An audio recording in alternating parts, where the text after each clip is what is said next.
Book the 11th. The death of Orpheus, Midas, the foundation and destruction of Troy, Peleus and Thetis, Daedalion, the cattle of Peleus, Ceyx and Alcyone, Aesacus. Here, while the Thracian bards enchanting strain, sooths beasts, and woods, and all the Lystnian plain. The female bacchanals, devoutly mad, in shaggy skins, like savage creatures, clad, warbling in air perceived his lovely lay, and from a rising ground beheld him play. When one, the wildest, with dishevelled hair, that loosely streamed, and ruffled in the air, soon as her frantic eye the lyrist spied. See, see! The hater of our sex, she cried. Then at his face her missive javelin sent, which whizzed along, and brushed him as it went. But the soft wreaths of ivy twisted round prevent a deep impression of the wound. Another, for a weapon, hurls a stone, which, by the sound subdued as soon as thrown, falls at his feet, and with a seeming sense implores his pardon for its late offense. The death of Orpheus. But now their frantic rage unbounded grows, turns all to madness, and no measure knows. Yet this the charms of music might subdue, but that, with all its charms, is conquered too. In louder strains their hideous yellings rise, and squeaking hornpipes echo through the skies, which, in hoarse consort with the drum, confound the moving lyre, and every gentle sound. Then 'twas the deafened stones flew on with speed, and saw, unsoothed, their tuneful poet bleed. The birds, the beasts, and all the savage crew, which the sweet lyrist to attention drew, now, by the female mob's more furious rage, are driven, and forked to quit the shady stage. Next their fierce hands the bard himself assail, nor can his song against their wrath prevail. They flock, like birds, when in a clustering flight. By day they chase the boding fowl of night. So crowded amphitheatres survey the stag, to greedy dogs a future prey. Their steely javelins, which soft curls entwine, of budding tendrils from the leafy vine, for sacred rites of mild religion made, are flung promiscuous at the poet's head. Those clods of earth or flints discharge, and these hurl prickly branches slivered from the trees. And, lest their passion showed be unsupplied, the rabble crew, by chance, at distance spied, where oxen, straining at the heavy yoke, the fallowed field with slow advances broke, nigh which the brawny peasants dug the soil, procuring food with long laborious toil. These, when they saw the ranting throng draw near, quitted their tools, and fled, posseused with fear. Long spades, and rakes of mighty size were found, carelessly left upon the broken ground. With these the furious lunatics engage, and first the laboring oxen feel their rage. Then to the poet they return with speed, whose fate was, past prevention, now decreed. In vain he lifts his suppliant hands, in vain he tries, before, his never-failing strain. And, from those sacred lips, whose thrilling sound fierce tigers, and insensate rocks could wound. Ah gods! How moving was the mournful sight, to see the fleeting soul now take its flight. Thee the soft warblers of the feathered kind bewailed, for thee thy savage audience pinned. Those rocks and woods that oft thy strain had led, mourn for their charmer, and lament him dead. And drooping trees their leafy glories shed. Naiads and dryads with dishevelled hair, promiscuous weep, and scarfs of sable wear. Nor could the river gods conceal their moan, but with new floods of tears augment their own. His mangled limbs lay scattered all around. His head, and harp a better fortune found. In Hebrus streams they gently rolled along, and soothed the waters with a mournful song. Soft deadly notes the lifeless tongue inspire, A doleful tune sounds from the floating lyre. The hollow's banks in solemn consort mourn. And the sad strain in echoing groans return. Now with the current to the sea they glide, borne by the billows of the briny tide. And drive in where waves round rocky Lesbos roar. They strand, and lodge upon Methymna's shore. But here, when landed on the foreign soil, a venomed snake, the product of the isle, attempts the head, and sacred locks embroidered with clotted gore, and still fresh dropping blood. Phoebus, at last, his kind protection gives. And from the fact the greedy monster drives, whose marbled jaws his impious crime atone. Still grinning ghastly, though transformed to stone. His ghost flies downward to the Stygian shore. And knows the places it had seen before. Among the shadows of the pious train. He finds Eurydice, and loves again. With pleasure views the beauteous phantom's charms. And clasps her in his unsubstantial arms. There side by side they unmolested walk. Or pass their blissful hours in pleasing talk. Aft or before the bard securely goes.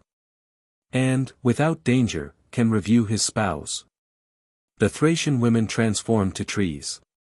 Bacchus, resolving to revenge the wrong of Orpheus murdered, on the madding throng, decreed that each accomplice dame should stand, fixed by the roots along the conscious land. Their wicked feet, that late so nimbly ran, to wreak their malice on the guiltless man, sudden with twisted ligatures were bound, like trees, deep planted in the turfy ground. And, as the fowler with his subtle gins, his feathered captives by the feet entwines, that fluttering pant, and struggle to get loose, yet only closer draw the fatal noose. So these were caught. And, as they strove in vain to quit the place, they but increased their pain. They flounce and toil, yet find themselves controlled. The root, though pliant, toughly keeps its hold. In vain their toes and feet they look to find. For even their shapely legs are clothed with rind. One smites her thighs with a lamenting stroke, and finds the flesh transformed to solid oak. Another, with surprise, and grief distressed, lays on above, but beats a wooden breast. A rugged bark their softer neck invades. Their branching arms shoot up delightful shades. At once they seem, and are, a real grove, with mossy trunks below, and verdant leaves above. The fable of Midas. Nor this suffect, the god's disgust remains. And he resolves to quit their hated plains. The vineyards of Timol engross his care. And, with a better choir, he fixes there, where the smooth streams of clear Pactolus rolled, then undistinguished for its sands of gold. The satyrs with the nymphs, his usual throng, come to salute their god, and jovial danked along. Silenus only missed, for while he reeled, feeble with age, and wine, about the field, the hoary drunkard had forgot his way, and to the Phrygian clowns became a prey, who to King Midas dragged the captive god, while on his toddy pate the wreaths of ivy nod. Midas from Orpheus had been taught his lore, and knew the rites of Bacchus long before.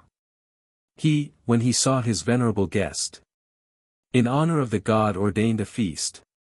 10 days in course, with each continued night, were spent in genial mirth, and brisk delight. Then on th 11th, when with bright array, Phosphor had checked the fading stars away, the king through Lydia's fields young Bacchus sought, and to the god his foster father brought. Pleased with the welcome sight, he bids him soon but name his wish, and swears to grant the boon. A glorious offer, yet but ill bestowed, on him whose choice so little judgment showed. Give me, says he, nor thought he asked too much, that with my body whatsoe'er I touch, chonged from the nature which it held of old, may be converted into yellow gold. He had his wish, But yet the god repined. To think the fool no better wish could find. But the brave king departed from the place, with smiles of gladness sparkling in his face. Nor could contain, but, as he took his way, impatient longs to make the first essay. Down from a lowly branch a twig he drew. The twig straight glittered with a golden hue. He takes a stone, the stone was turned to gold. A clod he touches, and the crumbling mold acknowledged soon the great transforming power. In weight and substance like a mass of ore.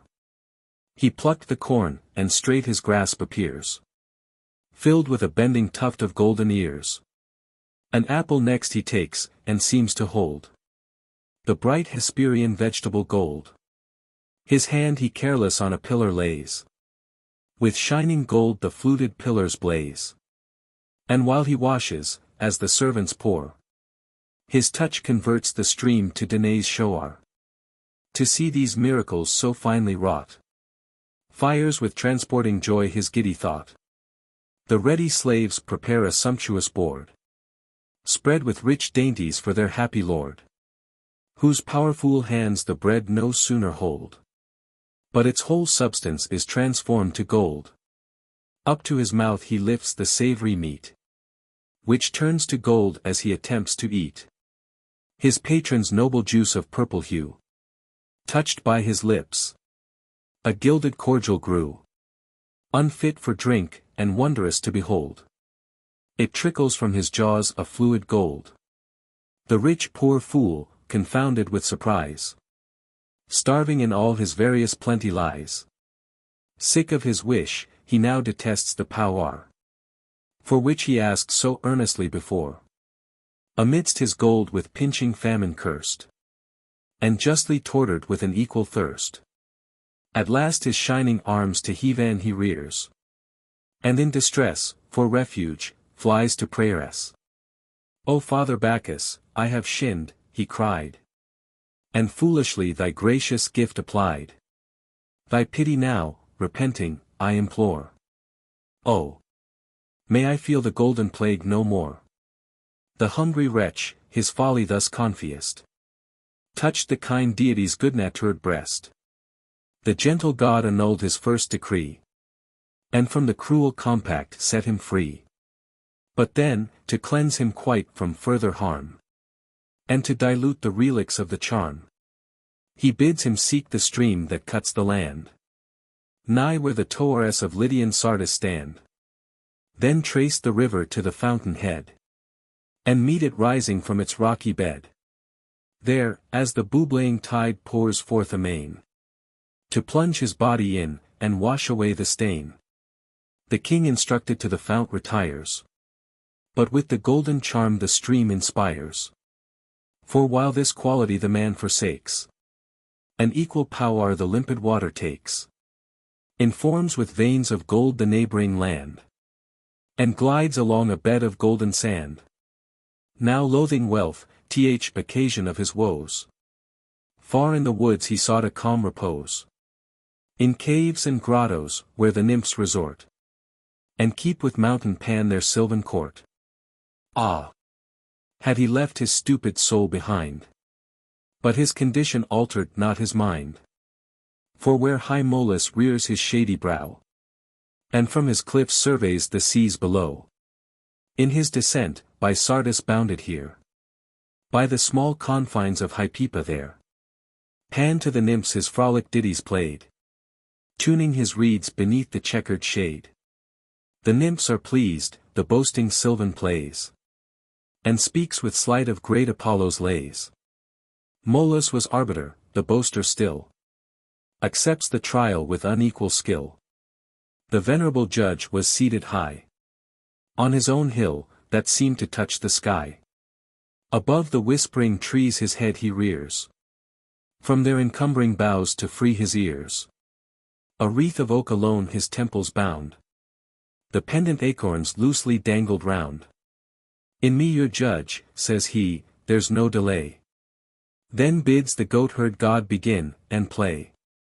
Pan tunned the pipe, and with his rural song, pleased the low taste of all the vulgar throng. Such songs a vulgar judgment mostly please.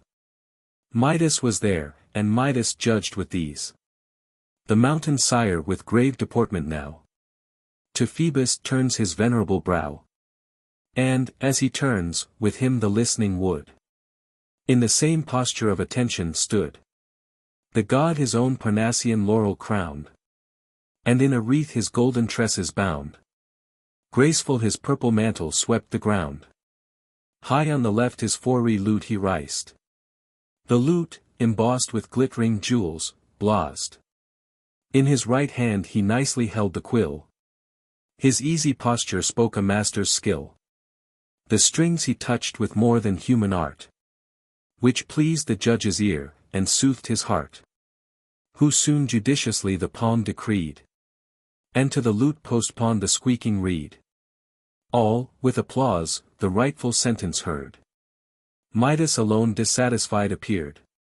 To him unjustly given the judgment seems. For Pan's barbaric notes he most esteems. The lyric god, who thought his untunned ear deserved but ill a human form to wear. Of that deprives him, and supplies the place with some more fit, and of an ampler space. Fixed on his noddle an unseemly pair, flagging, and large, and full of whitish hair, without a total change from what he was. Still in the man preserves the simple ass. He, to conceal the scandal of the deed, a purple turban folds about his head, veils the reproach from public view, and fears the laughing world would spy his monstrous ears. One trusty barber slave, that us to dress his master's hair, when lengthened to excess. The mighty secret knew, but knew alone. And, though impatient, durst not make it known. Restless, at last, a private place he found. Then dug a hole, and told it to the ground. In a low whisper he revealed the case, and covered in the earth, and silent left the place. In time, of trembling reeds a plenteous crop from the confided furrow sprouted up, which, high advancing with the ripening year, made known the tiller, and his fruitless care. For then the rustling blades, and whispering wind, to tell important secret, both combined. The building of Troy. Phoebus, with full revenge, from Molus flies, darts through the air, and cleaves the liquid skies. Near Hellespont he lights, and treads the plains, where great Laomedon's sole monarch reigns. Where, built between the two projecting strands, to Panomphaean Jove an altar stands.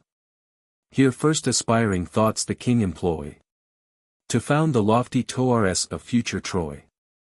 The work, from schemes magnificent begun, at vast expense was slowly carried on, which Phoebus seeing, with the trident god, who rules the swelling surges with his nod, assuming each a mortal shape, combine at a set price to finish his design. The work was built, the king their price denies, and his injustice backs with perjuries. This Neptune could not brook, but drove the main, a mighty deluge, o'er the Phrygian plain. 'Twas all a sea, the waters of the deep, from every vale the copious harvest sweep. The briny billows overflow the soil, ravage the fields, and mock the ploughman's toil. Nor this appeased the gods' revengeful mind, for still a greater plague remains behind. A huge sea monster lodges on the sands, and the king's daughter for his prey demands. To him that saved the damsel, was decreed a set of horses of the sun's fine breed. But when I'll see this from the rock unteed, the trembling fair, the ransom was denied. He, in revenge, the new-built walls attacked, and the twice-burgered city bravely sacked. Telamon aided, and injustice shard part of the plunder as his due reward. The princess, rescued late, with all her charms, Hesione, was yielded to his arms. For Peleus, with a goddess bride, was more proud of his spouse, than of his birth before. Grandsons to Jove there might be more than one. But he the goddess had enjoyed alone. The story of Thetis and Peleus.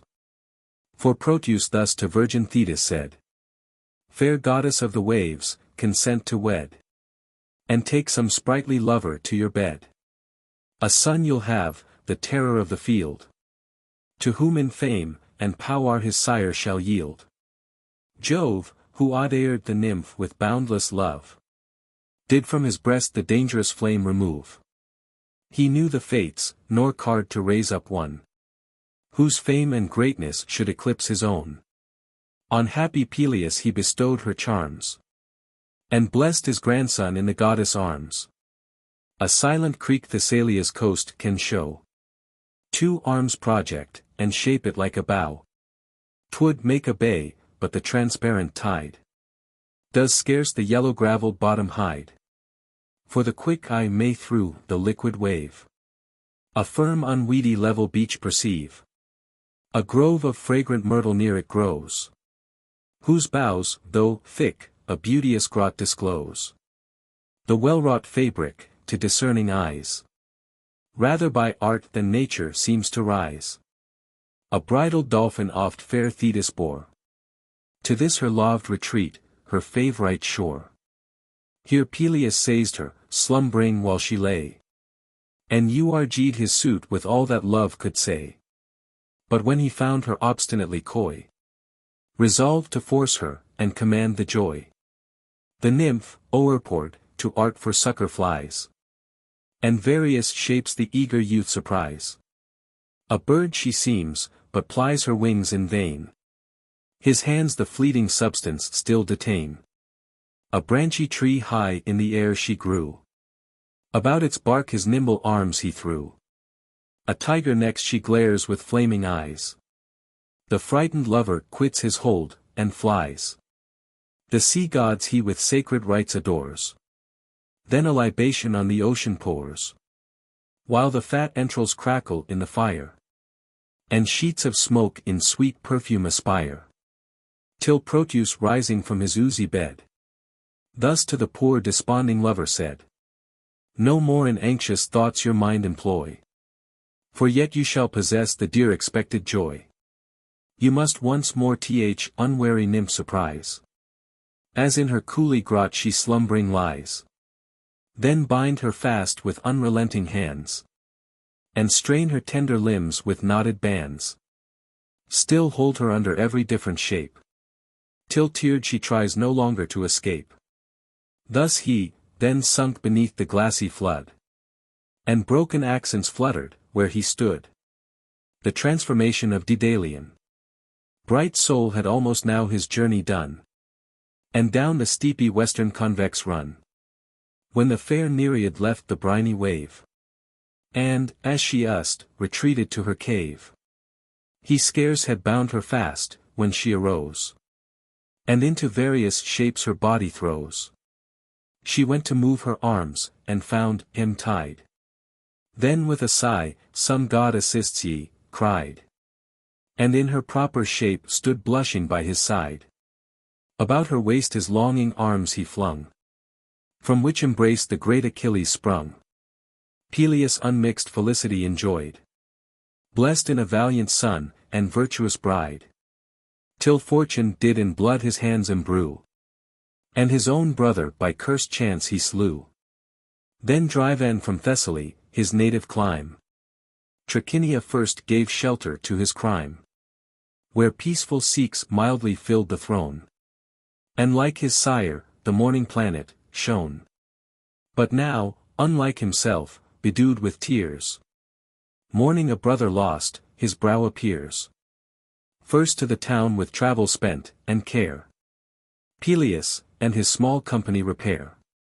His herds, and flocks the while at leisure feed, on the rich pasture of a neighboring mead. The prince before the royal presence brought, shewed by the suppliant olive what he sought. Then tells his name, and race, and country right, but hides unhappy reason of his flight. He begs the king some little town to give, where they may safe his faithful vassals live. Sikhs replied, to all my bounty flows. A hospitable realm your suit has chose. Your glorious race, and far-resounding fame. And grandsire Jove, peculiar favors claim. All you can wish, I grant. Entreaties spare. My kingdom, would 'twere worth the sharing, share. Tears stopped his speech, astonished Peleus pleads. To know the cause from whence his grief proceeds. The prince replied, there's none of ye but deems. This hawk was ever such as now it seems. No, 'twas a hero once, Daedalian named. For warlike deeds, and haughty valor famed. Like me to that bright luminary born. Who wakes Aurora, and brings on the morn. His fierceness still remains, and love of blood. Now dread of birds, and tyrant of the wood. My make was softer, peace my greatest care. But this my brother wholly bent on war. Late nations feared, and routed armies fled. That force, which now the timrouse pigeons dread. A daughter he possessed, divinely fair. And scarcely yet had seen her 15th year. Young Chione, 1,000 rivals strove. To win the maid, and teach her how to love. Phoebus, and Mercury by chance one day. From Delphi, and Cyllene passed this way. Together they the virgin saw, desire. At once warmed both their breasts with amorous fire. Phoebus resolved to wait, till close of day. But Mercury's hot love brooked no delay. With his entrancing rod the maid he charms. And unresisted revels in her arms. 'Twas night, and Phoebus in a beldame's dress. To the late rifled beauty got access. Her time complete 9 circling moons had run. To either god she bore a lovely son. To Mercury Autolycus she brought. Who turned to thefts and tricks his subtle thought. Possessed he was of all his father's sleight. At will made white look black, and black look white. Philammon born to Phoebus, like his sire. The Muses loved, and finely struck the lyre. And made his voice, and touch in harmony conspire. In vain, fond maid, you boast this double birth. The love of gods, and royal fathers' worth. And Jove among your ancestors rehearse. Could blessings such as these e'er prove a curse? To her they did, who with audacious pride. Vain of her own, Diana's charms decried. Her taunts the goddess with resentment fill. My face you like not, you shall try my skill. She said. And straight her vengeful bow she strung. And sent a shaft that pierced her guilty tongue. The bleeding tongue in vain its accents tries. In the red stream her soul reluctant flies. With sorrow wild I ran to her relief. And tried to moderate my brother's grief. He, deaf as rocks by stormy surges beat. Loudly laments, and hears me not entreat. When on the funeral pile he saw her laid. Thrice he to rush into the flames essayed. Thrice with officious care by us was stayed. Now, mad with grief, away he fled amain. Like a stung heifer that resents the pain. And bellowing wildly bounds along the plain. O'er the most rugged ways so fast he ran. He seemed a bird already, not a man. He left us breathless all behind. And now, in quest of death had gained Parnassus' brow. But when from thence headlong himself he threw. He fell not, but with airy pinions flew. Phoebus in pity chonged him to a fowl. Whose crooked beak and claws the birds control. Little of bulk, but of a warlike soul. A hawk become, the feathered race's foe. He tries to case his own by others' woe. A wolf turned into marble. While they astonished heard the king relate these wonders of his hapless brother's fate. The prince's herdsman at the court arrives. And fresh surprise to all the audience gives. O Peleus, Peleus! Dreadful news I bear. He said, and trembled as he spoke for fear. The worst, affrighted Peleus bid him tell. Whilst Sikhs too grew pale with friendly zeal. Thus he began, when soul mid-heaven had gained. And half his way was past, and half remained. I to the level shore my cattle drove, and let them freely in the meadows rove. Some stretched at length admire the watery plain. Some cropped the herb, some wanton swam the main. A temple stands of antique make hard by, where no gilt domes, nor marble lure the eye. Unpolished rafters bear its lowly height, hid by a grove, as ancient, from the sight. Here Nereus, and the Nereids they adore. I learnt it from the man who thither bore his net, to dry it on the sunny shore.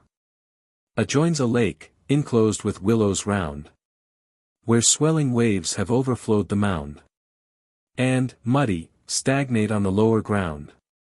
From thence a rustling noise increasing flies, strikes the still shore, and frights us with surprise. Straight a huge wolf rushed from the marshy wood, his jaws besmeared with mingled foam and blood, though equally by hunger urged, and rage. His appetite he minds not to assuage. Not that he meets, his rabid fury spares, but the whole herd with mad disorder tears. Some of our men who strove to drive him thence, torn by his teeth, have died in their defense. The echoing lakes, the sea, and fields, and shore, empurpled blush with streams of reeking gore. Delay is loss, nor have we time for thought. While yet some few remain alive, we ought to seize our arms, and with confederate force try if we so can stop his bloody course. But Peleus cared not for his ruined herd. His crime he called to mind, and thence inferred that Samothrace revenge this havoc made, in sacrifice to murdered Phocus shade. The king commands his servants to their arms, resolved to go, but the loud noise alarms his lovely queen, who from her chamber flew, and her half-plaited hair behind her threw. About his neck she hung with loving fears, and now with words, and now with pleading tears, entreated that he'd send his men alone, and stay himself, to save 2 lives in one. Then Peleus, your just fears, O queen, forget. Too much the offer leaves me in your debt. No arms against the monster I shall bear, but the sea nymphs appease with humble prayer. The citadel's high turrets pierce the sky, which homebound vessels, glad, from far descry. This they ascend, and thence with sorrow ken the mangled heifers lie, and bleeding men. Inexorable ravager they view, with blood discolored, still the rest pursue. There Peleus prayed submissive towards the sea, and deprecates the ire of injured Samothrace. But deaf to all his prayers the nymph remained, till Thetis for her spouse the boon obtained. Pleased with the luxury, the furious beast, unstopped, continues still his bloody feast. While yet upon a sturdy bull he flew, charmed by the nymph, a marble block he grew. No longer dreadful now the wolf appears, buried in stone, and vanished like their fears. Yet still the fates unhappy Peleus vexed. To the Magnesian shore he wanders next. Acastus there, who argued the peaceful clime, grants his request, and expiates his crime. The story of Ceyx and Alcyone.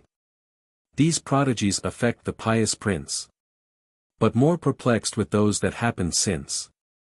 He purposes to seek the clarion god, avoiding Delphi, his more famed abode, since Phlegian robbers made unsafe the road. Yet could he not from her he loved so well the fatal voyage, he resolved, conceal. But when she saw her lord prepared to part, a deadly cold ran shivering to her heart. Her faded cheeks are changed to boxen hue, and in her eyes the tears are ever new. She thrice essayed to speak, her accents hung, and faltering died unfinished on her tongue, and vanished into sighs, with long delay. Her voice returned, and found the wonted way. Tell me, my lord, she said, what fault unknown thy once beloved Alcyone has done. Whither, ah, whither, is thy kindness gone? Can Sikhs then sustain to leave his wife? And unconcerned forsake the sweets of life? What can thy mind to this long journey move? Or needst thou absence to renew thy love? Yet, if thou goest by land, though grief possess my soul even then, my fears will be the less. But ah! Be warned to shun the watery way. The face is frightful of the stormy sea. For late I saw adrift disjointed planks, and empty tombs erected on the banks.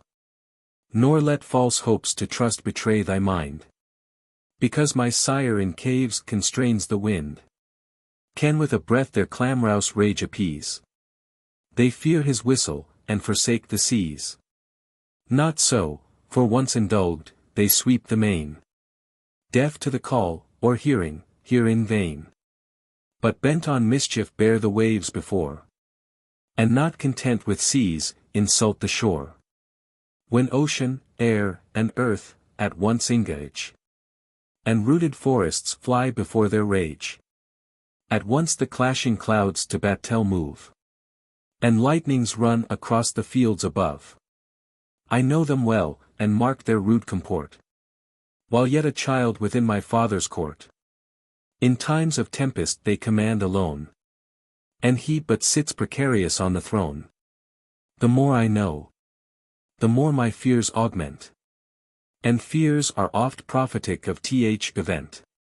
But if not fears, or reasons will prevail, if fate has fixed the obstinate to sail, go not without thy wife, but let me bear my part of danger with an equal share.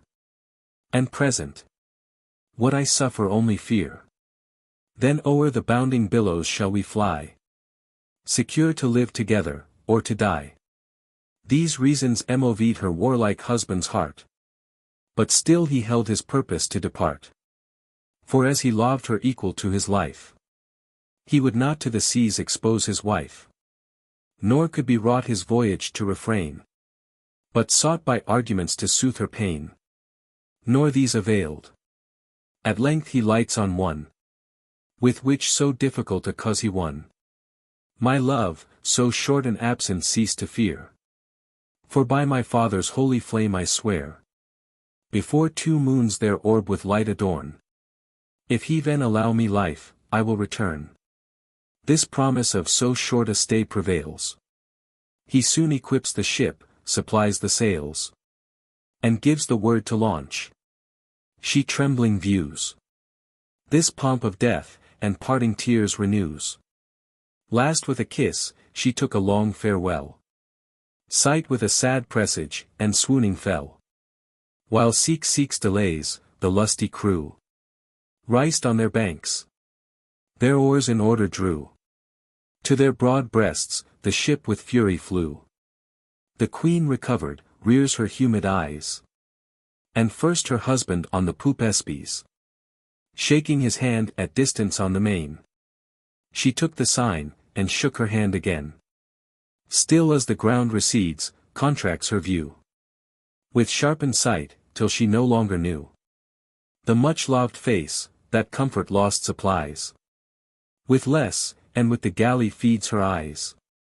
The galley borne from view by rising gales. She followed with her sight the flying sails.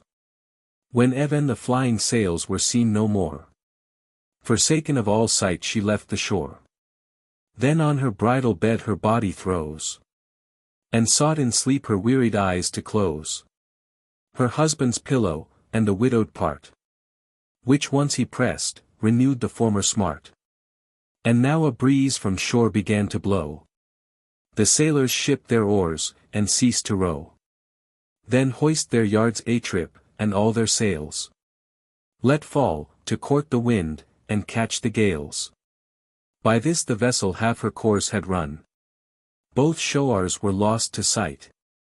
When at the close of day a stiffer gale at east arose. The sea grew white, the ruling waves from far, like heralds, first denounced the watery war.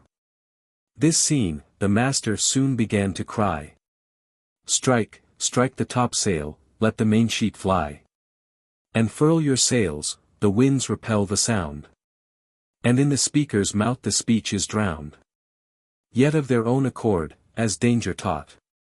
Each in his way, officiously they wrought. Some stow their oars, or stop the leaky sides. Another bolder, yet the yard bestrides. And folds the sails. A fourth with labor laves. Intruding seas, and waves ejects on waves. In this confusion while their work they ply. The winds augment the winter of the sky. And wage intestine wars. The suffering seas are tossed, and mingled, as their tyrants please.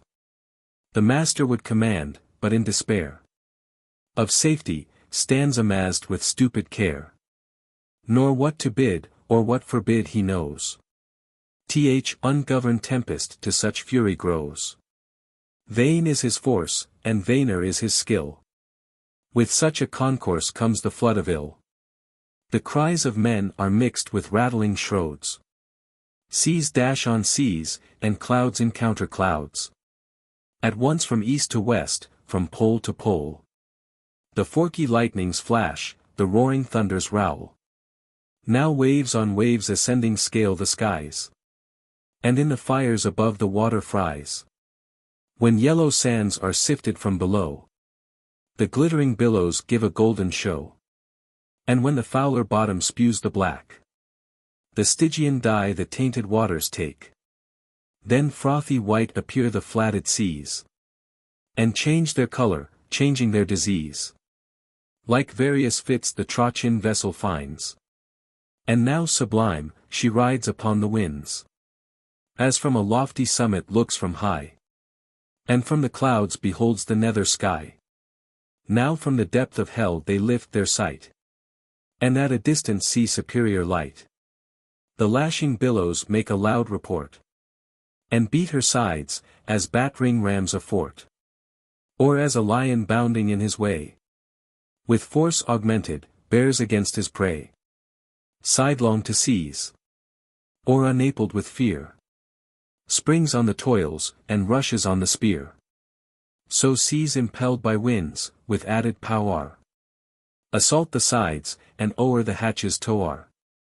The planks, their pitchy sea veering washed away. Now yield. And now a yawning breach display.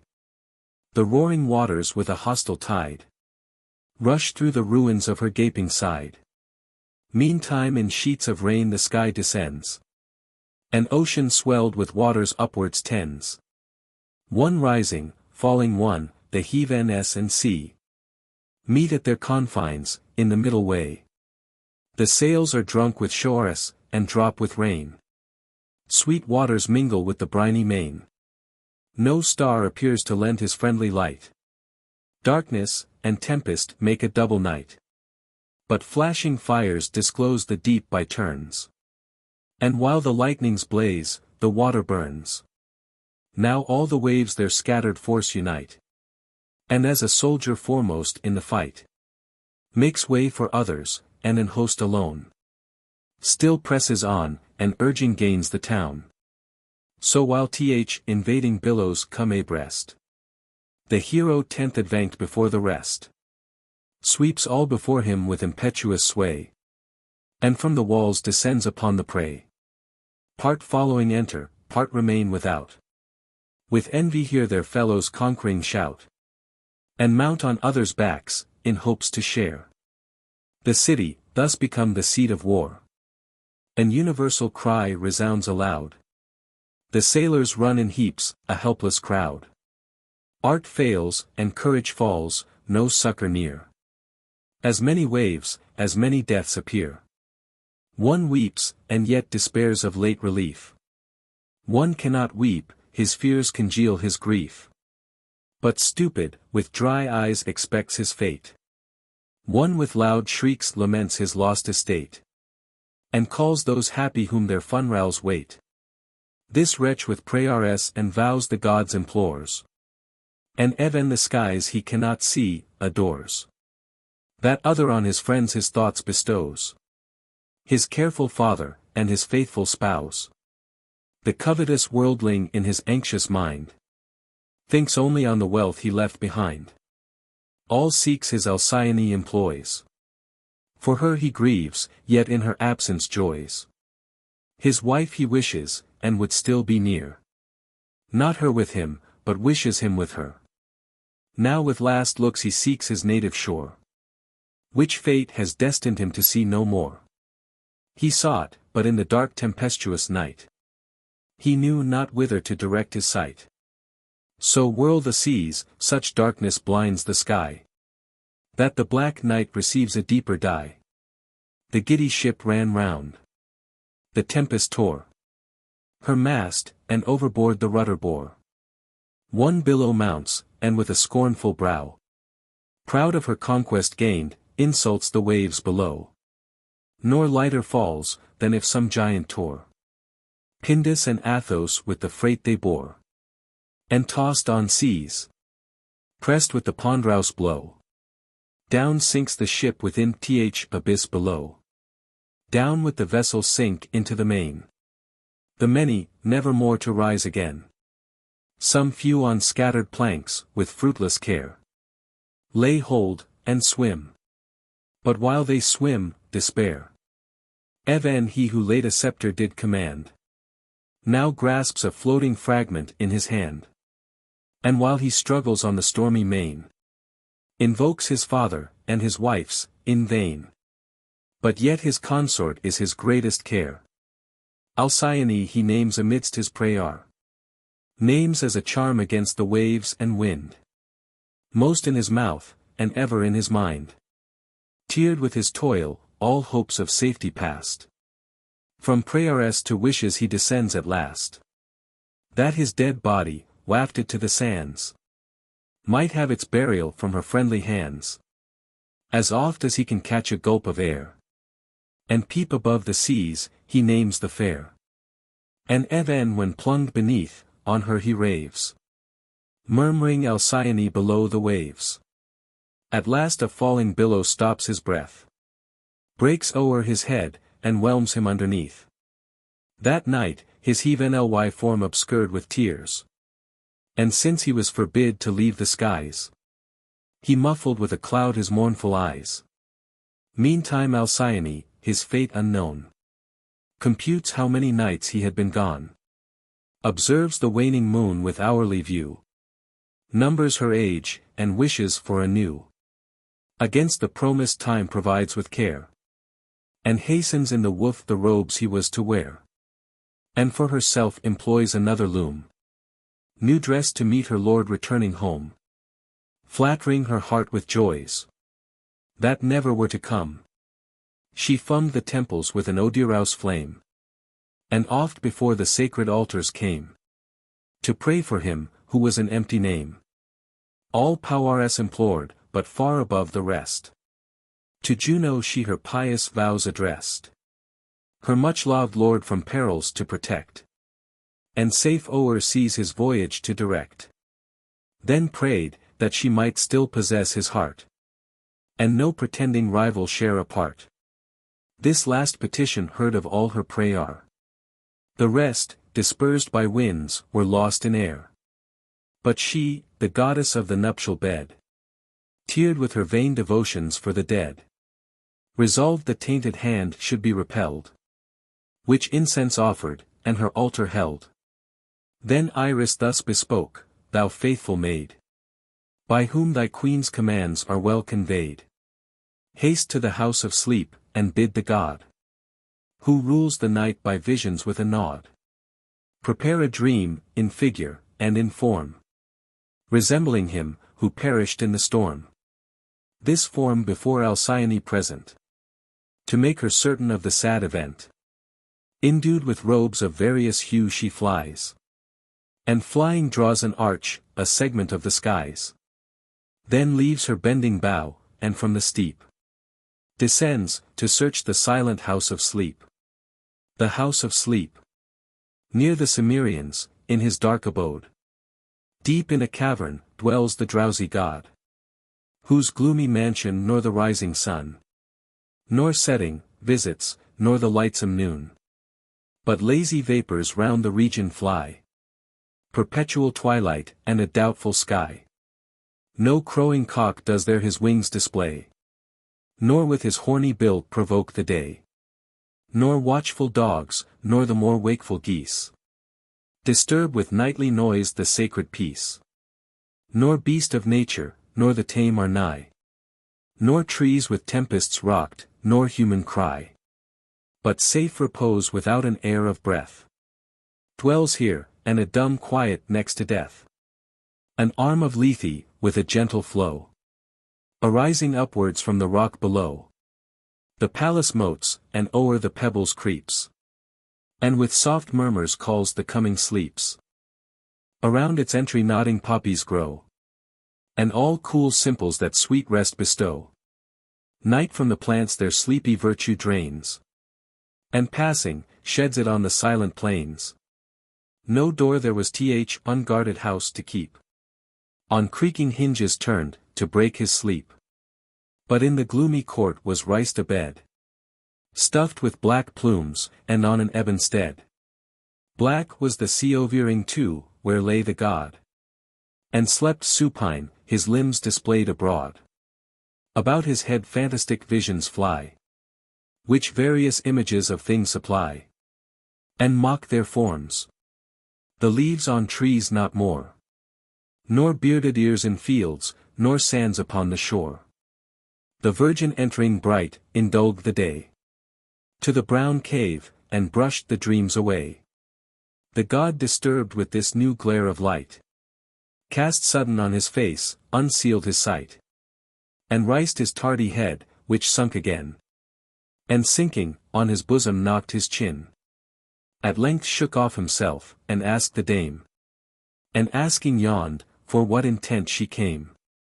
To whom the goddess thus, O sacred rest. Sweet pleasing sleep, of all the powers the best. O peace of mind, repairer of decay.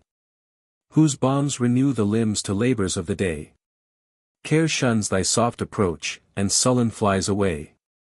Adorn a dream, expressing human form. The shape of him who suffered in the storm. And send it flitting to the Trachin court. The wreck of wretched seeks to report. Before his queen bid the pale spectre stand. Who begs a vain relief at Juno's hand. She said, and scarce awake her eyes could keep. Unable to support the fumes of sleep. But fled, returning by the way she went.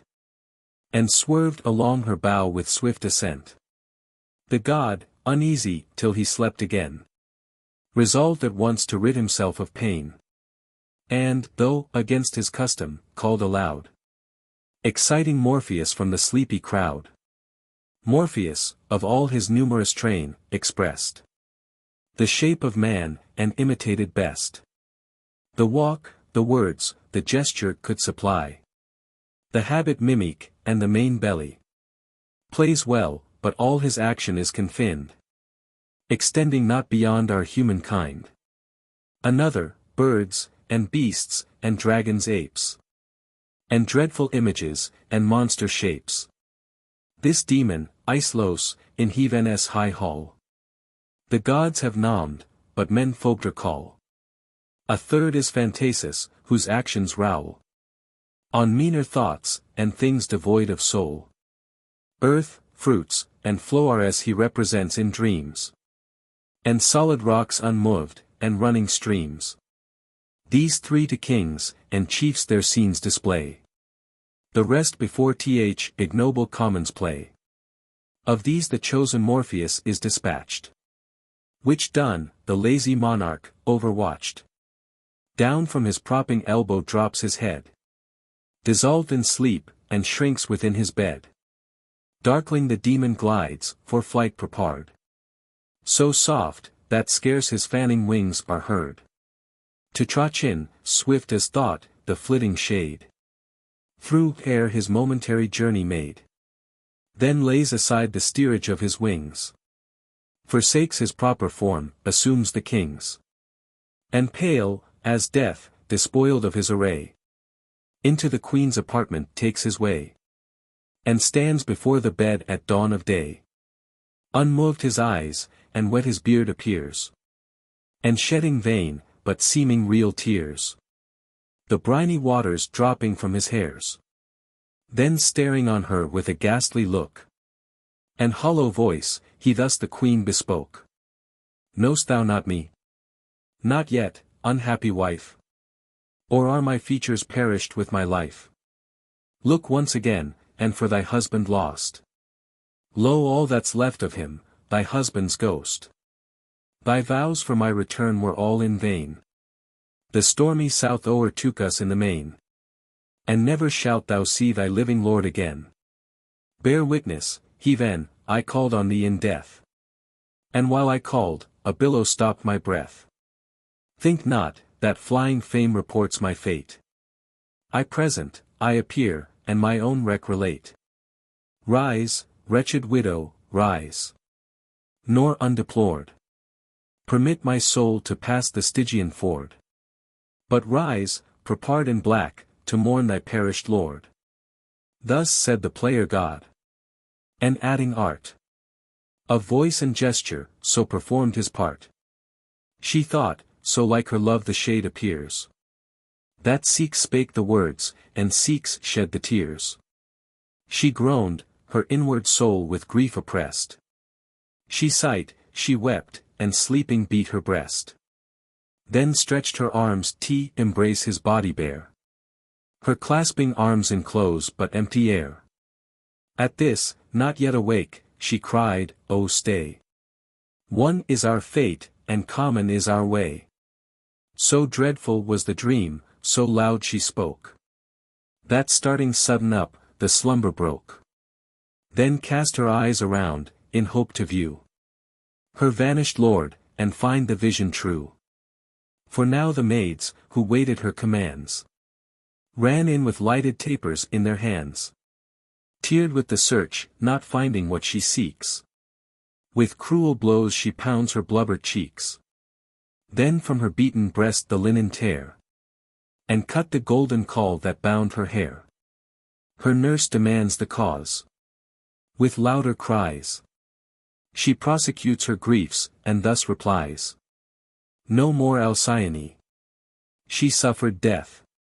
With her loved lord, when Seeks lost his breath. No flattery, no false comfort, give me none. My shipwrecked Seeks is forever gone. I saw him manifest in view. His voice, his figure. And his gestures new. His luster lost, and every living grace.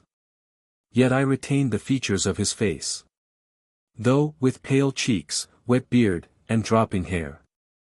None but my Seeks could appear so fair. I would have strained him with a strict embrace. But through my arms he slipped, and vanished from the place. There, even just there he stood. And as she spoke, where last the spectre was she cast her look. Fain would she hope, and gazed upon the ground. If any printed footsteps might be found. Then sight, and said, this I too well foreknew. And my prophetic fears presaged too true.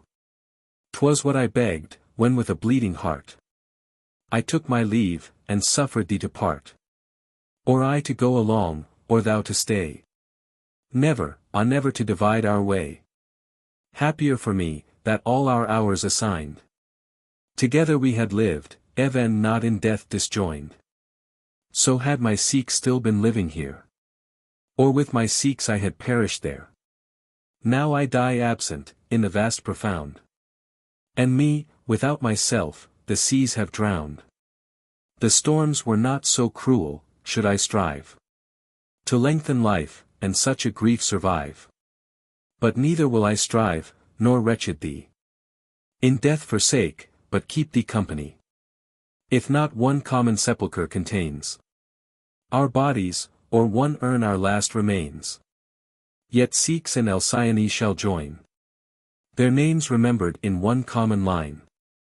No farther voice her mighty grief affords. For sighs come rushing in betwixt her words. And stopped her tongue, but what her tongue denied. Soft tears, and groans, and dumb complaints supplied. 'Twas morning.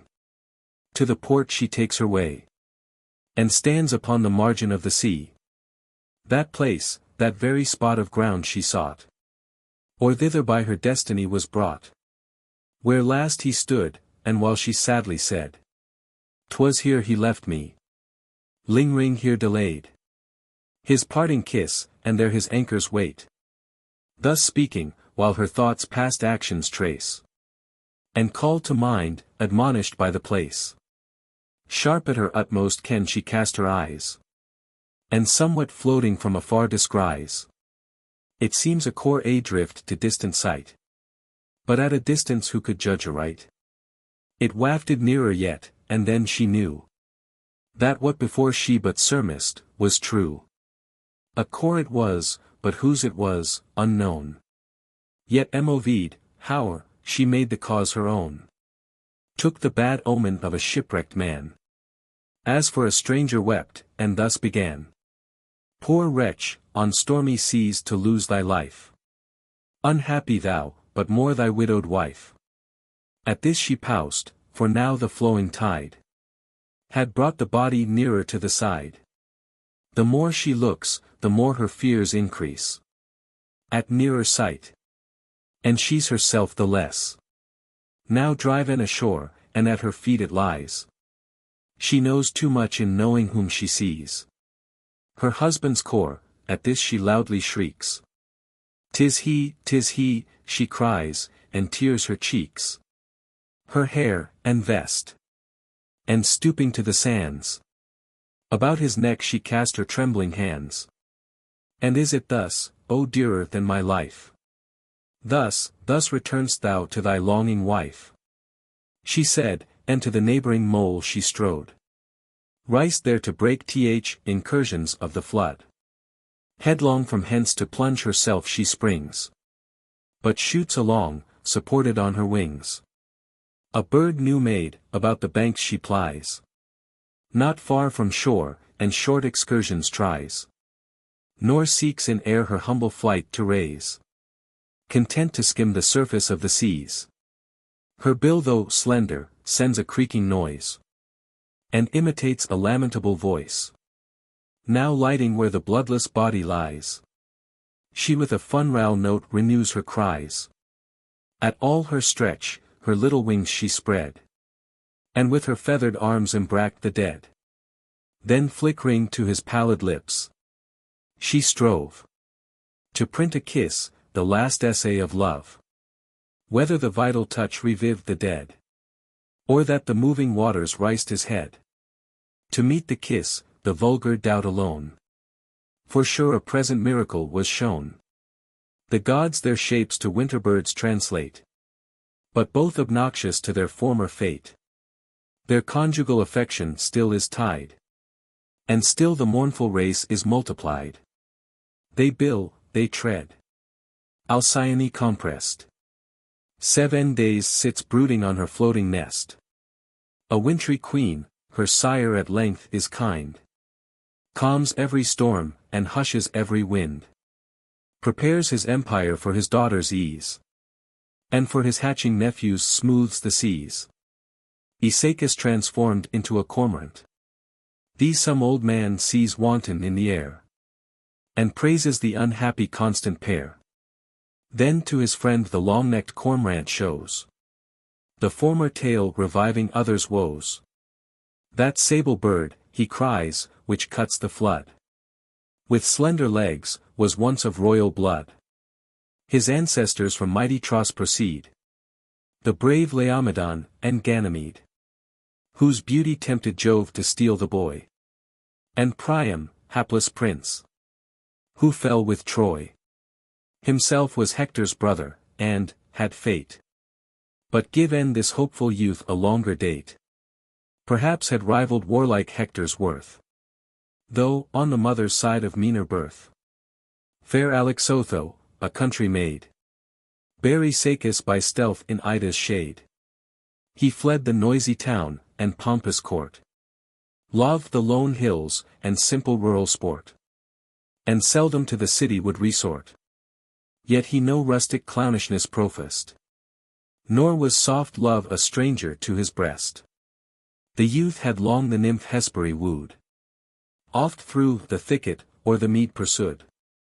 Her haply on her father's bank he spied. While fearless she her silver tresses dried. Away she fled, not stags with half such speed. Before the prowling wolf, scud o'er the mead. Not ducks, when they the safer flood forsake. Pursued by hawks, so swift regain the lake. As fast he followed in the hot career. Desire the lover winged, the virgin fear. A snake unseen now pierced her heedless foot. Quick through the veins the venom juices shoot. She fell, and, scapt by death his fierce pursuit. Her lifeless body, fright, he embracked. And cried, not this I dreaded, but thy haste. Oh, had my love been less, or less thy fear. The victory, thus bought, is far too dear. Accursed snake! Yet I more cursed than he. He gave the wound. The cause was given by me. Yet none shall say, that unrevenged you de-wide. He spoke, then climbed a cliff's o'erhanging side. And, resolute, leaped on the foaming tide. Tethys received him gently on the wave. The death he sought denied, and feathers gave. Debarred the surest remedy of grief. And forked to live, he cursed unasked relief. Then on his airy pinions upward flies. And at a second fall successless tries. The downy plume a quick descent denies. Enragged, he often dives beneath the wave. And there in vain expects to find a grave. His ceaseless sorrow for unhappy made. Meagred his look, and on his spirits preyed. Still near the sounding deep he lives, his name. From frequent diving and emerging came. The end of the 11th book. Book the 12th. The expedition against Troy, Achilles and sickness, Canes, the battle of the Lapiths and Centaurs, Nestor and Hercules, the death of Achilles. Priam, to whom the story was unknown. As dead.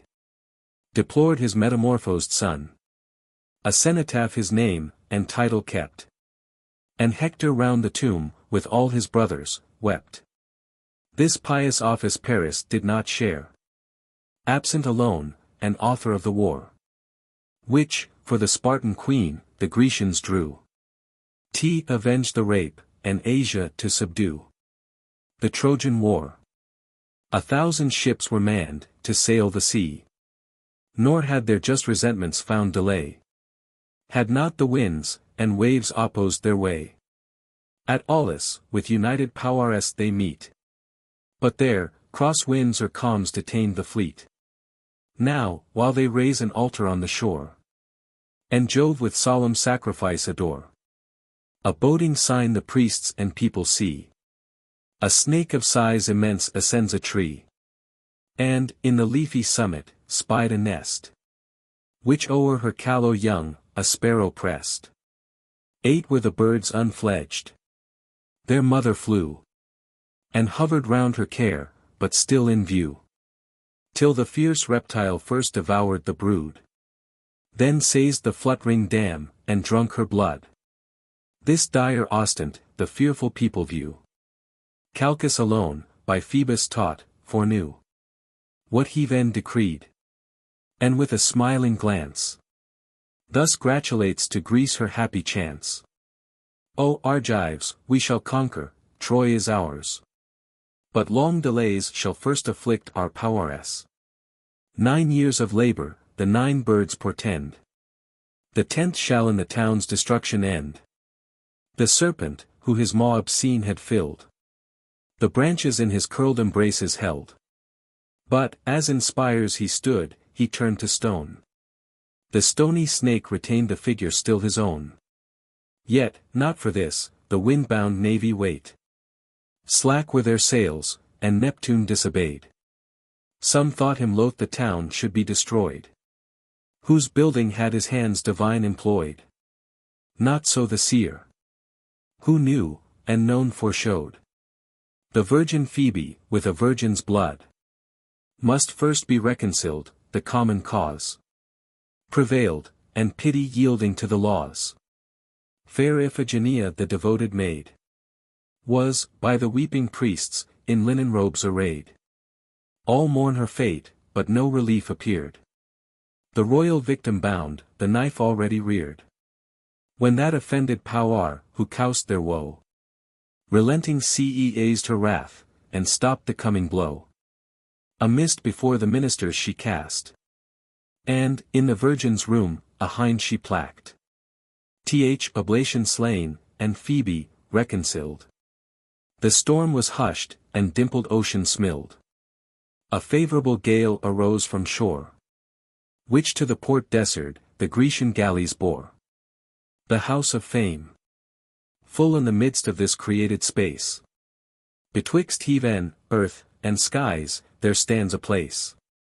Confining on all three, with triple bound. Whence all things, though remote, are viewed around. And thither bring their undulating sound. The palace of loud fame, her seat of power. Plaqued on the summit of a lofty tower. 1,000 winding entries long and wide. Receive of fresh reports a flowing tide. 1,000 crannies in the walls are made. Nor gate, nor bars exclude the bussy trade. 'Tis built of brass, the better to diffuse the spreading sounds, and multiply the news. Where echoes and repeated echoes play. A mart for ever full, and open night and day. Nor silence is within, nor voice express. But a deaf noise of sounds, that never cease. Confused and chiding, like the hollow roar of tides, receding from insulted shore. Or like the broken thunder heard from far. When Jove at distance drives the ruling war. The courts are filled with a tumultuous din. Of crowds, or issuing forth, or entreing in. A thoroughfare of news, where some devise things never heard, some mingle truth with lies. The troubled air with empty sounds they beat. Intent to hear, and eager to repeat. Error sits brooding there, with added train of vain credulity, and joys as vain. Suspicion, with sedition joined, are near. And rumors riced, and murmurs mixed, and panic fear. Fame sits aloft, and sees the subject ground. And seas about, and skies above, inquiring all around. The goddess gives alarm, and soon is known. The Grecian fleet descending on the town. Fixed on defense, the Trojans are not slow to guard their shore, from an expected foe. They meet in fight, by Hector's fatal hand. Protesilaus falls, and bites the strand, which with expense of blood the Grecians won. And proved the strength unknown of Priam's son. And to their cost the Trojan leaders felt. The Grecian heroes, and what deaths they dealt. The story of Cygnus. From these first onsets, the Sigean shore was strewed with carcasses, and stained with gore. Neptunian Cygnus troops of Greeks had slain. Achilles in his car had scoured the plain. And cleared the Trojan ranks, where'er he fought. Cygnus, or Hector, through the fields he sought. Cygnus he found, on him his force essayed. For Hector was to the 10th year delayed. His white-maned steeds, that bowed beneath the yoke. He cheered to courage, with a gentle stroke. Then urged his fiery chariot on the foe. And rising shook his lance, in act to throw. But first he cried, O youth, be proud to bear thy death, ennobled by Pelides' spear. The lance pursued the voice without delay. Nor did the whizzing weapon miss the way. But pierced his cuirass, with such fury sent. And signed his bosom with a purple dint. At this the seed of Neptune, goddess born. For ornament, not use, these arms are worn. This helm, and heavy buckler, I can spare. As only decorations of the war. So Mars is armed for glory, not for need. 'Tis somewhat more from Neptune to proceed. Than from a daughter of the sea to spring. Thy sire is mortal, mine is ocean's king. Secure of death, I showed contemn thy dart. Though naked, and impassable depart. He said, and threw, the trembling weapon passed through 9 bull hides, each under other placked on his broad shield, and stuck within the last. Achilles wrenched it out, and sent again. The hostile gift was vain. He tried a third, a tough well-chosen spear. Inviolable body stood sincere. Though Cygnus then did no defense provide, but scornful offered his unshielded side. Not otherwise impatient hero fared then as a bull encompassed with a guard. Amid the circus roars, provoked from far by sight of scarlet and a sanguine war, they quit their ground, his bended horns elude. In vain pursuing, and in vain pursued. Before to farther fight he wowed advance. He stood considering, and surveyed his lance. Doubts if he wielded not a wooden spear. Without a point, he looked, the point was there. This is my hand, and this my lance, he said, by which so many thousand foes are dead. Oh, whither is their usual virtue fled? I had it once, and the Lernecian wall and Tenedos confessed it in their fall. Thy streams, Caicus, rowled a crimson flood, and Thebes ran red with her own natives' blood. Twice Telephus employed their piercing steel to wound him first, and afterward to heal. The vigor of this arm was never vain, and that my wonted prowess I retain. Witness these heaps of slaughter on the plain, he said, and, doubtful of his former deeds, to some new trial of his force proceeds. He chose Menoetes from among the rest. At him he launched his spear, and pierced his breast. On the hard earth the Lycian knocked his head, and lay supine, and forth the spirit fled. Then thus the hero, neither can I blame. The hand, or javelin, both are still the same. The same I will employ against this foe, and wish but with the same success to throw. So spoke the chief, and while he spoke he threw. The weapon with unerring fury flew. At his left shoulder aimed, nor entrance found, but back, as from a rock, with swift rebound. Harmless returned, a bloody mark appeared, which with false joy the flattered hero cheered. Wound there was none, the blood that was in view, the lance before from slain Menoetes drew. Headlong he leaps from off his lofty car, and in close fight on foot renews the war. Raging with high disdain, repeats his blows. Nor shield, nor armor can their force oppose. Huge cantlets of his buckler strew the ground, and no defense in his bored arms is found. But on his flesh, no wound or blood is seen. The sword itself is blunted on the skin.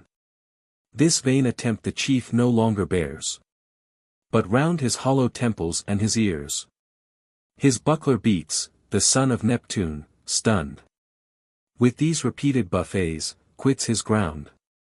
A sickly sweat succeeds, and shades of night. Inverted nature swims before his sight. Insulting victor presses on the more, and treads the steps the vanquished trod before. Nor rest, nor respite gives.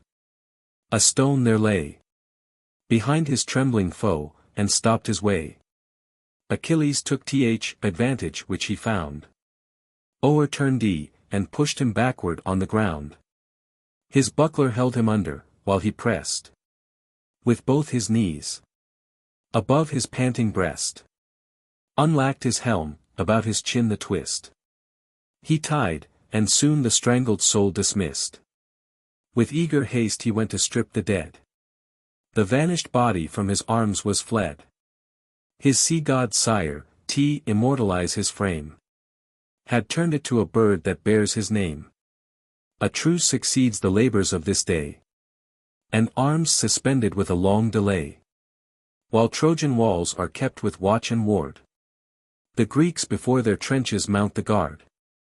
The feast approached, when to the blue-eyed maid his vows for Cygnus slain the victor paid, and a white heifer on her altar laid. The reeking entrails on the fire they threw, and to the gods the grateful odor flew. He then had its part in sacrifice, the rest was broiled, and roasted for the future feast. The chief invited guests were set around. And hunger first assuaged, the bowls were crowned, which in deep draughts their cares, and labours drowned. The mellow harp did not their ears employ. And mute was all the warlike symphony. Discourse, the food of souls, was their delight. And pleasing chat prolonged the summer's night. The subject, deeds of arms. And valour shown. Or on the Trojan side, or on their own. Of dangers undertaken, fame achieved. They talked by turns, the talk by turns relieved. What things but these could fierce Achilles tell? Or what could fierce Achilles hear so well? The last great act performed, of Cygnus slain, did most the martial audience entertain, wondering to find a body freed by fate from steel, and which could have end that steel rebate. Amazed, their admiration they renew, and scarce Pelides could believe it true. The story of Ceneus. Then Nestor thus, what once this age has known, in fated Cygnus, and in him alone, these eyes have seen in Ceneus long before, whose body not 1,000 swords could bore. Ceneus, in courage, and in strength, excelled, and still his authries with his fame is filled. But what did most his martial deeds adorn? Though since he charmed his sex, a woman born, a novelty so strange, and full of fate, his listening audience asked him to relate. Achilles thus commends their common suit. O father, first for prudence in repute, tell, with that eloquence, so much thy own, what thou hast heard, or what of Ceneus known. What was he, whence his change of sex begun?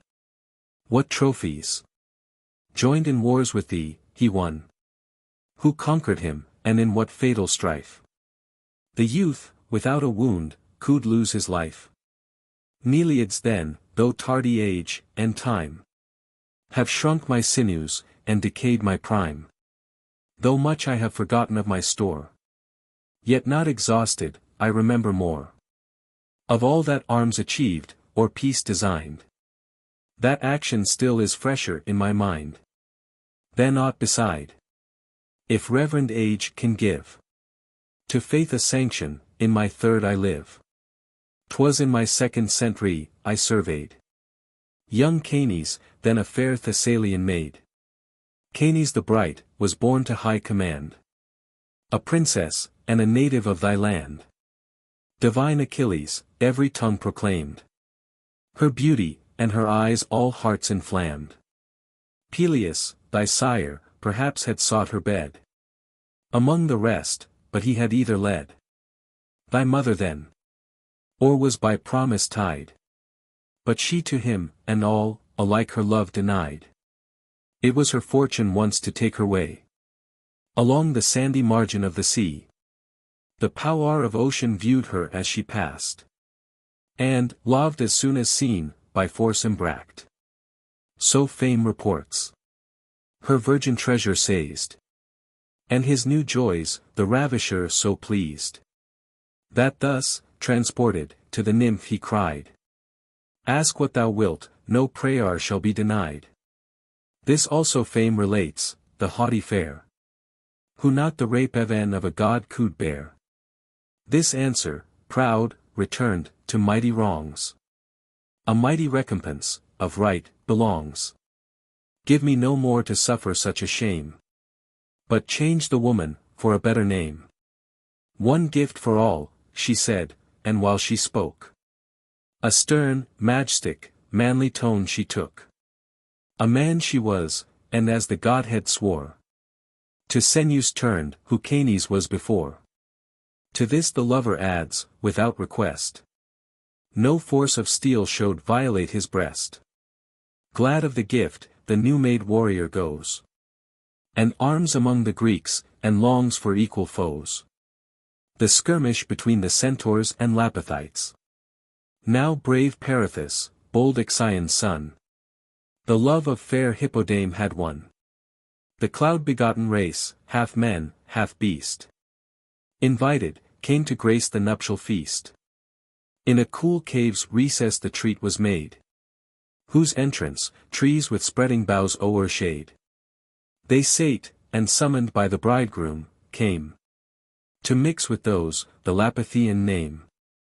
Nor wanted I, the roofs with joy resound, and Hymen, Hymen, rung around. Riced altars shone with holy fires, the bride, lovely herself, and lovely by her side. A bevy of bright nymphs, with sober grace, came glittering like a star, and took her place. Her heavenly form beheld, all wished her joy, and little wanted, but in vain, their wishes all employ. For one, most brutal, of the brutal brood, or whether wine, or beauty furred his blood, or both at once, beheld with lustful eyes. The bride, at once resolved to make his prize. Down went the board, and fastening on her hair, he seized with sudden force the fright fair. 'Twas Eurytus began, his bestial kind, his crime pursued, and each as pleased his mind. O'er her, whom chance presented, took, the feast, an image of a taken town expressed. The cave resounds with female shrieks. We rise, mad with revenge to make a swift reprise. And Theseus first, what frenzy has possessed? O Eurytus, he cried, thy brutal breast, to wrong Perithous, and not him alone, but while I live, two friends conjoined in one. To justify his threat, he thrusts aside the crowd of centaurs, and redeems the bride. The monster not replied, for words were vain, and deeds could only deeds unjust maintain. But answers with his hand, and forward pressed, with blows redoubled, on his face, and breast. An ample goblet stood, of antique mould, and rough with figures of the rising gold. The hero snatched it up, and tossed in air, full at the front of the foul ravisher. He falls, and falling vomits forth a flood of wine, and foam, and brains, and mingled blood. Half roaring, and half neighing through the hall.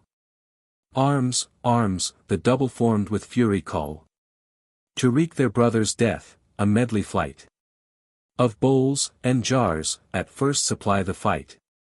Once instruments of feasts, but now of fate. Wine animates their rage, and arms their hate. Bold Amycus, from the robbed vestry brings the chalices of heaven, and holy things, of precious weight, a sconce that hung on high, with tapers filled, to light the sacristy. Torn from the cord, with his unhallowed hand, he threw amid the Lapithian band. On Celadon the ruin fell, and left his face of feature, and of form bereft. So, when some brawny sacrificer knocks before an altar led, an offered ox, his eyeballs rooted out, are thrown to ground. His nose, dismantled, in his mouth is found. His jaws, cheeks, front, one undistinguished wound. This, Belates, th avenger, could not brook. But, by the foot, a maple board he took, and hurled at Amycus. His chin it bent against his chest, and down the centaur sent, whom sputtering bloody teeth, the second blow of his drawn sword, dispatched to shades below.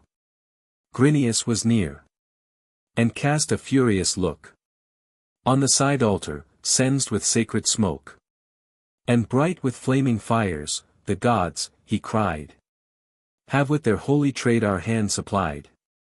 Why use we not their gifts?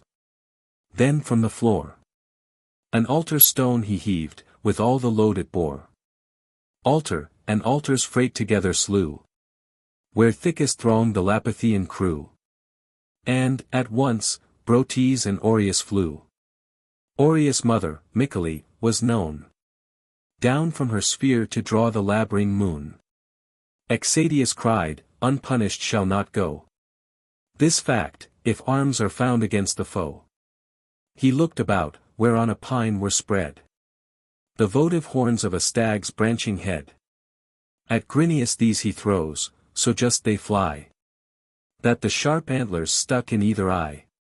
Breathless, and blind he fell, with blood besmeared. His eyeballs beaten out, hung dangling on his beard. Fierce Rhoetus, from the hearth a burning brand selects, and whirling waves, till, from his hand, the fire took flame.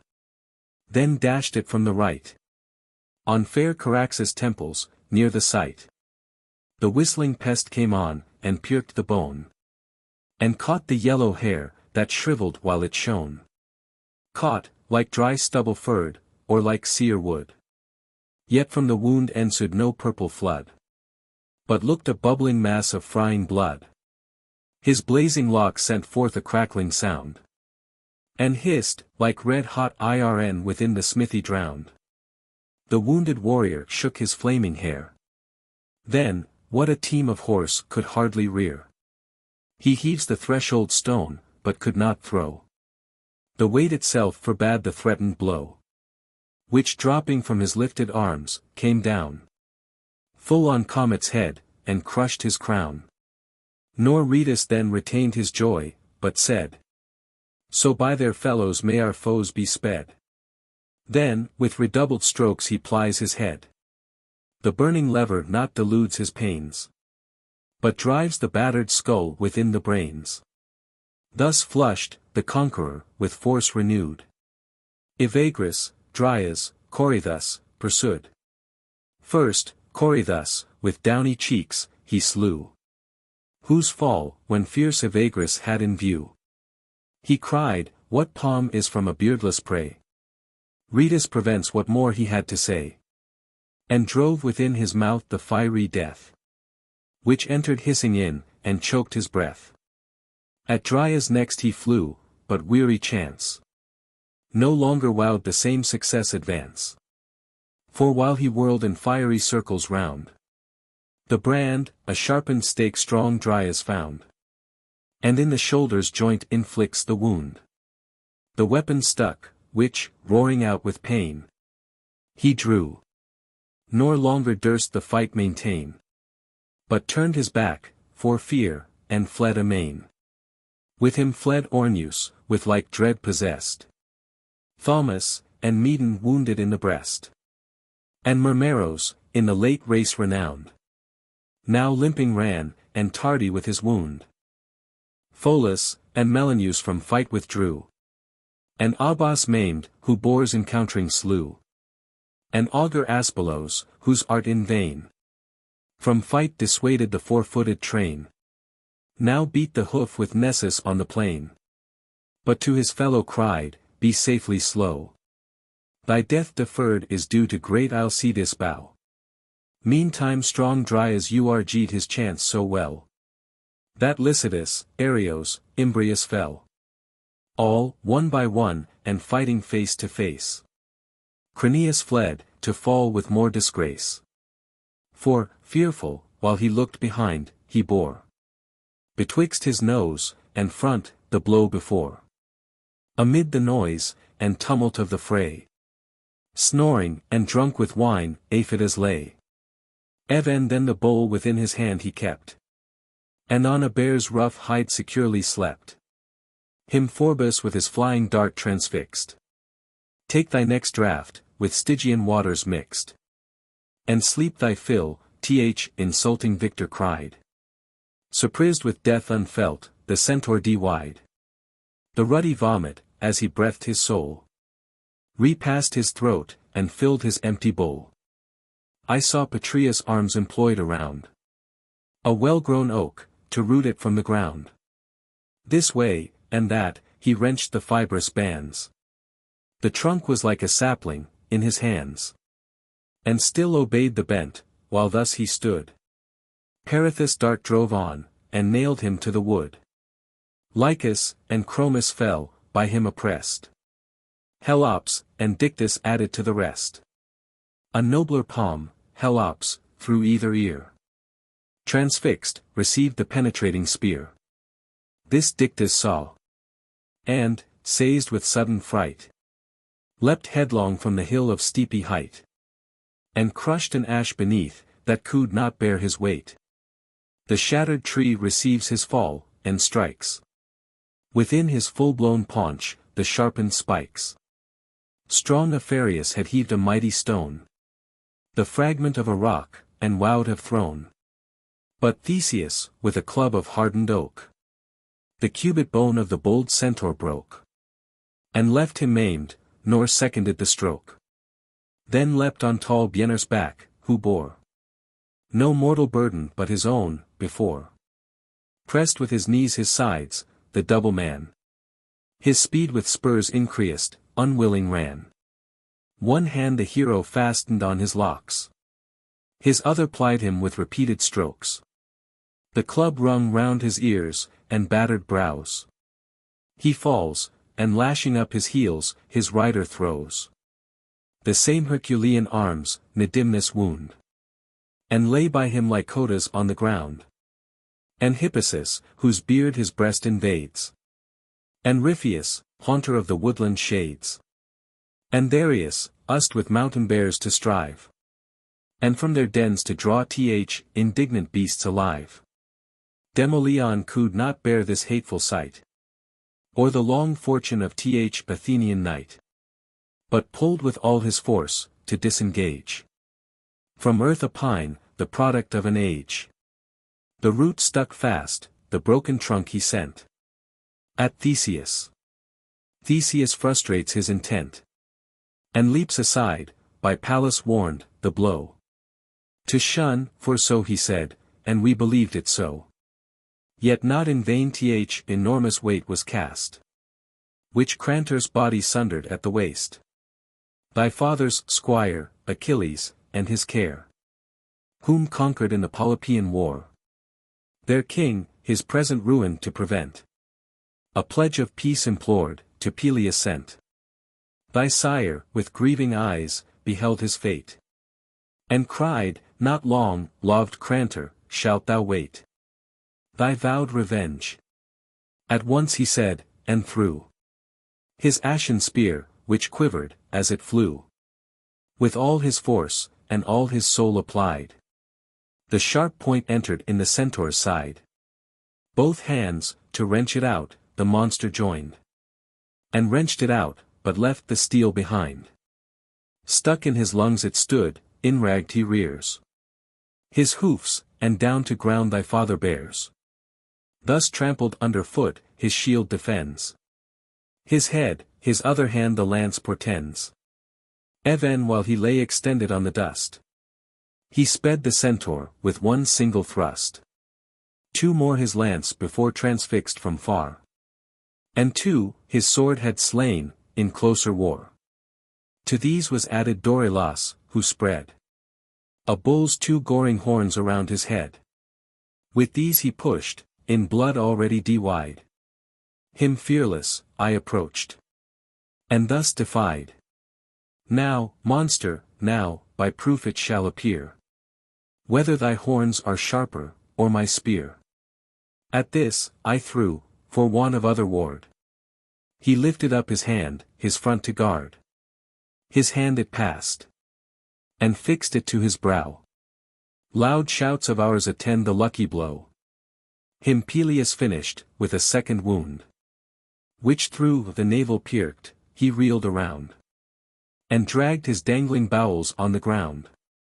Trod what he dragged, and what he trod, he crushed, and to his mother earth, with empty belly, rushed. The story of Silurus and Hylonomy. Nor could thy form, O Silurus, foreflow. Thy fate, if form to monsters men allow. Just bloomed thy beard of golden hue. Thy locks, in golden waves, about thy shoulders flew. Sprightly thy look, thy shapes in every part, so clean, as might instruct the sculptor's art. As far as man extended, where began the beast was equal to the man. Add but a horse's head and neck, and he, O Castor, was a courser worthy thee. So was his back proportioned for the seat. So rose his brawny chest, so swiftly moved his feet. Coal-black his color, but like jet it shone. His legs, and flowing tail were white alone. Beloved by many maidens of his kind. But fair Hylonomy possessed his mind. Hylonomy, for features, and for face, excelling all the nymphs of double race. Nor less her blandishments, than beauty, move. At once both loving, and confessing love. For him she dressed, for him, with female care. She combed, and set in curls, her auburn hair. Of roses, violets, and lilies mixed. And sprigs of flowing rosemary betwixt. She formed the chaplet, that adorned her front. In waters of the Pegasean fount. And in the streams that from the fountain play. She washed her face. And bathed her twice a day. The scarf of furs, that hung below her side. Was ermine, or the panther's spotted pride. Spoils of no common beast, with equal flame. They loved, their sylvan pleasures were the same. All day they hunted, and when day expired, together to some shady cave returned. Invited to the nuptials, both repair. And, side by side, they both engage in war. Uncertain from what hand, a flying dart at Silurus was sent, which pierced his heart. The javelin drawn from out the mortal wound. He faints with staggering steps. And seeks the ground. The fair within her arms received his fall. And strove his wandering spirits to recall. And while her hand the streaming blood opposed, joined face to face, his lips with hers she clasped. Stifled with kisses, a sweet death he dies. She fills the fields with undistinguished cries. At least her words were in her clamor drowned. For my stunned ears received no vocal sound. In madness of her grief, she seized the dart. New drawn, and reeking from her lover's heart. To her bare bosom the sharp point applied. And wounded fell, and falling by his side. Embraced him in her arms, and thus embracing wide. Even still methinks, I see Phaeacombs. Strange was his habit, and as odd his dress. 6 lions' hides, with thongs together fast. His upper part defended to his waist. And where man ended, the continued vest. Spread on his back, the house and trappings of a beast. A stump too heavy for a team to draw. It seems a fable, though, the fact I saw. He threw at Folon, the descending blow. Divides the skull, and cleaves his head in two. The brains, from nose, and mouth, and either ear, came issuing out, as through a colander. The curdled milk, or from the press the whey, drive end down by weight above, is drained away. But him, while stooping down to spoil the slain, pierced through the paunch, I tumbled on the plain. Then Thonius, and Telebous I slew. A fork the former armed, a dart his fellow threw. The javelin wounded me, behold the scar. Then was my time to seek the Trojan war. Then I was Hector's match in open field. But he was then unborn, at least a child. Now, I am nothing. I forbear to tell. By Periphantas how Pyretus fell. The centaur by the night, nor will I stay. On Amphix, or what deaths he dealt that day. What honor, with a pointless lance, he won. Stuck in the front of a 4-footed man. What fame young Maker obtained in fight. Or dwell on Nessus, now returned from flight. How prophet Mopsus not alone divined. Whose valor equaled his foreseeing mind. Senus transformed to an eagle. Already Senus, with his conquering hand, had slaughtered 5 the boldest of their band. Perachmus, Helymus, Antimachus, Bromus the brave, and stronger Stipholus. Their names I numbered, and remember well. No trace remaining, by what wounds they fell. Latreus, the bulkiest of the double race, whom the spoiled arms of slain Halesus grace. In years retaining still his youthful might. though his black hairs were interspersed with white.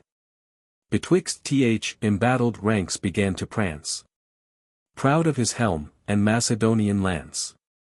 And rode the ring around, that either host might hear him, while he made this empty boast. And from a strumpet shall we suffer shame? For Canes still, not Senus, is thy name. And still the native softness of thy kind prevails, and leaves the woman in thy mind. Remember what thou wert, what price was paid to change thy sex, to make thee not a maid, and but a man in shoe. Go, card and spin, and leave the business of the war to men. While thus the boaster exercised his pride, the fatal spear of Senus reached his side. Just in the mixture of the kinds it ran, betwixt the nether beast, and upper man. The monster mad with rage, and stung with smart, his lance directed at the hero's heart. It struck, but bounded from his hardened breast, like hail from tiles, which the safe house invest. Nor seemed the stroke with more effect to come than a small pebble falling on a drum. He next his falchion tried, in closer fight. But the keen falchion had no power to bite. He thrust. The blunted point returned again. Since downright blows, he cried, and thrusts are vain. I'll prove his side, in strong embraces held. He proved his side. His side the sword repelled. His hollow belly echoed to the stroke. Untouched his body, as a solid rock. Aimed at his neck at last, the blade in shivers broke. Impassive knight stood idle, to deride his rage, and offered oft his naked side. At length, now monster, in thy turn, he cried. Try thou the strength of Senus. At the word he thrust, and in his shoulder plumbed the sword. Then writhed his hand, and as he drove it down, deep in his breast, made many wounds in one. The centaurs saw, enragged, unhopped success, and rushing on in crowds, together press. At him, and him alone, their darts they threw. Repulsed they from his fated body flew. Amazed they stood, till Monachus began. O shame, a nation conquered by a man. A woman man. Yet more a man is he than all our race. And what he was, are we. Now, what avail our nerves? United force of two the strongest creatures, man and horse. Nor goddess born, nor of Ixion seed. We seem, a lover built for Juno's bed. Mastered by this half-man. Whole mountains throw with woods at once, and bury him below. This only way remains. Nor need we doubt to choke the soul within, though not to force it out. Heap weights, instead of wounds. He chanked to see where southern storms had rooted up a tree. This, rised from earth, against the foe he threw. Example shown, his fellow brutes pursue. With forest loads the warrior they invade. Othries, and Pelion soon were void of shade. And spreading groves were naked mountains made. Pressed with the burden, Senus pants for breath. And on his shoulders bears the wooden death. To heave intolerable weight he tries. At length it rose above his mouth and eyes. Yet still he heaves, and, struggling with despair, shakes all aside, and gains a gulp of air. A short relief, which but prolongs his pain. He faints by fits. And then respires again. At last, the burden only nods above. As when an earthquake stirs Idaean grove. Doubtful his death, he suffocated seemed. To most. But otherwise our Mopsus deemed. Who said he saw a yellow bird arise from out the piles, and cleave the liquid skies. I saw it too, with golden feathers bright. Nor e'er before beheld so strange a sight. Whom Mopsus viewing, as it soared around our troop, and heard the pinions rattling sound. All hail, he cried, thy country's grace and love. Once first of men below, now first of birds above. Its author to the story gave belief. For us, our courage was increased by grief. Asham to see a single man, pursued. With odds, to sink beneath a multitude. We pushed the foe, and forked to shameful flight. Part fell. And part escaped by favor of the night. The fate of Periclymenos. This tale, by Nestor told, did much displease Lipolemus, the seed of Hercules. For, often he had heard his father say, that he himself was present at the fray. And more than shared the glories of the day. Old Chronicle, he said, among the rest. You might have nommed Alcides at the least. Is he not worth your praise? The Pylian prince. Sight ere he spoke, then made this proud defense. My former woes in long oblivion drowned. I wowed have lost, but you renew the wound. Better to pass him o'er, than to relate. The cause I have your mighty sire to hate. His fame has filled the world, and reached the sky. Which, oh, I wish, with truth, I could deny. We praise not Hector, though his name, we know, is great in arms, 'tis hard to praise a foe. He, your great father, levelled to the ground Messenia's Toares, nor better fortune found. Elis, and Pylus, that a neighboring state. And this my own, both guiltless of their fate. To pass the rest, 12, wanting one, he slew. My brethren, who their birth from Neleus drew. All youths of early promise, had they lived. By him they perished, I alone survived. The rest were easy conquest, but the fate of Periclymenos is wondrous to relate. To him, our common grandsire of the main, had given to change his form, and changed, resume again. Varied at pleasure, every shape he tried. And in all beasts, Alcides still defied. Vanquished on earth, at length he soared above. Changed to the bird, that bears the bolt of Jove. The new dissembled eagle, now endued. With beak, and pounces, Hercules pursued. And cuffed his manly cheeks, and tore his face. Then, safe returned, and toured in empty space.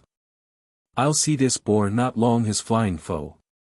But bending his inevitable bow, reached him in air, suspended as he stood. And in his pinion fixed the feathered wood. Light was the wound, but in the sinew hung the point, and his disabled wing unstrung. He wheeled in air, and stretched his vans in vain. His vans no longer could his flight sustain.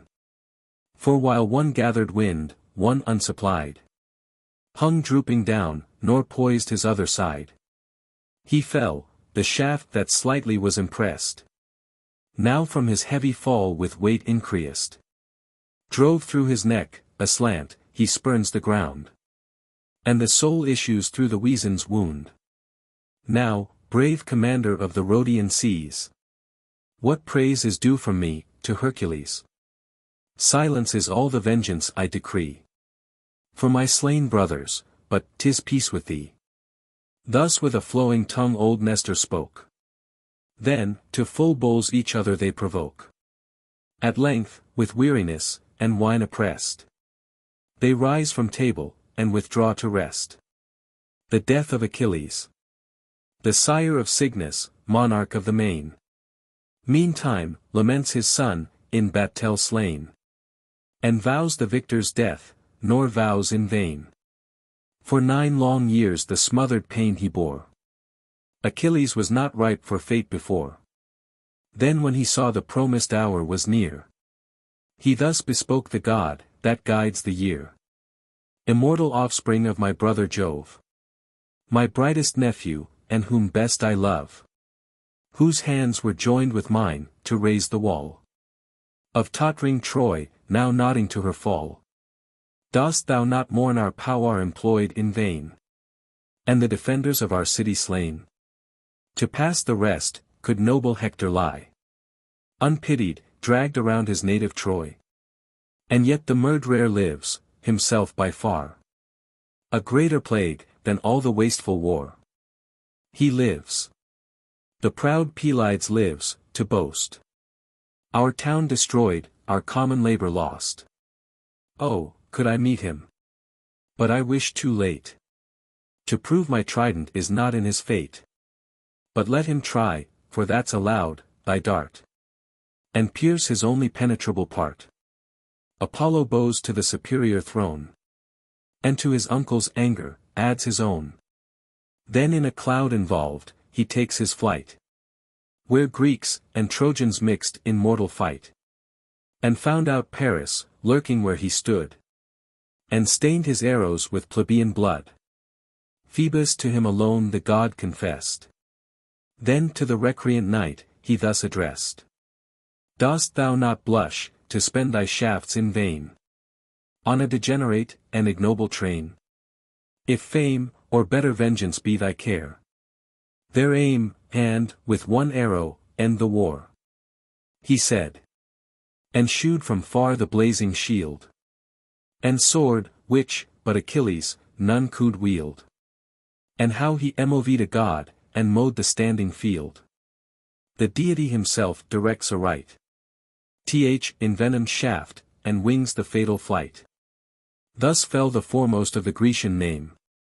And he, the base adulterer, boasts the fame. A spectacle to glad the Trojan train. And please old Priam, after Hector slain. If by a female hand he had foreseen. He was to die, his wish had rather been. The lance, and double axe of the fair warrior queen. And now the terror of the Trojan field. The Grecian honor, ornament, and shield. High on a pile, unconquered chief is plaqued. The god that armed him first, consummed at last. Of all the mighty man, the small remains. A little urn, and scarcely filled, contains. Yet great in Homer, still Achilles lives.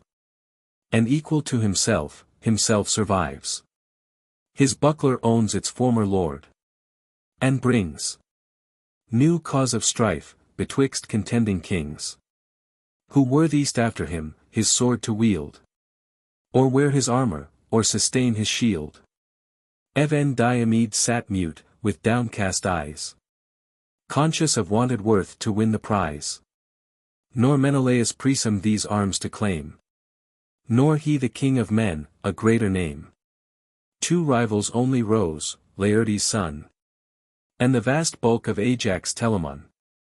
The king, who cherished each with equal love. And from himself all envy vowed remove. Left both to be determined by the laws. And to the Grecian chiefs transferred the cause. The end of the 12th book. Book the 13th. Ajax, Ulysses, and the arms of Achilles, the fall of Troy, Hecuba, Polyxena, and Polydorus, Memnon, the pilgrimage of Aeneas, Assus and Galatea, Scylla and Glaucus. The speeches of Ajax and Ulysses. The chiefs were set. The soldiers crowned the field. To these the master of the sevenfold shield. Upstart fierce, and kindled with disdain. Eager to speak, unable to contain. His boiling rage, he rolled his eyes around. The shore, and Grecian galleys hauled aground. Then stretching out his hands, O Jove, he cried. Must then our cause before the fleet be tried? And dares Ulysses for the prize contend? In sight of what he durst not once defend? But basely fled that memorable day. When I from Hector's hands redeemed the flaming prey. So much, 'tis safer at the noisy bar. With words to flourish, than engage in war. By different methods we maintain our right. Nor am I made to talk, nor he to fight. In bloody fields I labor to be great. His arms are a smooth tongue, and soft deceit. Nor need I speak my deeds, for those you see. The sun, and day are witnesses for me. Let him who fights unseen, relate his own. And vouch the silent stars, and conscious moon. Great is the prize demanded, I confess. But such an abject rival makes it less. That gift, those honors, he but hoped to gain. Can leave no room for Ajax to be vain. Losing he wins, because his name will be ennobled by defeat, who durst contend with me. Were my known valor questioned, yet my blood without that plea wowed make my title good. My sire was Telamon, whose arms, employed with Hercules, these Trojan walls destroyed. And who before with Jason sent from Greece in the first ship brought home the golden fleece. Great Telamon from Aeacus derives his birth, inquisitor of guilty lives.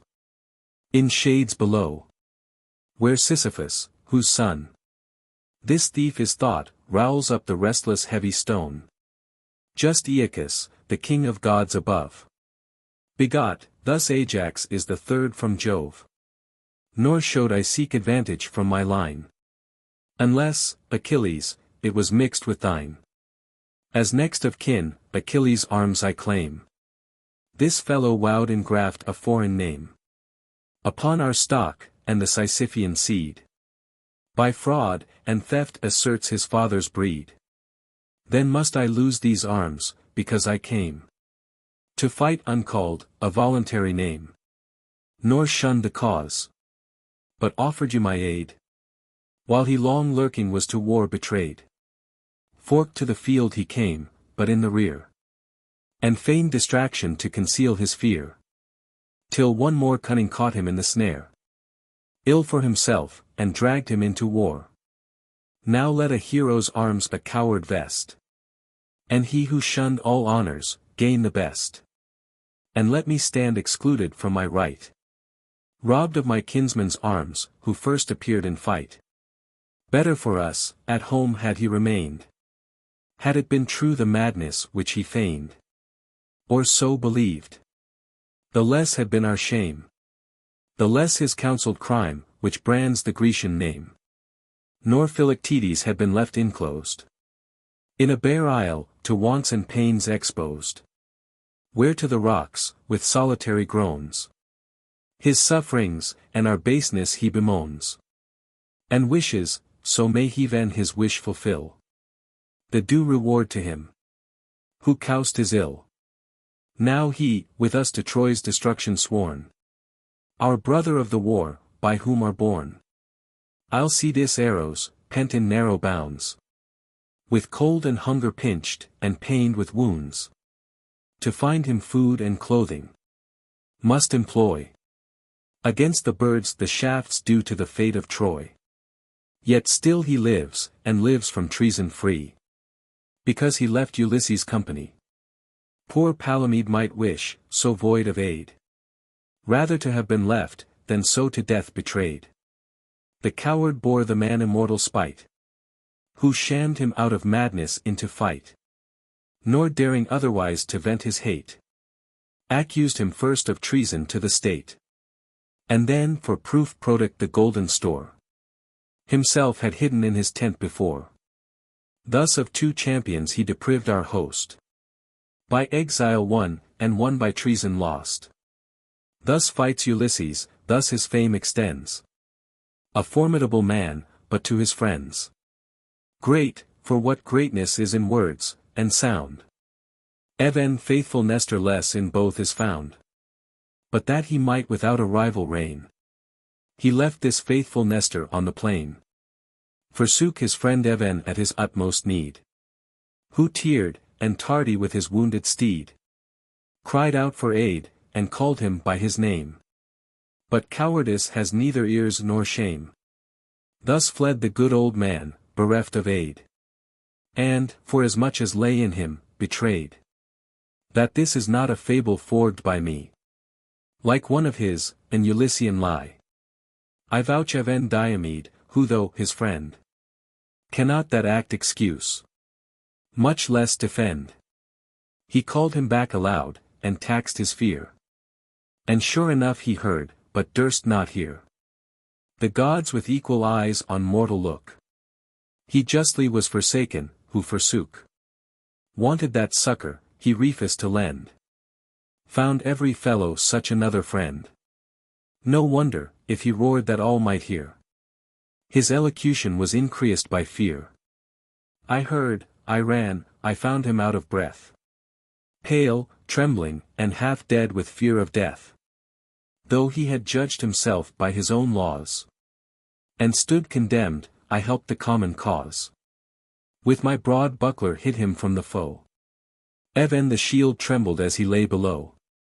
And from impending fate the coward freed. Good Heaven forgive me for so bad a deed. If still he will persist, and urge the strife. First let him give me back his forfeit life. Let him return to that opprobrious field. Again creep under my protecting shield.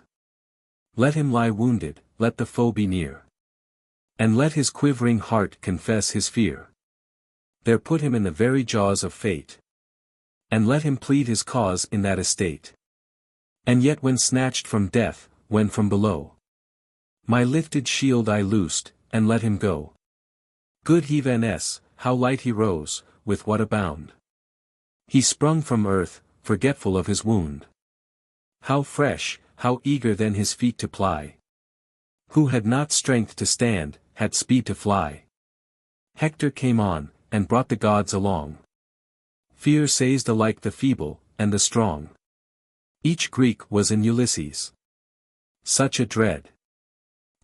Approach, and even the sound of Hector bred. Him, fleshed with slaughter, and with conquest crowned. I met, and overturned him to the ground. When after, matchless as he deemed in might, he challenged all our host to single fight. All eyes were fixed on me, the lots were thrown. But for your champion I was wished alone. Your vows were heard, we fought, and neither yield. Yet I returned unvanquished from the field. With Jove to friend, insulting Trojan came. And menaced us with force, our fleet with flame. Was it the strength of this tongue valiant lord? In that black hour, that saved you from the sword? Or was my breast exposed alone, to brave 1,000 swords, 1,000 ships to save? The hopes of your return. And can you yield? For a saved fleet, less than a single shield? Think it no boast, O Grecians, if I deem these arms want Ajax, more than Ajax them. Or, I with them an equal honor share. They honor to be worn, and I to wear. Will he compare my courage with his sleight? As well he may compare the day with night.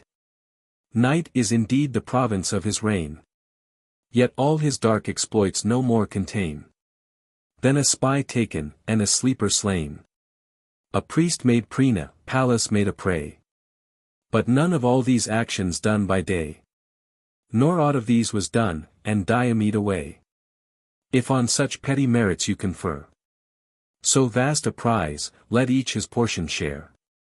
Make a just dividend. And if not all, the greater part to Diomed will fall. But why for Ithacus such arms as those? Who naked, and by night invades his foes? The glittering helm by moonlight will proclaim the latent robber, and prevent his game. Nor could he hold his tottering head upright beneath that morion, or sustain the weight. Nor that right arm could toss the beamy lance. Much less the left that ampler shield advance. Ponderous with precious weight, and rough with cost. Of the round world in rising gold embossed. That orb would ill become his hand to wield. And look as for the gold he stole the shield. Which, showed your error on the wretch bestow. It would not frighten, but allure the foe. Why asks he, what avails him not in fight? And wowed but cumber, and retard his flight. In which his only excellence is placked. You give him death, that intercept his haste. Add, that his own is yet a maiden shield. Nor the least dint has suffered in the field. Guiltless of fight, mind battered, hewed, and bored. Worn out of service, must forsake his lord. What farther need of words are right to scan? My arguments are deeds, let action speak the man. Since from a champion's arms the strife arose. Go cast the glorious prize amid the foes. Then send us to redeem both arms, and shield. And let him wear, who wins, in the field. He said, a murmur from a multitude. Or somewhat like a stifled shout, ensued. Till from his seat arose Laertes' son. Looked down a while, and paused, ere he begun. Then, to expecting audience, rised his look. And not without prepared attention spoke. Soft was his tone, and sober was his face. Action his words, and words his action grace. If he then, my lords, had heard our common prayer, these arms had caused no quarrel for an heir. Still great Achilles had his own possessed. And we with great Achilles had been blessed. But since hard fate, and heaven's severe decree, have ravished him away from you, and me. At this he sighed, and whipped his eyes, and drew, or seemed to draw, some drops of kindly dew. Who better can succeed Achilles lost than he who gave Achilles to your host? This only I request, that neither he may gain, by being what he seems to be, a stupid thing, nor I may lose the prize, by having sense, which he then to him denies. Since great or small, the talent I enjoyed was ever in the common cause employed. Nor let my wit, and wonted eloquence, which often has been used in your defense, and in my own, this only time be brought to bear against myself, and deemed a fault. Make not a crime, where nature made it none. For every man may freely use his own. The deeds of long-descended ancestors are but by grace of imputation ours. There's an effect, but since he draws his line from Jove, and seems to plead a right divine, from Jove, like him, I claim my pedigree, and am descended in the same degree. My sire Laertes was Arcesius' heir. Arcesius was the son of Jupiter. No parricide, no banished man, is known. In all my line, let him excuse his own. Hermes ennobles to my mother's side, by both my parents to the gods allied. But not because that on the female part my blood is better, dare I claim desert, or that my sire from parricide is free. But judge by merit betwixt him and me. The prize be to the best, provided yet that Ajax for a while his kin forget, and his great sire, and greater uncle's name, to fortify by them his feeble claim. Be kindred and relation laid aside, and honor's cause by laws of honor tried. For if he plead proximity of blood, that empty title is with ease withstood. Peleus, the hero's sire, more nigh than he, and Pyrrhus, his undoubted progeny, inherit first these trophies of the field. To Cyrus, or to Phthia, send the shield. And Teucer has an uncle's right. Yet he waives his pretensions, nor contends with me. Then since the cause on pure desert is placked, whence shall I take my rise, what reckon last? I not presume on every act to dwell, but take these few, in order as they fell. Thetis, who knew the fates, applied her care to keep Achilles in disguise from war. And, till the threatening influence was past, a woman's habit on the hero cast. All eyes were cozened by the borrowed vest. And Ajax, never wiser than the rest, found no Pelides there. At length I came with proffered wares to this pretended dame. She, not discovered by her mien, or voice, betrayed her manhood by her manly choice.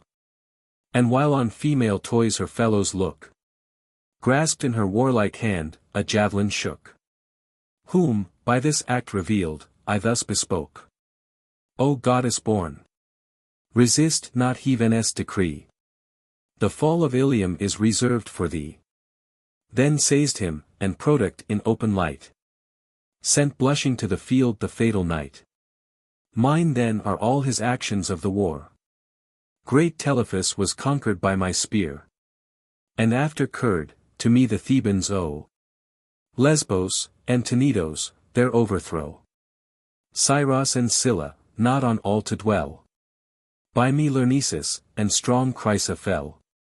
And since I sent the man who Hector slew, to me the noble Hector's death is due. Those arms I put into his living hand. Those arms, Pelides dead, I now demand. When Greece was injured in the Spartan prince, and met at Aulis to avenge th offense, 'twas a dead calm, or adverse blasts, that reigned. And in the port the wind-bound fleet detained. Bad signs were seen, and oracles severe were daily thundered in our general's ear, that by his daughter's blood we must appease Diana's kindled wrath, and free the seas. Affection, interest, fame, his heart assailed. But soon the father o'er the king prevailed. Bold, on himself he took the pious crime. As angry with the gods, as they with him. No subject could sustain their sovereign's look. Till this hard enterprise I undertook. I only durst th imperial power control, and undermine the parent in his soul. Forked him exert the king for common good, and pay our ransom with his daughter's blood. Never was cause more difficult to plead than where the judge against himself decreed. Yet this I won by dint of argument. The wrongs his injured brother underwent, and his own office, shammed him to consent. 'Tis harder yet to move the mother's mind, and to this heavy task was I designed. Reasons against her love I knew were vain. I circumvented whom I could not gain. Had Ajax been employed, our slackened sails had still at Aulis waited happy gales.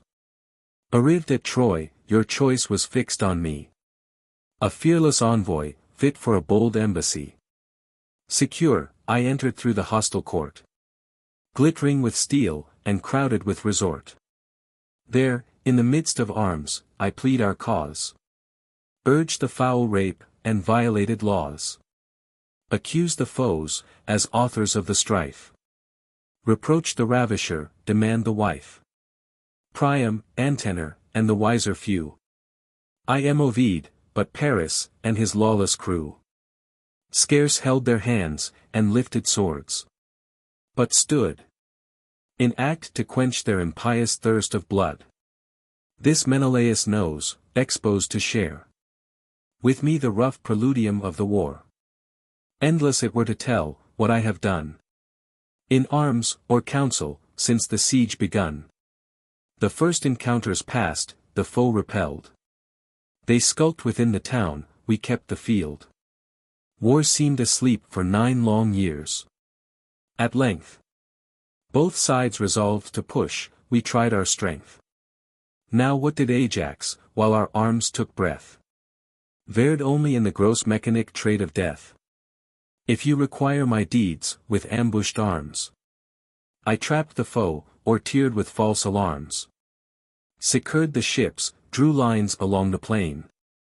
The fainting cheered, chastised the rebel train. Provided forage, our spent arms renewed.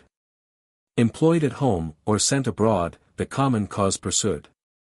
The king, deluded in a dream by Jove, despaired to take the town, and ordered to remove. What subject durst arraign the power supreme, producing Jove to justify his dream? Ajax might wish the soldiers to retain from shameful flight, but wishes were in vain, as wanting of effect had been his words, such as of course his thundering tongue affords. But did this boaster threaten, did he pray, or by his own example urge their stay? None of these, but ran himself away. I saw him run, and was ashamed to see who plied his feet so fast to get aboard, as he. Then speeding through the place, I made a stand, and loudly cried, O base degenerate band, to leave a town already in your hand, after so long expense of blood, for fame, to bring home nothing, but perpetual shame. These words, or what I have forgotten since, for grief inspurred me then with eloquence, reduct their minds They leave the crowded port, and to their late-forsaken camp resort. Dismayed the council met, this man was there, but mute, and not recovered of his fear. Thersites taxed the king, and loudly railed, but his wide-opening mouth with blows I sealed.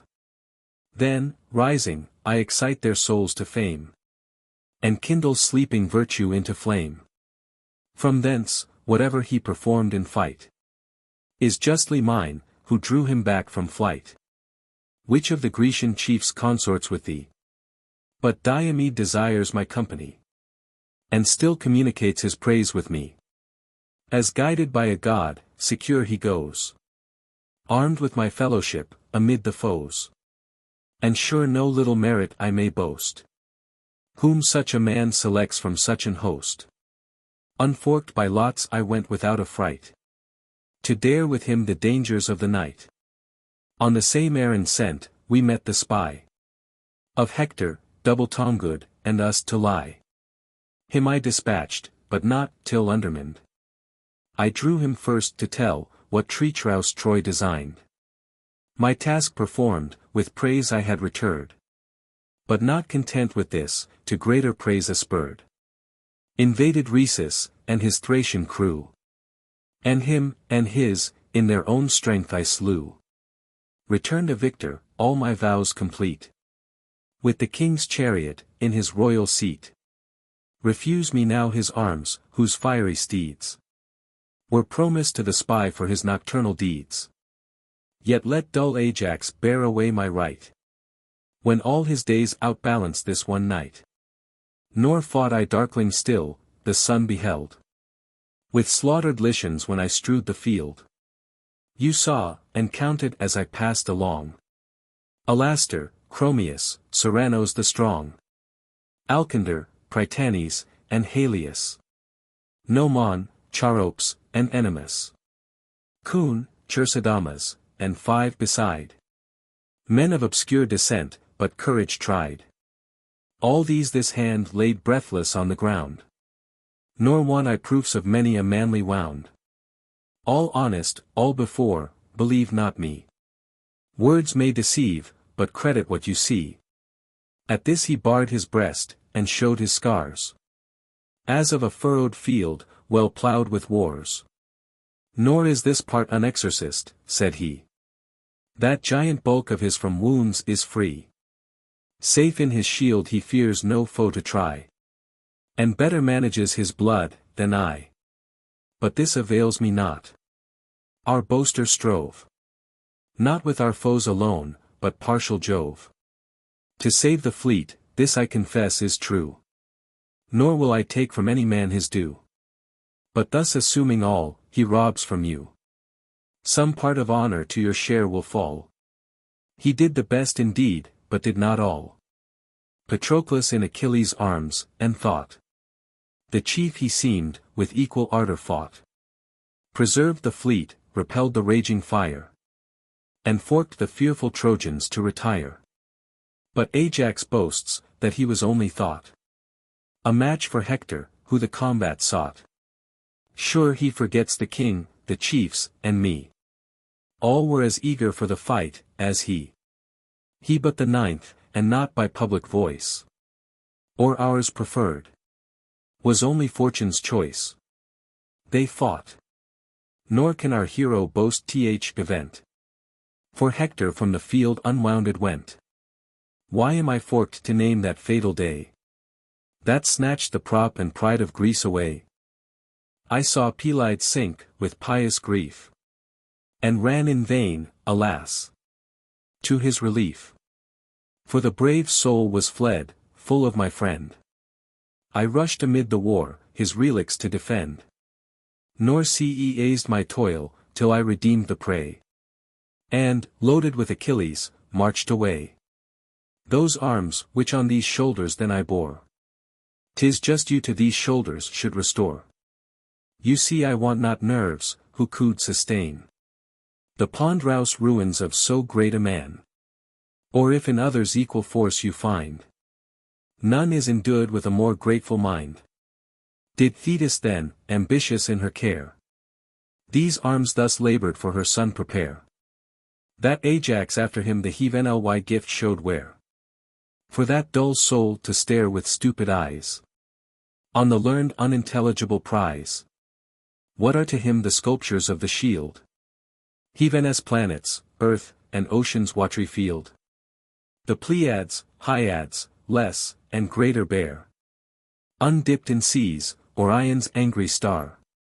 Two differing cities, graved on either hand. Would he wear arms he cannot understand?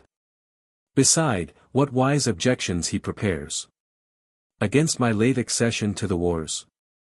Does not the fool perceive his argument is with more force against Achilles bent?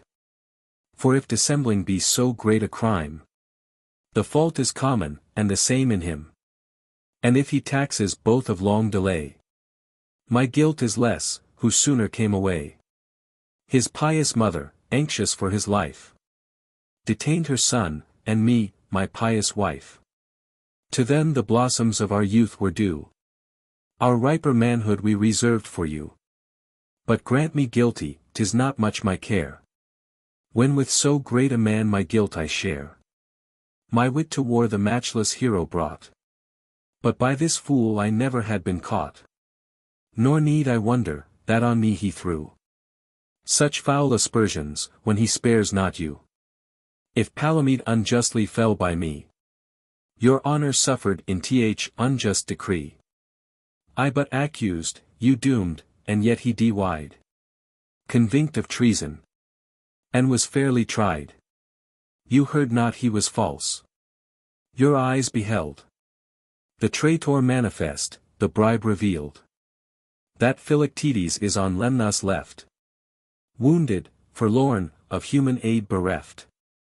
Is not my crime, or not my crime alone? Defend your justice, for the fact's your own. 'Tis true, advice was mine, that staying there, he might his weary limbs with rest repair. From a long voyage free, and from a longer war, he took the counsel, and he lives at least. Event declares I counseled for the best. Though faith is all in ministers of state. For who can promise to be fortunate? Now since his arrows are the fate of Troy, do not my wit, or weak address, employ. Send Ajax there, with his persuasive sense, to mollify the man, and draw him thence. But Xanthus shall run backward, Ida stand a leafless mountain, and the Grecian band shall fight for Troy. If, when my counsels fail, the wit of heavy Ajax can prevail, hard Philoctetes, exercise thy spleen against thy fellows, and the king of men. Curse my devoted head, above the rest, and wish in arms to meet me breast to breast. Yet I the Dangrau's task will undertake, and either die myself, or bring thee back. Nor doubt the same success, as when before the Phrygian prophet to these tents I bore, surprised by night, and forked him to declare in what was placked the fortune of the war. Heaven's dark decrees, and answers to display, and how to take the town, and where the secret lay. Yet this I compassed, and from Troy conveyed the fatal image of their guardian maid. That work was mine, for Pallas, though our friend, yet while she was in Troy, did Troy defend. Now what has Ajax done, or what designed? A noisy nothing, and an empty wind. If he be what he promises in show, why was I sent, and why feared he to go? Our boasting champion thought the task not light, to pass the guards, commit himself to night. Not only through a hostile town to pass, but scale, with steep ascent, the sacred place. With wandering steps to search the citadel, and from the priests their patroness to steal. Then through surrounding foes to force my way, and bear in triumph home the heavenly prey, which had I not, Ajax in vain had held. Before that monstrous bulk, his sevenfold shield. That night to conquer Troy I might be said, when Troy was liable to conquest made. Why point'st thou to my partner of the war? Tydides had indeed a worthy share in all my toil, and praise, but when thy might our ships protected, didst thou singly fight? All joined, and thou of many wert but one. I asked no friend, nor had, but him alone. Who, had he not been well assured, that art and conduct were of war the better part, and more availed than strength, my valiant friend? Had you argued a better right than Ajax can pretend? As good at least Eurypylus may claim, and the more moderate Ajax of the name, the Cretan king, and his brave charioteer, and Menelaus bold with sword and spear. All these have been my rivals in the shield, and yet all these to my pretensions yield. Thy boisterous hands are then of use, when I with this directing head those hands apply. Brawn without brain is thine, my prudent care foresees, provides, administers the war. Thy province is to fight. But when shall be the time to fight, the king consults with me. No dram of judgment with thy force is joined. Thy body is of profit, and my mind by how much more the ship her safety owes to him who steers, than him that only rows. By how much more the captain merits praise than he who fights, and fighting but obeys. By so much greater is my worth than thine, who canst but execute what I design. What gainst thou, brutal man, if I confess thy strength superior, when thy wit is less? Mind is the man, I claim my whole desert from the mind's vigor, and immortal part. But you, O Grecian chiefs, reward my care. Be grateful to your watchmen of the war for all my labors in so long a space. Sure I may plead a title to your grace. Enter the town, I then unbarred the gates, when I removed their tutelary fates. By all our common hopes, if hopes they be, which I have now reduced to certainty. By falling Troy, by yonder tottering Taurus, and by their taken gods, which now are ours. Or if there yet a farther task remains, to be performed by prudence, or by pains. If yet some desperate action rests behind, that asks high conduct, and a dauntless mind. If aught be wanting to the Trojan doom, which none but I can manage, and o'ercome, award, those arms I ask, by your decree. Or give to this, what you refuse to me. He ceased, and ceasing with respect he bowed. And with his hand at once the fatal statue showed. He then, air and ocean rung, with loud applause. And by the general vote he gained his cause. Thus conduct won the prize, when courage failed, and eloquence o'er brutal force prevailed. The death of Ajax. He who could often, and alone, withstand the foe, the fire, and Jove's own partial hand, now cannot his unmastered grief sustain, but yields to rage, to madness, and disdain. Then snatching out his falchion, thou, said he, art mine, Ulysses lays no claim to thee. O often tried, and ever trusty sword, now do thy last kind office to thy lord. 'Tis Ajax who requests thy aid, to show none but himself could overthrow. He said, and with so good a will to die, did to his breast the fatal point apply. It found his heart, a way, till then unknown, where never weapon entered, but his own. No hands could force it thence, so fixed it stood, till out it rushed, expelled by streams of spouting blood. The fruitful blood product of flower, which grew on a green stem, and of a purple hue, like his, whom unaware Apollo slew. Inscribed in both, the letters are the same, but those express the grief, and these the name. The story of Polyxena, and the victor with full sails for Lemnos stood, once stained by matrons with their husbands' Hecuba blood. Thence great Alcides fatal shafts to bear, assigned to Philoctetes' secret care. These with their guardian to the Greeks conveyed. Their 10 years' toil with wished success repaid. With Troy old Priam falls, his queen survives. Till all her woes complete, transformed she grieves. In borrowed sounds, nor with an human face. Barking tremendous o'er the plains of Thrace. Still Ilium's flames their pointed columns raise. And the red Hellespont reflects the blaze. Shed on Jove's altar are the poor remains of blood, which trickled from old Priam's veins. Cassandra lifts her hands to heave in vain. Dragged by her sacred hair. The trembling train of matrons to their burning temples fly. There to their gods for kind protection cry. And to their statues cling, till forked away. The victor Greeks bear off invidious prey. From those high towers Astyanax is thrown. Whence he was wont with pleasure to look down. When oft his mother with a fond delight pointed to view his father's rage in fight. To win renown, and guard his country's right. The winds now call to sea, brisk northern gales. Sing in the shrouds, and court the spreading sails. Farewell, dear Troy, the captive matrons cry. Yes, we must leave our long-loved native sky. Then prostrate on the shore they kiss the sand. And quit the smoking ruins of the land.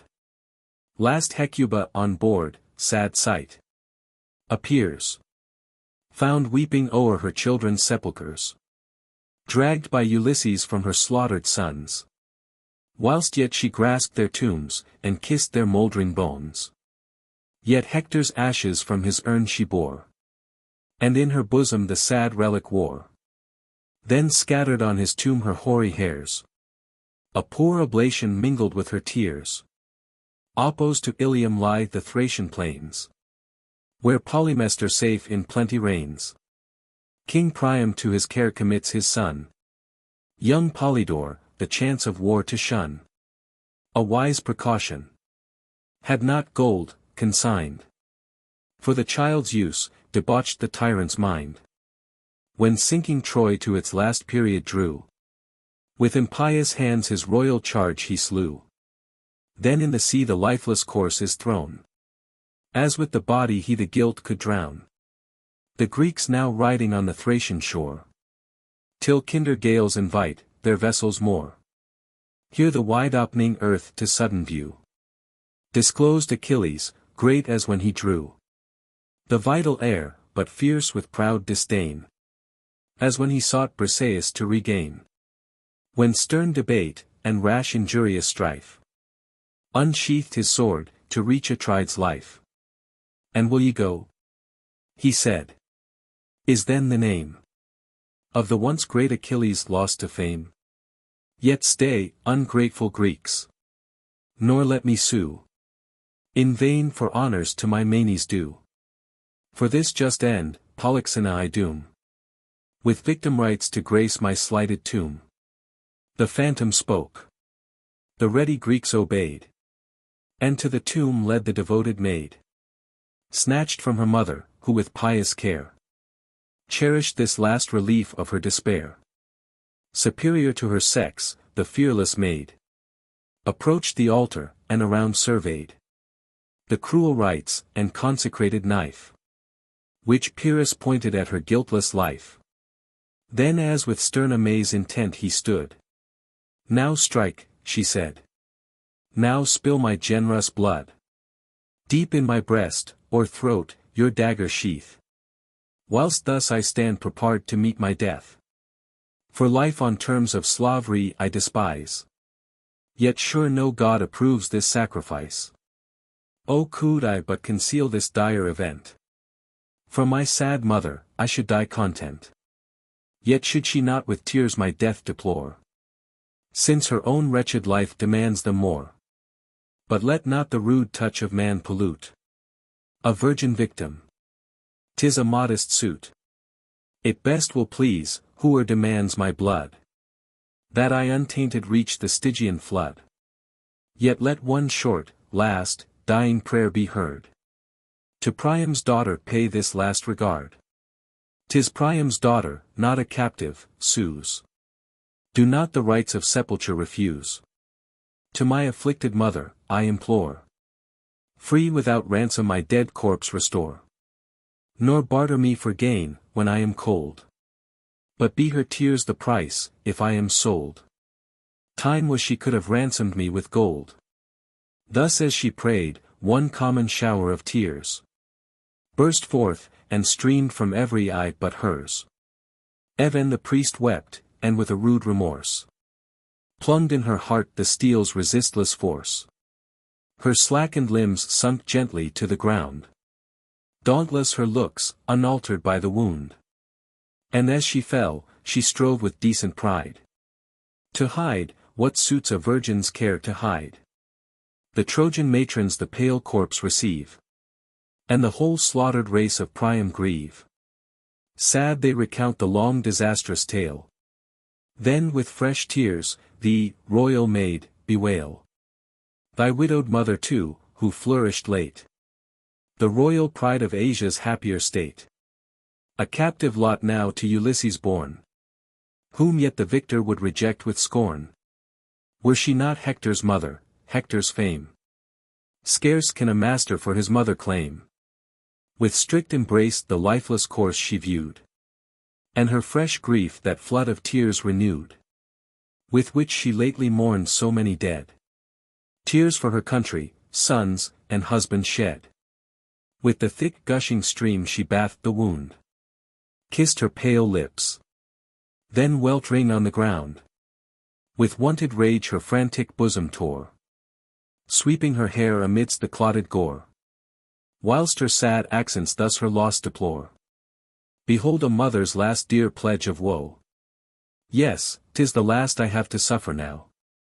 Thou, my Polyxena, my ills must crown.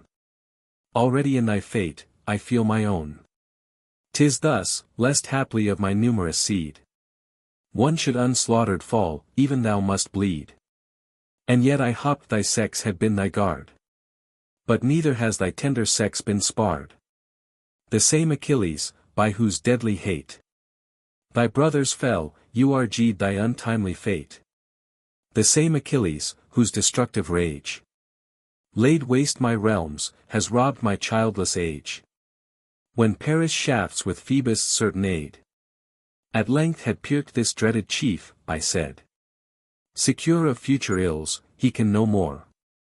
But see, he still pursues me as before.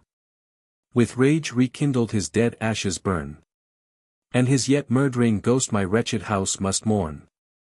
This tyrant's lust of slaughter I have fed.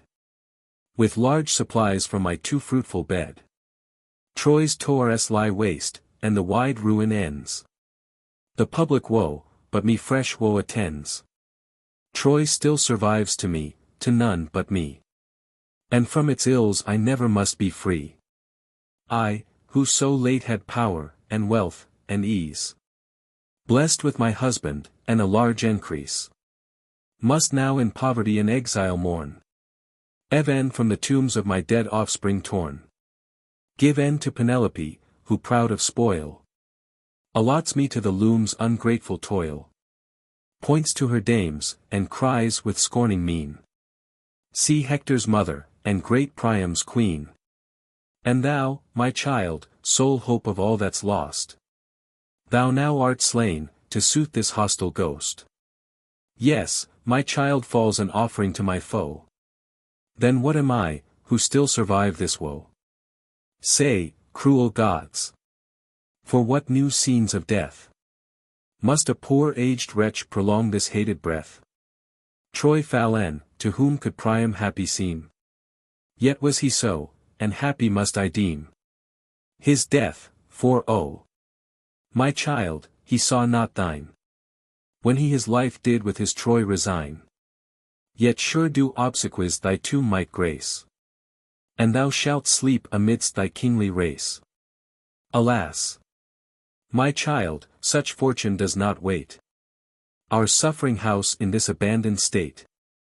A foreign grave, and thy poor mother's tears, are all the honors that attend thy hearse.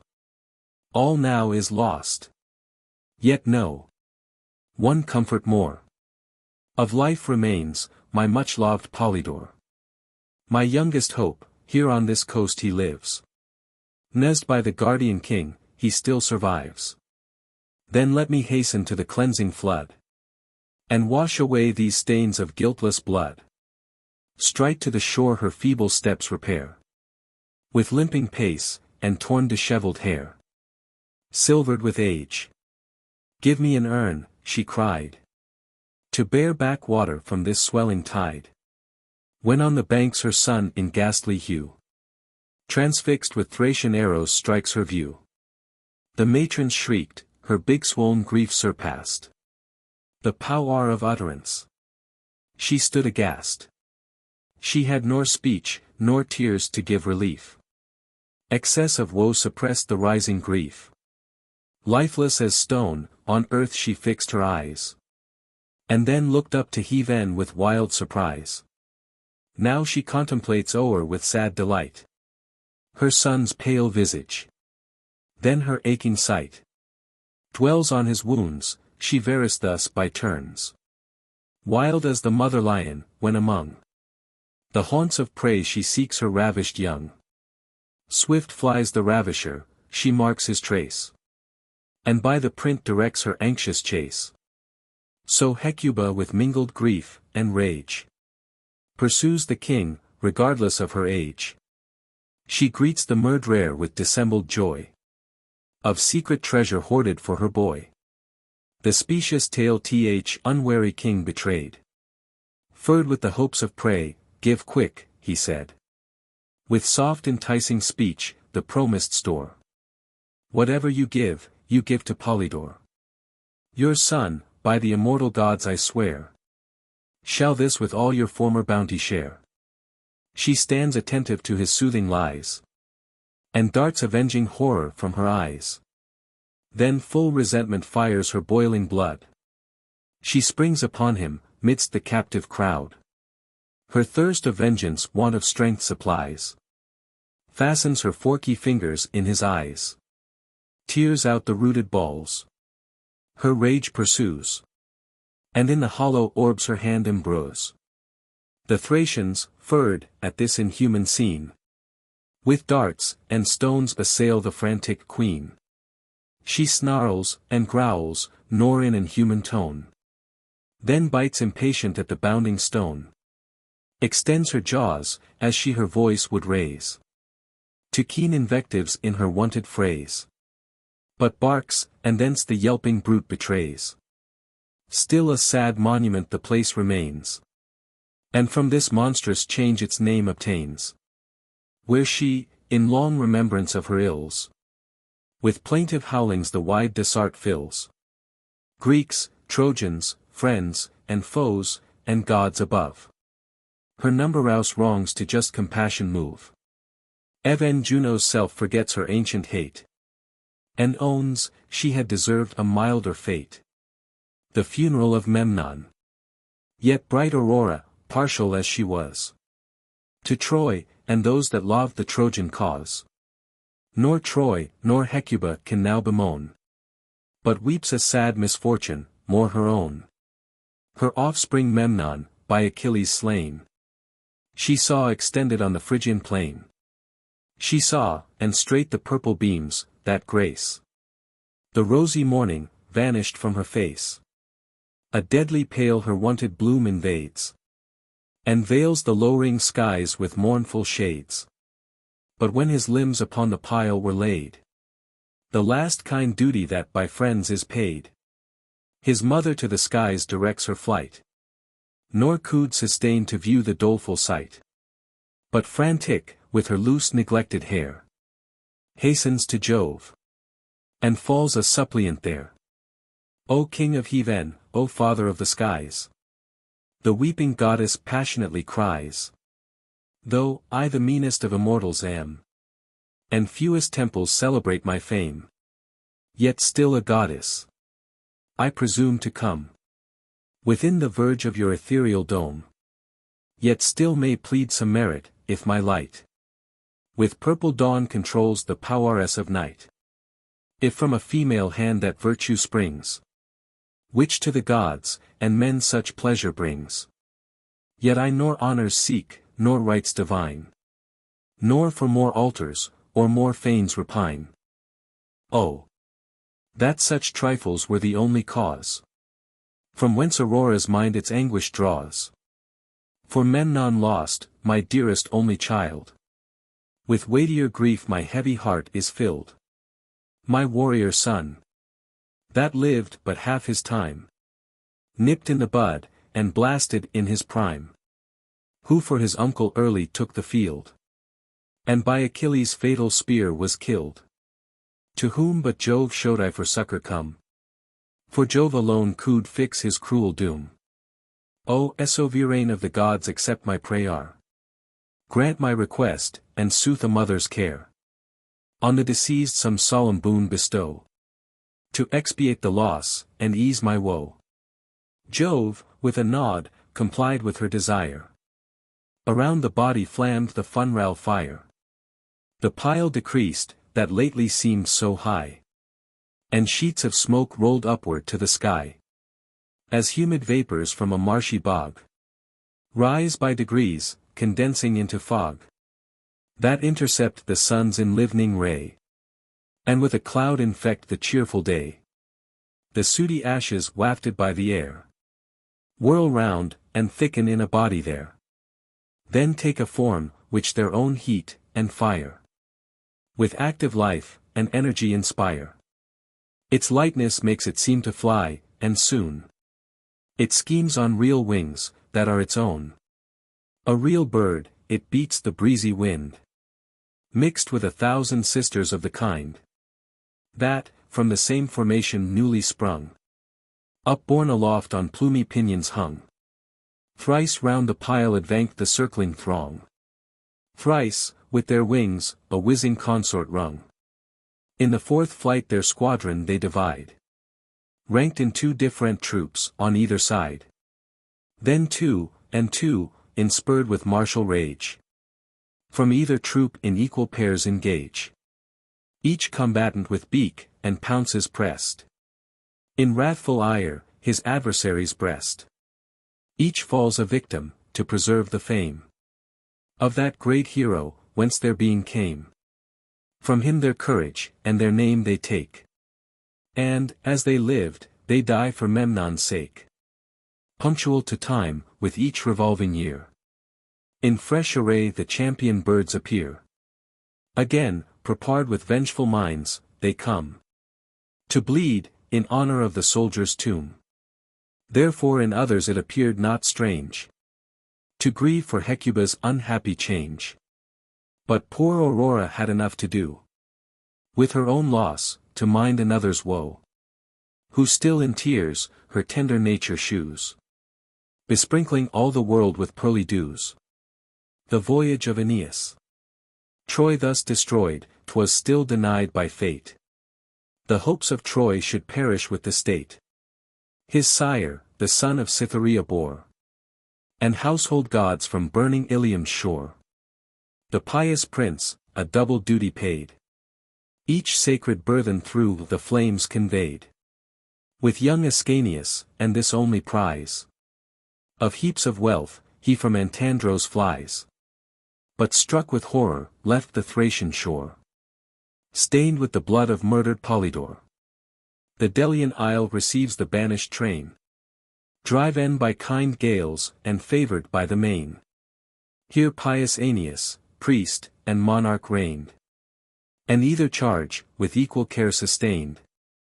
His subjects Rueld, to Phoebus homage paid, his god obeying, and by those obeyed. The priest displays his hospitable gait, and shows the riches of his church, and state. The sacred shrubs, which east Latona's pain, the palm, and olive, and the votive fane. Here grateful flames with fuming incense fed, and mingled wine, ambrosial odors shed. Of slaughtered steers the crackling entrails burned, and then the strangers to the court returned. On beds of tapestry placked aloft, they dine, with Ceres' gift, and flowing bowls of wine. When thus Anchises spoke, amidst the feast, Say, mitred monarch, Phoebus' chosen priest. Or, heir from Troy by cruel fate expelled. When first mine eyes these sacred walls beheld. A son, and twice 2 daughters crown thy bliss. Or heirs my Emry, and I judge amiss. The royal prophet shook his hoary head. With snowy fillets bound, and sighing, said. Thy Emry heirs not, prince, thou saw'st me then. The happy father of so large a train. Behold me now, such turns of chance befall. The race of man, almost bereft of all. For, what comfort can my son bestow? What help afford, to mitigate my woe? While far from hence, in Andrus isle he reigns. From him so nommed, and there my place sustains. Him Delius prescience gave, the twice-born god. A boon more wondrous on the maids bestowed. Whatever they touched, he gave them to transmute. A gift past credit, and above their suit. To Ceres, Bacchus, and Minerva's fruit. How great their value, and how rich their use. Whose only touch such treasures could produce. The dire destroyer of the Trojan reign. Fierce Agamemnon, such a prize to gain. A proof we also were designed by fate. To feel the tempest, that o'erturned your state. With force superior, and a ruffian crew. From these weak arms. The helpless virgins drew. And sternly bade them use the grant divine. To keep the fleet in corn, and oil, and wine. Each, as they could, escaped, 2 strove to gain. Euboea's isle, and 2 their brothers' reign. The soldier follows, and demands the dames. If held by force, immediate war proclaims. Fear conquered nature in their brother's mind. And gave them up to punishment assigned. Forgive the deed, nor Hector's arm was there. Nor thine, Aeneas, to maintain the war. Whose only force upheld your Ilium's Toares. For 10 long years, against the Grecian powers. Prepared to bind their captive arms in bands. To heave end they reared their yet unfettered hands. Help, Bacchus, author of the gift, they prayed. The gift's great author gave immediate aid. If such destruction of their human frame, by ways so wondrous, may deserve the name. Nor could I hear, nor can I now relate. Exact, the manner of their altered state. But this in general of my loss I knew. Transformed to doves, on milky plumes they flew. Such as on Ida's mount thy consort's chariot drew. With such discourse, they entertained the feast. Then rose from table, and withdrew to rest. The following morn, ere soul was seen to shine. Inquiring Trojans sought the sacred shrine. The mystic power commands them to explore. Their ancient mother, and a kindred shore. Attending to the sea, the generous prince dismissed his guests with rich munificence. In old Anchises' hand a scepter placked. A vest, and quiver young Ascanius gracked. His sire, a cup. Which from Aeonian coast. Ismenian Thyrses sent his royal host. Alcon of Mile made what Thyrses sent. And carved thereon this ample argument. A town with 7 distinguished gates was shown. Which spoke its name, and made the city known. Before it, piles, and tombs, and rising flames.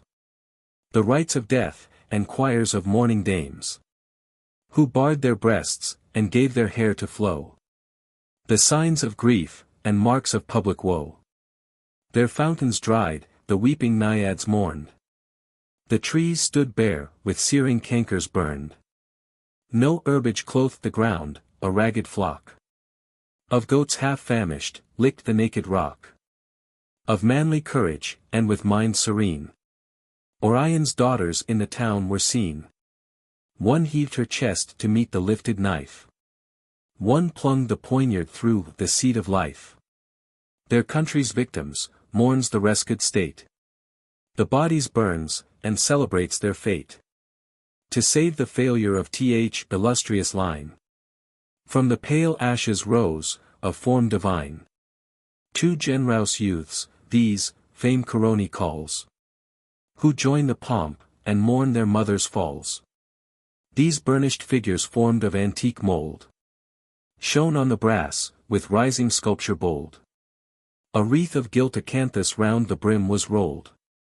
Nor less expense the Trojan gifts expressed. A fuming censer for the royal priest, a chalice, and a crown of princely cost, with ruddy gold, and sparkling gems embossed. Now hoisting sail, to Crete the Trojans stood, themselves remembering sprung from Teucer's blood. But heaven forbids, and pestilential Jove from noxious skies, the wandering navy drove. Her 100 cities left, from Crete they bore, and sought the destined land, Ausonia's shore. But tossed by storms at either strophes lay, till scarred by harpies from the faithless bay. Then passing onward with a prosperous wind, left sly Ulysses' spacious realms behind. Ambratia's state, in former ages known, the strife of gods, the judge transformed to stone. They saw, for Actaeon Phoebus since renowned, who Caesar's arms with naval conquest crowned. Next passed Dodona, wont of old to boast, her vocal forest, and Chaonia's coast, where King Molossus' sons on wings aspurred, and saw secure the harmless fuel furred. Now to Phaeacia's happy isle they came, for fertile orchards known to early fame. Epirus passed, they next beheld with joy a second Ilium, and fictitious Troy. Here Trojan Hellenist the scepter swayed, who showed their fate and mystic truths displayed. By him confirmed Sicilia's isle they reached, whose sides to sea 3 promontories stretched. Pachino's to the stormy south is placked, on Lilybaeum blows the gentle west. Peloro's cliffs the northern bear survey, who rolls above, and dreads to touch the sea. By this they steer, and favored by the tide, secure by night in Zankel's harbor ride. Here cruel Scylla guards the rocky shore, and there the waves of loud Charybdis roar. This sucks, and vomits ships, and bodies drowned, and Ravnus dogs the womb of that surround. In face a virgin, and, if aught be true, by bards recorded, once a virgin too. A train of youths in vain desert her bed, by sea nymphs loved, to nymphs of seas she fled. The maid to these, with female pride, displayed their baffled courtship, and their love betrayed. When Galatea thus bespoke the fair, but first she sighed, while Scylla combed her hair. You, lovely maid, a generous race pursues, whom safe you may, as now you do, refuse. To me, though powerful in a numberous train of sisters, sprung from gods, who rule the main, my native seas could scarce a refuge prove, to shun the fury of the Cyclops' love. Tears choked her utterance here. The pitying maid, with marble fingers whipped them off, and said, My dearest goddess, let thy Scylla know, for I am faithful, whence these sorrows flow. The maid's entreaties o'er the nymph prevail, who thus to Scylla tells the mournful tale, the story of Acis, Polyphemus and Galatea. Acis, the lovely youth, whose loss I mourn, from Faunus, and the nymph Semethis born, was both his parents' pleasure, but, to me, was all that love could make a lover be. The gods our minds in mutual bands did join. I was his only joy, and he was mine. Now 16 summers the sweet youth had seen, and doubtful down began to shade his chin, when Polyphemus first disturbed our joy, and loved me fiercely, as I loved the boy. Ask not which passion in my soul was higher, my last aversion, or my first desire. Nor this the greater was, nor that the less. Both were alike, for both were in excess. Thee, Venus, thee both heaven, and earth obey. Immense thy power, and boundless is thy sway. The Cyclops, who defied th ethereal throne, And thought no thunder louder than his own. The terror of the woods, and wilder far than wolves in plains, or bears in forests are. In human host. Who made his bloody feasts on mangled members of his butchered guests. Yet felt the force of love, and fierce desire. And burnt for me, with unrelenting fire. Forgot his caverns, and his woolly care. Assumed the softness of a lover's air. And combed, with teeth of rakes, his rugged hair.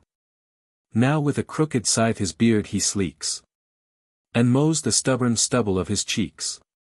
Now in the crystal stream he looks, to try his simigers, and rolls his glaring eye. His cruelty, and thirst of blood are lost. And ships securely sail along the coast. The prophet Telemus, bereaved by chance. Where Etna's summits to the seas advance. Who marked the tracks of every bird that flew. And sure presages from their flying drew. Foretold the Cyclops. That Ulysses' hand in his broad eye showed thrust a flaming brand.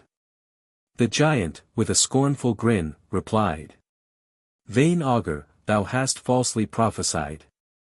Already love his flaming brand has tossed. Looking on two fair eyes, my sight I lost. Thus, warned in vain, with stalking pace he strode. And stamped the margin of the briny flood. With heavy steps, and weary, sought Aegon.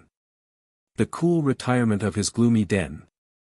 A promontory, sharpening by degrees. Ends in a wedge, and overlooks the seas. On either side, below, the water flows. This airy walk the giant lover chose. Here on the midst he sate. His flocks, unled. Their shepherd followed, and securely fed. A pine so burly, and of length so vast. That sailing ships required it for a mast. He wielded for a staff, his steps to guide. But laid it by, his whistle while he tried. 100 reeds of a prodigious growth. Scarce made a pipe, proportioned to his mouth. Which when he gave it wind, the rocks around. And watery plains, the dreadful hiss resound. I heard the ruffian shepherd rudely blow. Where, in a hollow cave, I sat below. On Assus' bosom I my head reclined. And still preserved the poem in my mind. O lovely Galatea, whiter far than falling snows, and rising lilies are. More flowery than the meads, as crystal bright. Erect as alders, and of equal height. More wanton than a kid, more sleek thy skin. Than orient shells, that on the shores are seen. Than apples fairer, when the boughs they laid. Pleasing, as winter suns, or summer shade. More grateful to the sight, than goodly plains. And softer to the touch, than down of swans. Or curds new turned. And sweeter to the taste.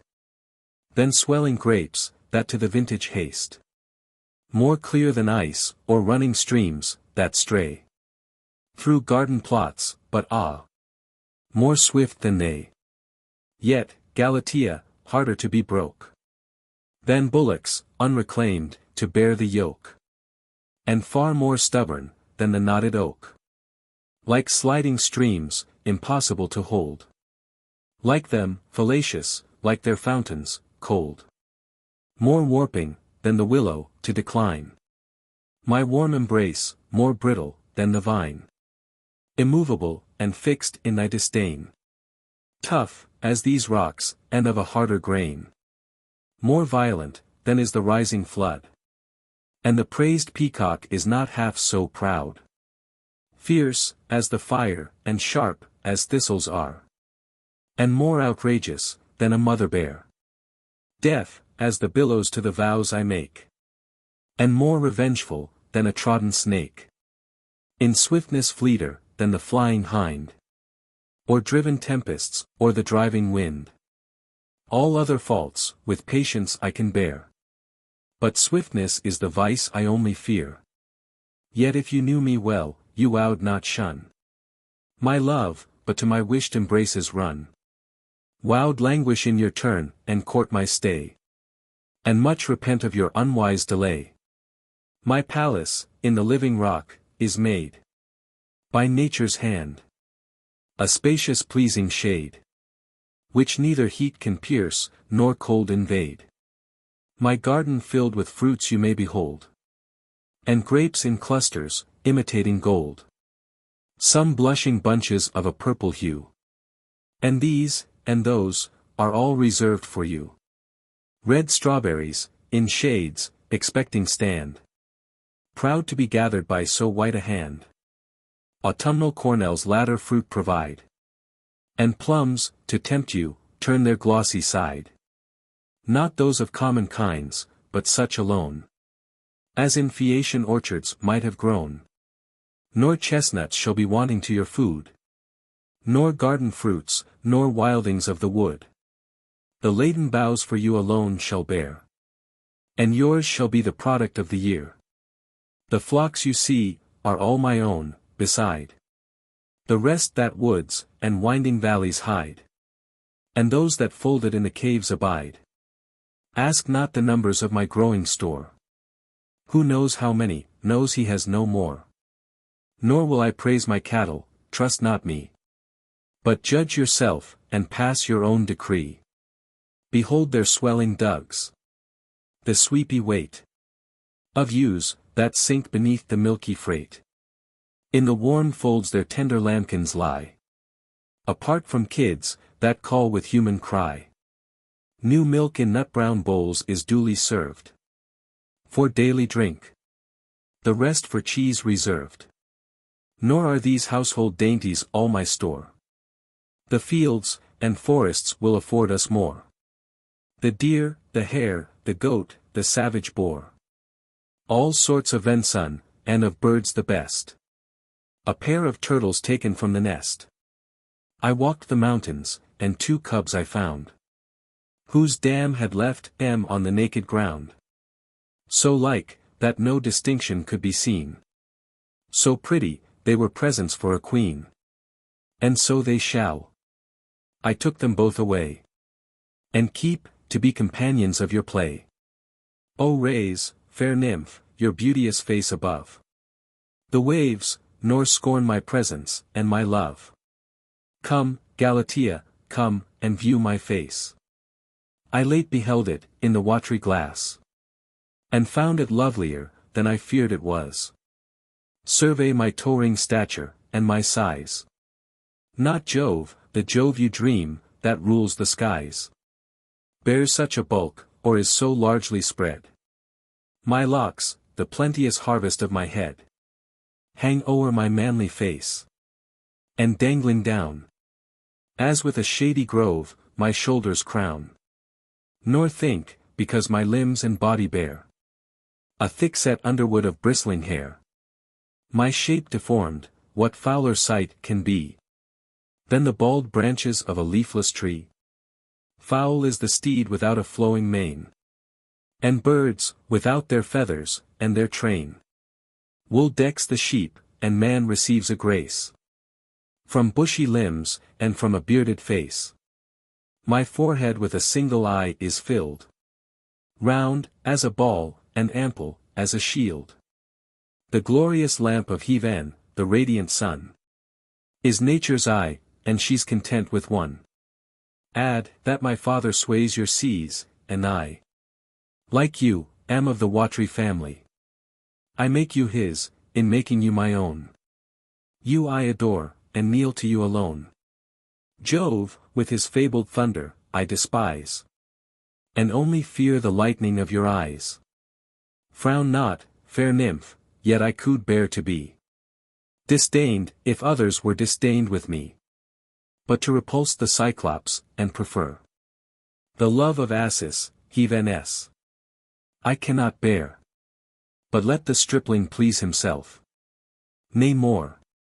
Please you, though, that's the thing I most abhor.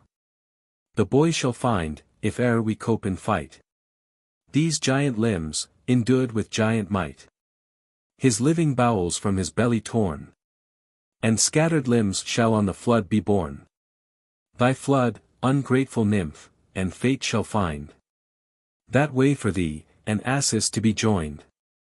For oh, I burn with love, and thy disdain augments at once my passion, and my pain. Translated Etna flames within my heart. And thou, inhuman, wilt not ease my smart. Lamenting thus in vain, he rose, and strode with furious paces to the neighboring wood. Restless his feet, distracted was his walk. Mad were his motions, and confused his talk. Mad, as the vanquished bull, when forked to yield his lovely mistress, and forsake the field. Thus far unseen I saw, when fatal chance his looks directing, with a sudden glance.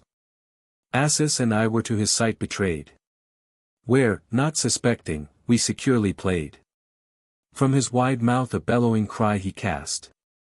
I see, but this shall be your last. A roar so loud made Etna to rebound.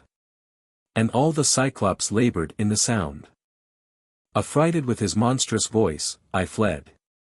And in the neighboring ocean plunged my head. Poor Assis turned his back, and help, he cried. Help, Galatea, help, my parent gods. And take me dying to your deep abodes. The Cyclops followed, but he sent before a rib, which from the living rock he tore. Though but an angle reached him of the stone, the mighty fragment was enough alone to crush all Assis.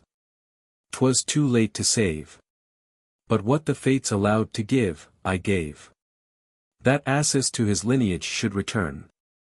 And Raoul, among the river gods, his urn. Straight issued from the stone a stream of blood, which lost the purple, mingling with the flood. Then, like a troubled torrent, it appeared. The torrent too, in little space, was cleared. The stone was cleft, and through the yawning chink new reeds arose, on the new river's brink. The rock, from out its hollow womb, disclosed a sound like water in its course opposed. When, wand roused to behold, full in the flood, up starts a youth, and navel high he stood. Horns from his temples rise, and either horn thick wreaths of reeds, his native growth, adorn. Were not his stature taller than before, his bulk augmented, and his beauty more, his color blue. For Assis he might pass, and Assis changed into a stream he was. But mine no more, he rolls along the plains with rapid motion, and his name retains the story of Glaucus and Scylla. Here Ceas the nymph the fair assembly broke. The sea-green nereids to the waves betook. While Scylla, fearful of the widespread main, swift to the safer shore returns again. There o'er the sandy margin unarrayed, with printless footsteps flies the bounding maid. Or in some winding creek's secure retreat, she bathes her weary limbs, and shuns the noonday's heat. Her Glaucus saw, as o'er the deep he rode, new to the seas, and late received a god. He saw, and languished for the virgin's love. With many an artful blandishment he strove her flight to hinder, and her fears remove. The more he sues, the more she wings her flight, and nimbly gains a neighboring mountain's height. Steep shelving to the margin of the flood, a neighboring mountain bare, and woodless stood. Here, by the place secured, her steps she stayed, and, trembling still, her lover's form surveyed. His shape, his hue, her troubled sense appall, and dropping locks that o'er his shoulders fall. She sees his face divine, and manly brow end in a fish's wreathy tail below. She sees, and doubts within her anxious mind, whether he comes of god, or monster kind. This Glaucus soon perceived, and, oh, forbear. His hand supporting on a rock lay near. Forbear, he cried, fond maid, this needless fear. Nor fish am I, nor monster of the main, but equal with the watery gods I reign. Nor Proteus, nor Palemon me excel. nor he whose breath inspires the sounding shell. My birth, 'tis true, I owe to mortal race. And I myself but late a mortal was. Even then in seas, and seas alone, I joyed. The seas my hours, and all my cares employed. In meshes now the twinkling prey I drew. Now skilfully the slender line I threw. And silent sat the moving float to view. Not far from shore, there lies a verdant mead. With herbage half, and half with water spread. There, nor the horned heifers browsing stray. Nor shaggy kids, nor wanton lambkins play. There, nor the sounding bees their nectar cull. Nor rural swains their genial chaplets pull. Nor flocks, nor herds, nor mowers haunt the place. To crop the flores, or cut the bushy grass. Thither, sure first of living race came I. And sat by chance, my dropping nets to dry. My scaly prize, in order all displayed. By number on the greensward there I laid. My captives, whom or in my nets I took. Or hung unwary on my wily hook. Strange to behold. Yet what avails a lie? I saw them bite the grass, as I sate by. Then sudden darting o'er the verdant plain. They spread their fins, as in their native main. I paused, with wonder struck, while all my prey left their new master, and regained the sea. Amazed, within my secret self I sought. What god, what herb the miracle had wrought? But sure no herbs have power like this, I cried. And straight I plucked some neighboring herbs, and tried. Scarce had I bit, and proved the wandrouse taste. When strong convulsions shook my troubled breast. I felt my heart grow fond of something strange. And my whole nature laboring with a change. Restless I grew, and every place forsook. And still upon the seas I bent my look. Farewell forever. Farewell, land. I said. And plunged amidst the waves my sinking head. The gentle powers, who that low empire keep, received me as a brother of the deep. To Tethys, and to ocean old, they pray. To purge my mortal earthy parts away. The watery parents to their suit agreed. And thrice 9 times a secret charm they read. Then with lust rations purify my limbs. And bid me bathe beneath 100 streams. 100 streams from various fountains run. And on my head at once come rushing down. Thus far each passage I remember well. And faithfully thus far the tale I tell. But then oblivion dark, on all my senses fell. Again at length my thought reviving came. When I no longer found myself the same. Then first this sea-green beard I felt to grow. And these large honors on my spreading brow. My long descending locks the billows sweep. And my broad shoulders cleave the yielding deep. My fishy tail, my arms of azure hue. And every part divinely charmed, I view. But what avail these useless honors now? What joys can immortality bestow? What, though our nereids all my form approve? What boots it, while fair Scylla scorns my love? Thus far the god, and more he wowed have said. When from his presence flew the ruthless maid. Stung with repulse, in such disdainful sort. He seeks Titanian Circe's horrid court. The end of the 13th book. Book the 14th. Scylla and Glaucus, Cant, the pilgrimage of Aeneas, Cant. The island of Circe, Picus and Cannons, the triumph and apotheosis of Aeneas, Pomona and Vertumnus, legends of early Rome, the apotheosis of Romulus. The transformation of Scylla. Now Glaucus, with a lover's haste, bounds o'er the swelling waves, and seeks the Latian shore. Messina, Rhegium, and the barren coast of flaming Aetna, to his sight are lost. At length he gains the Tyrrhene seas, and views the hills where baneful philters Circe brews. Monsters, in various forms, around her press. As thus the god salutes the sorceress. O Circe, be indulgent to my grief, and give a love-sick deity relief. Too well the mighty power of plants I know, to those my figure, and new fate I owe. Against Messina, on th Ausonian coast, I Scylla viewed, and from that hour was lost. In tenderest sounds I sued, but still the fair was deaf to vows, and pitiless to prayer. If numbers can avail, exert their power, or energy of plants, if plants have more.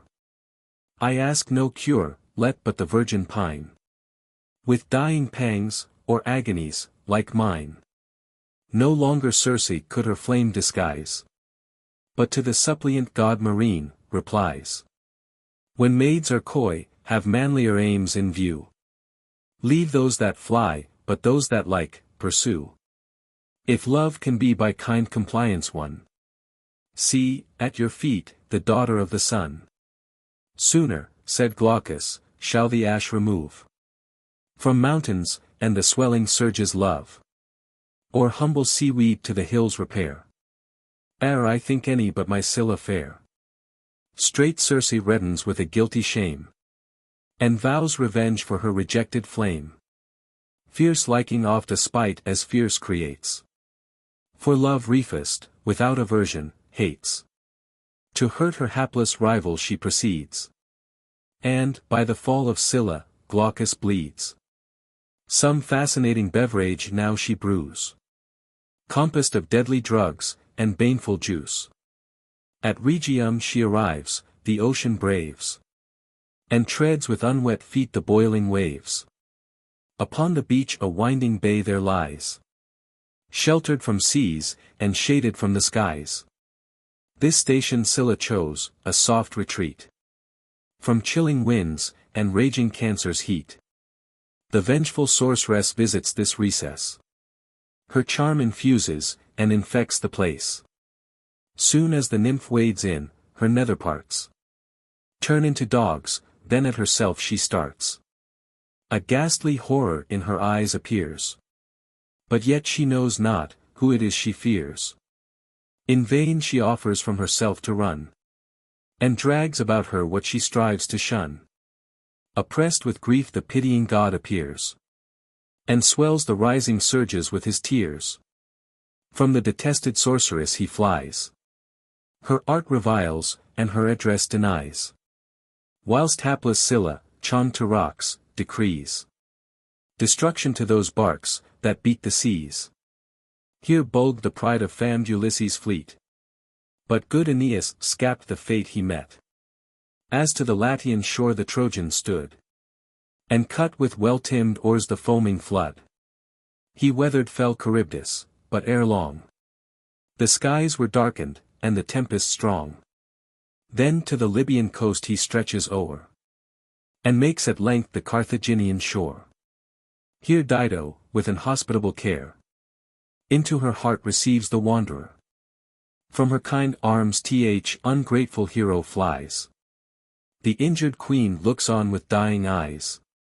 Then to her folly falls a sacrifice. Aeneas now sets sail, and plying gains fair Eryx, where his friend Acestes reigns. First to his sire does funeral rites decree, then gives the signal next, and stands to sea. Outruns the islands where volcanoes roar, gets clear of sirens, and their faithless shore, but looses Palinurus in the way. Then makes Inarim, and Procida. The galleys now by Pithecusa pass. The name is from the natives of the place. The father of the gods detesting lies, oft, with abhorrence, heard their perjuries. Abandoned race, transformed to beasts, began to mimic the impertinence of man. Flat-nosed, and furrowed, with grimace they grin, and look, to what they were, too near akin. Merry in make, and busy to no end. This moment they divert, the next offend. So much this species of their past retains. Though lost the language, yet the noise remains. Now, on his right, he leaves Parthenope. His left, Messinus jutting in the sea. Arrives at Cuma, and with awe surveyed the grotto of the venerable maid. Begs leave through black Avernus to retire, and view the much-loved manes of his sire. Straight the divining virgin raised her eyes, and, foaming with a holy rage, replies, O thou, whose worth thy wondrous works proclaim! The flames, thy piety, the world, thy fame. Though great be thy request, yet shalt thou see Elysian fields, infernal monarchy. Thy parents' shade, this arm thy steps shall guide. To suppliant virtue nothing is denied.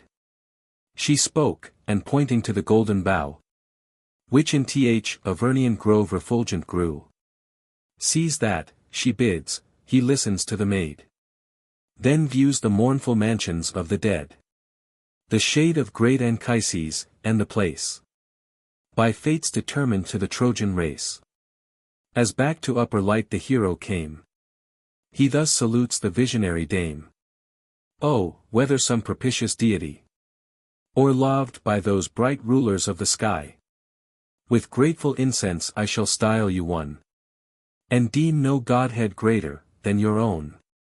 'Twas you restored me from the realms of night, and gave me to behold the fields of light, to feel the breezes of congenial air, and nature's blessed benevolence to share. I am no deity, replied the dame, but mortal, and religious rites disclaim. Yet had avoided death's tyrannic sway, had I consented to the god of day. With promises he sought my love, and said, have all you wish, my fair Cumean maid. I paused, then pointing to a heap of sand, for every grain, to live a year, demand. But unmindful of effect of time, forgot to covenant for youth, and prime. The smiling bloom, I boasted once, is gone, and feeble age with lagging limbs creeps on. 7 centuries have I lived, 3 more fulfill the period of the years to finish still. Who'll think, that Phoebus, drayest in youth divine, had once believed his luster less than mine? This withered frame, so fates have willed, shall waste to nothing, but prophetic words, at last. The Sibyl mounting now from nether skies, and the famed Ilian prince, at Cuma rise. He sailed, and near the place to anchor came, since called Cajeta from his nurse's name. Here did the luckless maker, a friend to wise Ulysses, his long labors end.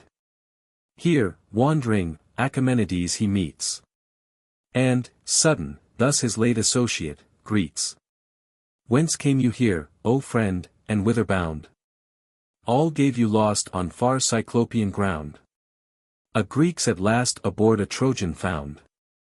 Thus Achaemenides, with thanks I name Aeneas, and his piety proclaim.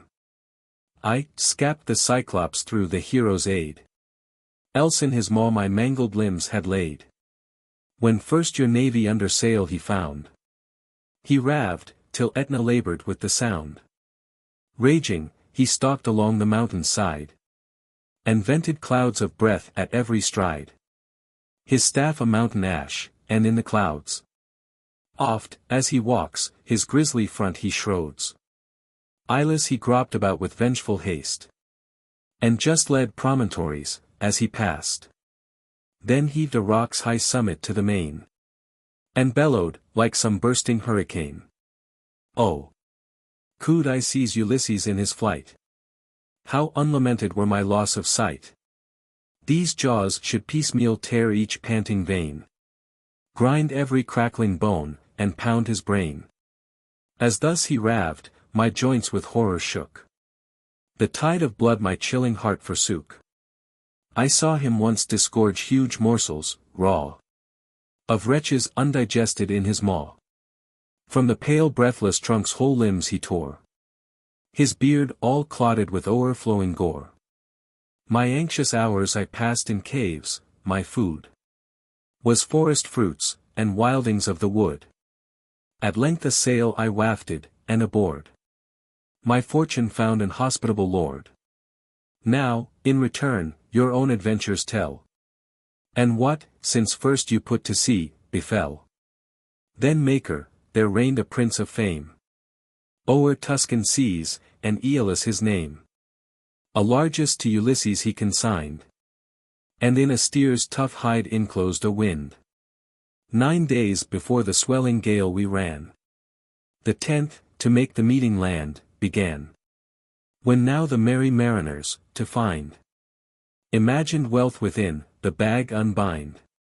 Forthwith outrushed a gust, which backwards bore our galleys to the Laestrygonian shore. Whose crown, Antiphates the tyrant wore. Some few commissioned were with speed to treat. We to his court repair, his guards we meet. 2, friendly flight preserved, the 3rd was doomed to be by those cursed cannibals consumed. Inhumanly our hapless friends they treat. Our men they murder, and destroy our fleet. In time the wise Ulysses bore away, and dropped his anchor in yon faithless bay. The thoughts of perils past we still retain, and fear to land, till lots appoint the men.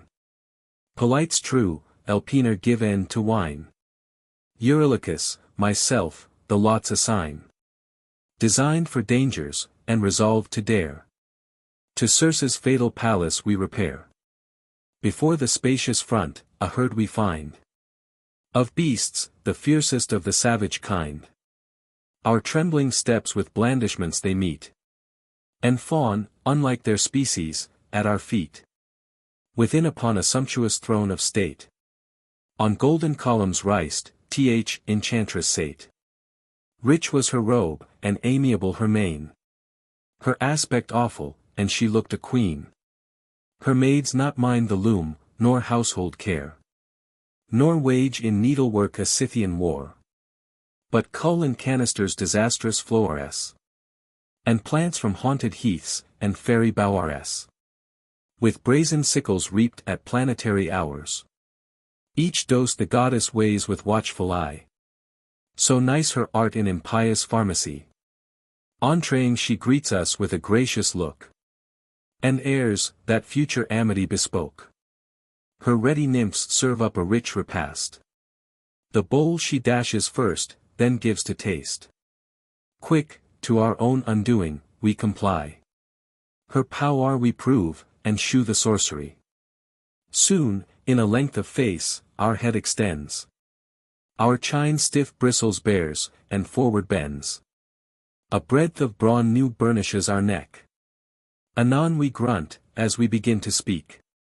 Alone Eurylochus refused to taste. Nor to a breast obscene the man debased. Hither Ulysses hastes, so fates command. And bears the powerful moly in his hand. Unsheathes his scimitar, assaults the dame. Preserves his species, and remains the same. The nuptial rite this outrage straight attends. The dower desert is his transfigured friends. The incantation backward she repeats. Inverts her rod, and what she did, defeats. And now our skin grows smooth, our shape upright. Our arms stretch up, our cloven feet unite. With tears our weeping general we embrace. Hang on his neck, and melt upon his face. 12 silver moons in Circe's court we stay. Whilst there they waste unwilling hours away. 'Twas here I spied a youth in Parian stone. His head a pecker bore, the cause unknown. To passengers. A nymph of Circe's train. The mystery thus attempted to explain. Picus, who once Ausonian Peter held. Could rein the steed, and fie him for the field. So like he was to what you see, that still. We doubt if real, or the sculptor's skill. The graces in the finished piece, you find. Are but the copy of his fairer mind. For lustre scarce the royal youth could name. Till every love-sick nymph confessed a flame. Oft for his love the mountain dryad sued. And every silver sister of the flood. Those of Numicus, Albula, and those. Where Almo creeps, and hasty Nr o'erflows. Where sedgy Anio glides through smiling meads. Where shady Farfar rustles in the reeds. And those that love the lakes, and homage owe to the chaste goddess of the silver bow. In vain each nymph her brightest charms put on. His heart no sovereign would obey but one. She whom Vanilia, on Mount Palatine, to Janus bore, the fairest of her line. Nor did her face alone her charms confess. Her voice was ravishing, and pleased no less. Whene'er she sung, so melting were her strains. The flocks unfed seemed listening on the plains. The rivers would stand still, the cedars bend. And birds neglect their pinions to attend. The savage kind in forest wilds grow tame. And cannons, from her heave an ly voice, her name. Hymen had now in some ill-fated hour. Their hands united, as their hearts before. Whilst their soft moments in delights they waste. And each new day was dearer than the past. Picus would sometimes o'er the forests rove. And mingle sports with intervals of love. It chanked, as once the foaming boar he checked. His jewels sparkling on his Tyrian vest. Lascivious Circe well the youth surveyed. As simpling on the flowery hills she strayed. Her wishing eyes their silent message tell. And from her lap the verdant mischief fell. As she attempts at words, his courser springs. O'er hills, and lawns, and even a wish out wings. Thou shalt not 'scape me so, pronounced the dame. If plants have power, and spells be not a name. She said, and forthwith formed a boar of air. That sought the covert with dissembled fear. Swift to the thicket Picus wings his way. On foot, to chase the visionary prey. Now she invokes the daughters of the night. Does noxious juices smear, and charms recite. Such as can veil the moon's more feeble fire. Or shade the golden luster of her sire. In filthy fogs she hides the cheerful noon. The guard at distance, and the youth alone. By those fair eyes, she cries, and every grace. That finish all the wonders of your face. Oh! I conjure thee, hear a queen complain. Nor let the sun's soft lineage sue in vain. Whoe'er thou art, replied the king, forbear. None can my passion with my cannons share. She first my every tender wish posseused. And found the soft approaches to my breast. In nuptials blessed, each loose desire we shun. Nor time can end, what innocence begun. Think not, she cried, to saunter out a life. Of form, with that domestic drudge, a wife. My just revenge, dull fool, ere long shall show. What ills we women, if reefest, can do. Think me a woman, and a lover too. From dear successful spite we hope for ease. Nor fail to punish, where we fail to please. Now twice to east she turns, as oft to west. Thrice waves her wand, as oft a charm expressed. On the lost youth her magic power she tries. Aloft he springs, and wonders how he flies. On painted plumes the woods he seeks, and still. The monarch oak he pierces with his bill. Thus charmed, no more o'er Latian lands he reigns. Of Picus nothing but the name remains. The winds from drizzling damps now purge the air. The mist subsides, the settling skies are fair. The court their sovereign seek with arms in hand. They threaten Circe, and their lord demand. Quick she invokes the spirits of the air. And twilight elves, that on dun wings repair. To charnels, and unhallowed sepulchre. Now, strange to tell, the plants sweat drops of blood. The trees are tossed from forests where they stood. Blue serpents o'er the tainted herbage slide. Pale glaring spectres on the ether ride. Dogs howl, earth yawns, rent rocks forsake their beds. And from their quarries heave their stubborn heads. The sad spectators, stiffened with their fears. She sees, and sudden every limb she smears. Then each of savage beasts the figure bears.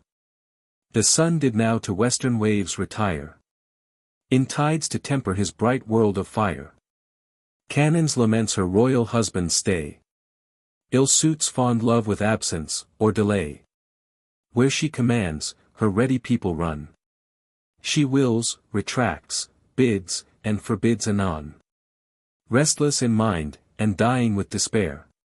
Her breast she beats, and tears her flowing hair. 6 days, and nights she wanders on, as chance directs, without or sleep, or sustenance. Tiber at last beholds the weeping fair. Her feeble limbs no more the mourner bear. Stretched on his banks, she to the flood complains. And faintly tunes her voice to dying strains. The sickening swan thus hangs her silver wings. And, as she droops, her elegy she sings. Ere long sad Canaan's wastes to air, whilst fame the place still honors with her hapless name. Here did the tender tale of Picus cease. Above belief the wonder, I confess. Again we sail, but more disasters meet. Foretold by Circe, to our suffering fleet. Myself unable further woes to bear. Declined the voyage, and am refuged here. Thus Maker, now with a pious aim. Had good Aeneas riced a funeral flame. In honor of his hoary nurse's name. Her epitaph he fixed. And setting sail. Cajeta left, and catched at every gale. He steered at distance from the faithless shore. Where the false goddess reigns with fatal power. And sought those grateful groves, that shade the plain. Where Tiber rues majestic to the main. And fattens, as he runs, the fair campaign. His kindred gods the hero's wishes crown. With fair Lavinia, and Latinus throne. But not without a war the prize he won. Drawn up in bright array the batel stands. Turnus with arms his promised wife demands. Hetrurians, Latians equal fortune share. And doubtful long appears the face of war. Both powers from neighboring princes seek supplies. And embassies appoint for new allies. Aeneas, for relief, Evander moves. His quarrel he asserts, his cause approves. The bold Rutulians, with an equal speed. Sage Vendus dispatched to Diomed. The king, late griefs revolving in his mind. These reasons for neutrality assigned. Shall I, of one poor dodal town posseist. My people thin, my wretched country waste. An exiled prince, and on a shaking throne. Or risk my patron's subjects, or my own. You'll grieve the harshness of our hap to hear. Nor can I tell the tale without a tear. After famed Ilium was by Argives won.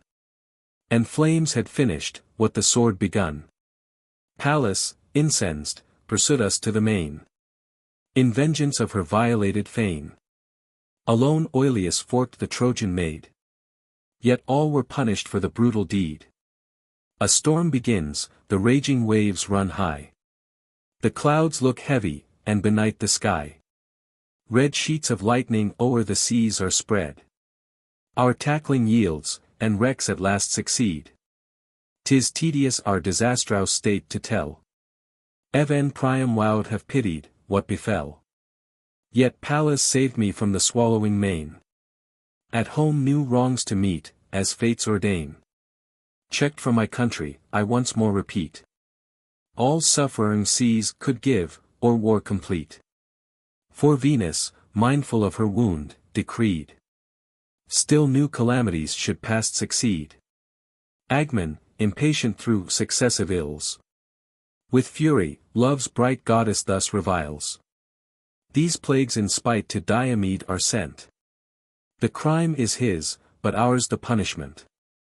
Let each, my friends, her puny spleen despise. And dare that haughty harlot of the skies. The rest of Agmon's insolence complain. And of irreverence the wretch arraign. About to answer. His blaspheming throat contracts, and shrieks in some disdainful note. To his new skin a fleece of feather clings. Hides his late arms, and lengthens into wings. The lower features of his face extend. Warp into horn, and in a beak descend. Some more experience Agmon's destiny. And wheeling in the air, like swans they fly. These thin remains to Daunus' realms I bring. And here I reign, a poor precarious king. Thus Diomedes. Venulus withdraws. Unsped the service of the common cause. Puteoli he passes, and surveyed. A cave long honored for its awful shade. Here trembling reeds exclude the piercing ray. Here streams in gentle falls through winding stray. And with a passing breath cool zephyrs play. The goatherd god frequents the silent place. As once the wood nymphs of the sylvan race. Till Apulus with a dishonest air. And gross behavior, banished thence the fair. The bold buffoon, whene'er they tread the green. Their motion mimics, but with jest obscene. Loose language oft he utters, but ere long. A bark in filmy network binds his tongue. Thus chonged, a base wild olive he remains. The shrub the coarseness of the clown retains. Meanwhile the Latians all their power prepare. Gainst fortune, and the foe to push the war. With Phrygian blood the floating fields they stain.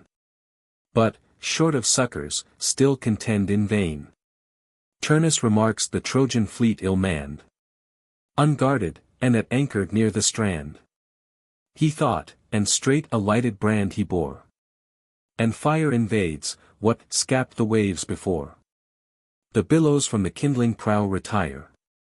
Pitch, rosin, sear wood on red wings aspire. And Vulcan on the seas exerts his attribute of fire.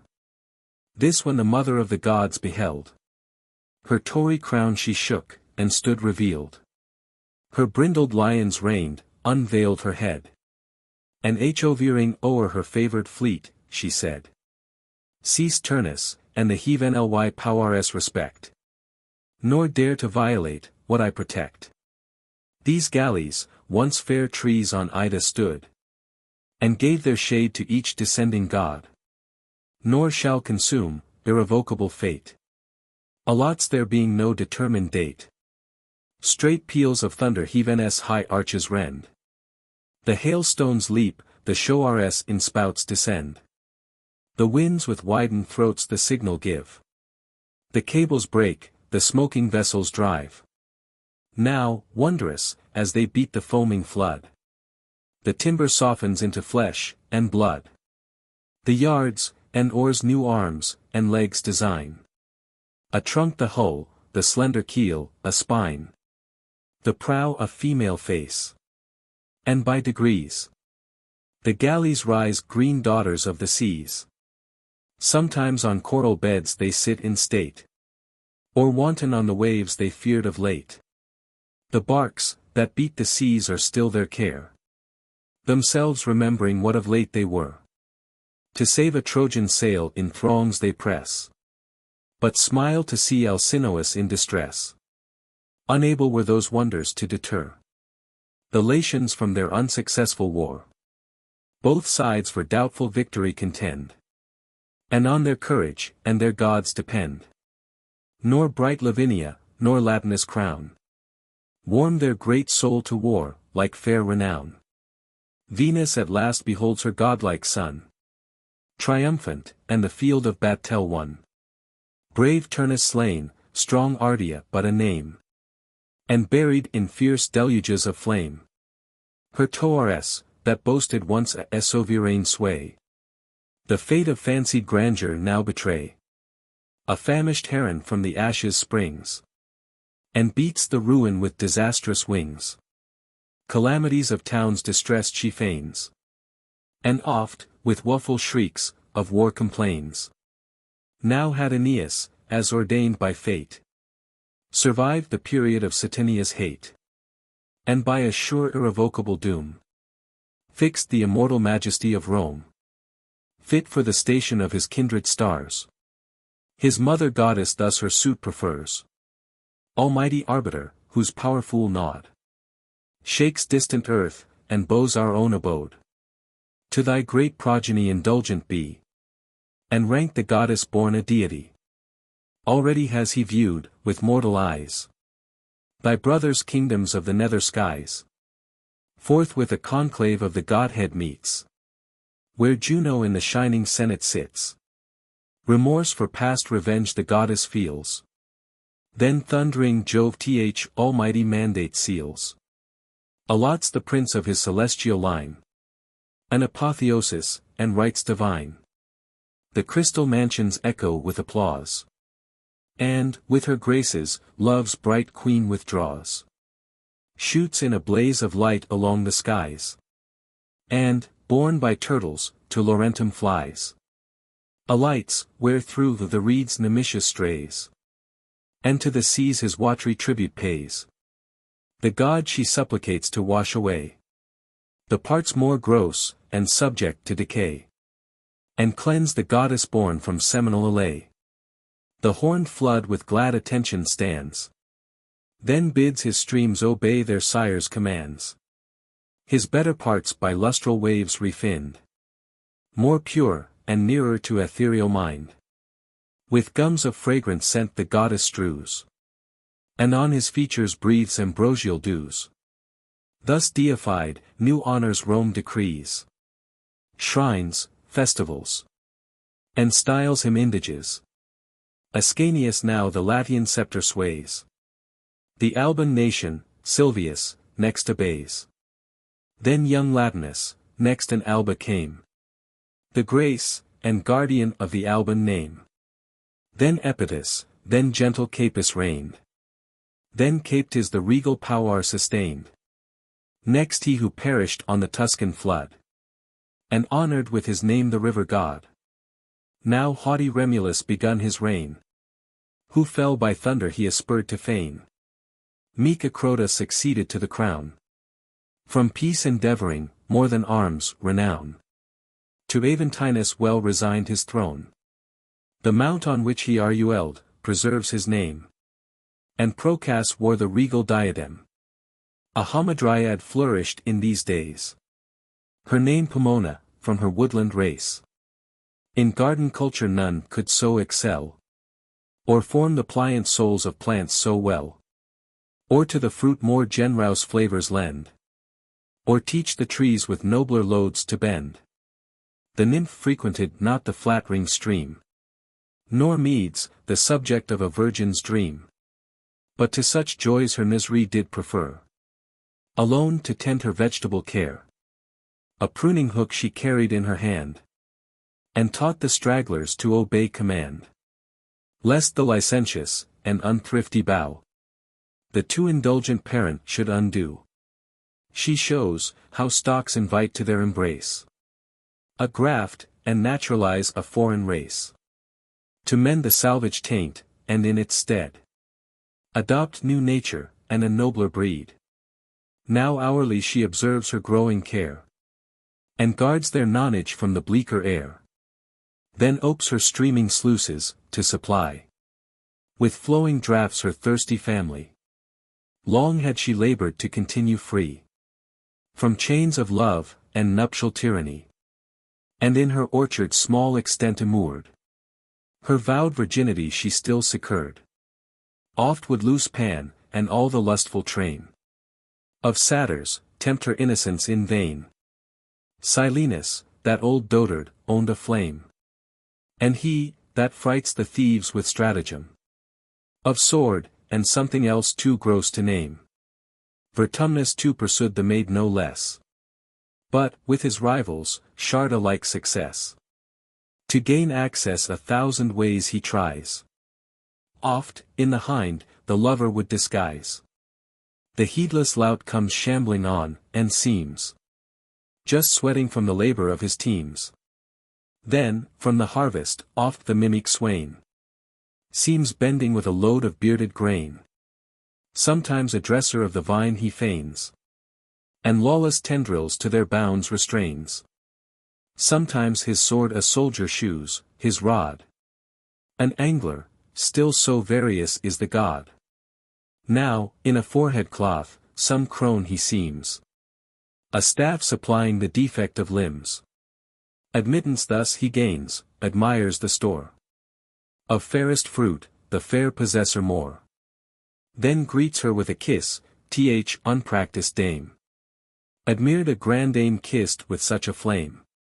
Now, seated by her, he beholds a vine. Around an elm in amrous foldings twine. If that fair elm, he cried, alone should stand, no grapes would glow with gold and tempt the hand. Or if that vine without her elm should grow, 'twould creep a poor neglected shrub below. Be then, fair nymph, by these examples led. Nor shun, for fancied fears, the nuptial bed. Not she for whom the Lapithites took arms. Nor Sparta's queen, could boast such heavenly charms. And if you would on woman's faith rely, none can your choice direct so well, as I. Though old, so much Pomona I adore. Scarce does the bright Vertumnus love her more. 'Tis your fair self alone his breast inspires with softest wishes and unsoiled desires. Then fly all vulgar followers, and prove the god of seasons only worth your love. On my assurance well you may repose. Vertumnus scarce Vertumnus better knows. True to his choice, all looser flames he flies. Nor for new faces fashionably dies. The charms of youth, and every smiling grace, bloom in his features, and the god confess. Besides, he puts on every shape at ease. But those the most, that best Pomona please. Still to oblige her is her lover's aim. Their likings and aversions are the same. Nor the fair fruit your burthened branches bear, nor all the youthful product of the year, could bribe his choice. Yourself alone can prove a fit reward for so refined a love. Relent, fair nymph, and with a kind regret, think 'tis Vertumnus weeping at your feet. A tale attend, through the cypress known, to prove how Venus once revenged neglected love. Iphis, of vulgar birth, by chance had viewed fair Anaxarete of Teucer's blood. Not long had he beheld the royal dame, ere the bright sparkle kindled into flame. Oft did he struggle with a just despair, unfixed to ask, unable to forbear. But love, who flatters still his own disease, hopes all things will succeed, he knows will please. Where'er the fair one haunts, he hovers there, and seeks her confident with sighs, and prayer. Or letters he conveys, that seldom prove successless messengers in suits of love. Now shivering at her gates the wretch appears, and myrtle garlands on the columns rears, wet with a deluge of unbidden tears. The nymph more hard than rocks, more deaf than seas, derides his prayers, insults his agonies. Arraigns of insolence aspiring swain, and takes a cruel pleasure in his pain. Resolved at last to finish his despair, he thus upbraids inexorable fair. O Anaxarete, at last forget the license of a passion indiscreet. Now triumph, since a welcome sacrifice your slave prepares, to offer to your eyes. My life, without reluctance, I resign. That present best can please a pride, like thine. But, oh! Forbear to blast a flame so bright, doomed never to expire, but with the light. And you, great Powers, do justice to my name. The hours, you take from life, restore to fame. Then o'er the posts, once hung with wreaths, he throws the ready cord, and fits the fatal noose. For death prepares, and bounding from above, at once the wretch concludes his life, and love. Ere long the people gather, and the dead is to his mourning mother's arms conveyed. First, like some ghastly statue, she appears. Then bathes the breathless corse in seas of tears, and gives it to the pile. Now as the throng proceed in sad solemnity along, to view the passing pomp, the cruel fair hastes, and beholds her breathless lover there. Struck with the sight, inanimate she seems. Set are her eyes, and motionless her limbs. Her features without fire, her color gone. And, like her heart, she hardens into stone. In Salamis the statue still is seen. In the famed temple of the Cyprian queen. Warned by this tale, no longer then disdain. O nymph beloved, to ease a lover's pain. So may the frosts in spring your blossoms spare. And winds their rude autumnal rage forbear. The story oft for tumnus urged in vain. But then assumed his heaven form again. Such looks, and lustre the bright youth adorn. As when with rays glad Phoebus paints the morn. The sight so warms the fair admiring maid. Like snow she melts, so soon can youth persuade. Consent, on eager winds, succeeds desire. And both the lovers glow with mutual fire. Now Procas yielding to the fates, his son. Mild Numitor succeeded to the crown. But false Amulius, with a lawless power, at length deposed his brother Numitor. Then Ilia's valiant issue, with the word. Her parent re-enthroned, the rightful lord. Next Romulus to people Rome contrives. The joyous time of Pale's feast arrives. He gives the word to seize the Sabine wives. The sires in rag take arms, by Tatius led. Bold to revenge their violated bed. A fort there was, not yet unknown to fame. Called the Tarpeian, its commander's name. This by the false Tarpeia was betrayed. But death well recompends the treacherous maid. The foe on this new-bought success relies. And silent, march, the city to surprise. Saturnia's arts with Sabine arms combine. But Venus countermines the vain design. Entreats the nymphs that o'er the springs preside. Which near the fane of hoary Janus glide. To send their succors, every urn they drain. To stop the Sabine's progress, but in vain. The Naiads now more stratagems essay. And kindling sulphur to each source convey. The floods ferment, hot exhalations rise.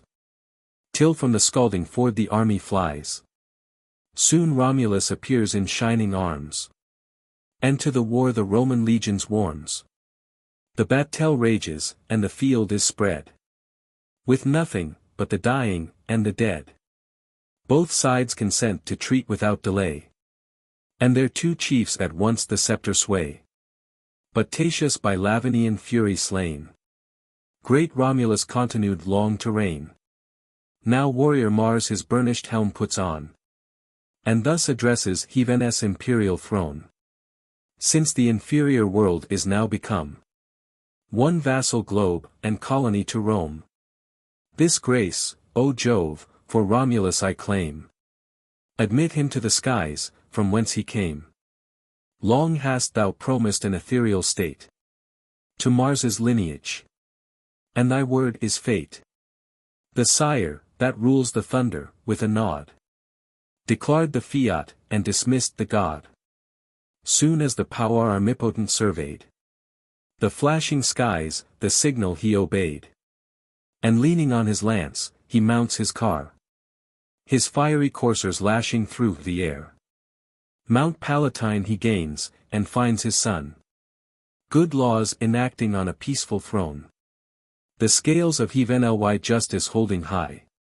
With steady hand, and a discerning eye. Then vaults upon his car, and to the spheres. Swift, as a flying shaft, Rome's founder bears. The parts more pure, in rising are refined. The gross, and perishable lag behind. His shrine in purple vestments stands in view. He looks a god, and is Quirinus now. Ere long the goddess of the nuptial bed. With pity Ovídio sends Iris in her stead. To sad Hersilia, thus the meteor made. Chaste relict. In bright truth to heaven allied. The Sabine's glory, and the sex's pride. Honored on earth, and worthy of the love. Of such a spouse, as now resides above. Some respite to thy killing griefs afford. And if thou wouldst once more behold thy lord. Retire to yon steep mount, with groves o'erspread. Which with an awful gloom his temple shade. With fear the modest matron lifts her eyes. And to the bright ambassadress replies. O goddess, yet to mortal eyes unknown. But sure thy various charms confess thee one. O quick to Romulus thy votress bear. With looks of love he'll smile away my care. In what year orb he shines, my heaven is there. Then hastes with Iris to the holy grove. And up the Mount Quirinal as they move. A lambent flame glides downward through the air. And brightens with a blaze her cilious hair. Together on the bounding ray they rise. And shoot a gleam of light along the skies. With opening arms Quirinus met his bride. Now o'erwhelmed, and pressed her to his side. The end of the 14th book. Book the 15th. Numa and the foundation of Crotone, the doctrines of Pythagoras, the death of Numa, Hippolytus, Cypus, Asclepius, the apotheosis of Julius Caesar, epilogue. A king is sought to guide the growing state. One able to support the public weight. And fill the throne where Romulus had sate. Renown, which oft bespeaks the public voice, had recommended Numa to their choice. A peaceful, pious prince, who not content to know the Sabine rites, his study bent. To cultivate his mind. To learn the laws of nature, and explore their hidden cause. Urged by this care, his country he forsook. And to Crotona thence his journey took. Arrived, he first inquired the founder's name of this new colony, and whence he came. Then thus a senior of the place replies. Well read, and curious of antiquities. 'Tis said, Alcides hither took his way from Spain, and drove along his conquered prey. Then, leaving in the fields his grazing cows, he sought himself some hospitable house.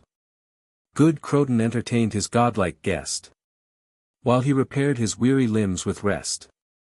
The hero, thence departing, blessed the place. And here, he said, in time's revolving race, a rising town shall take his name from thee. Revolving time fulfilled the prophecy.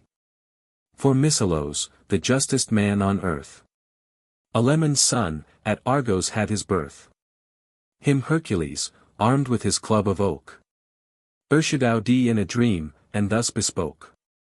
Go, leave thy native soil, and make abode where Isaurus rolls down his rapid flood. He said. And sleep forsook him, and the god. Trembling he wacked, and rose with anxious heart. His country laws forbade him to depart. What showed he do? 'Twas death to go away. And the god menaced, if he dared to stay.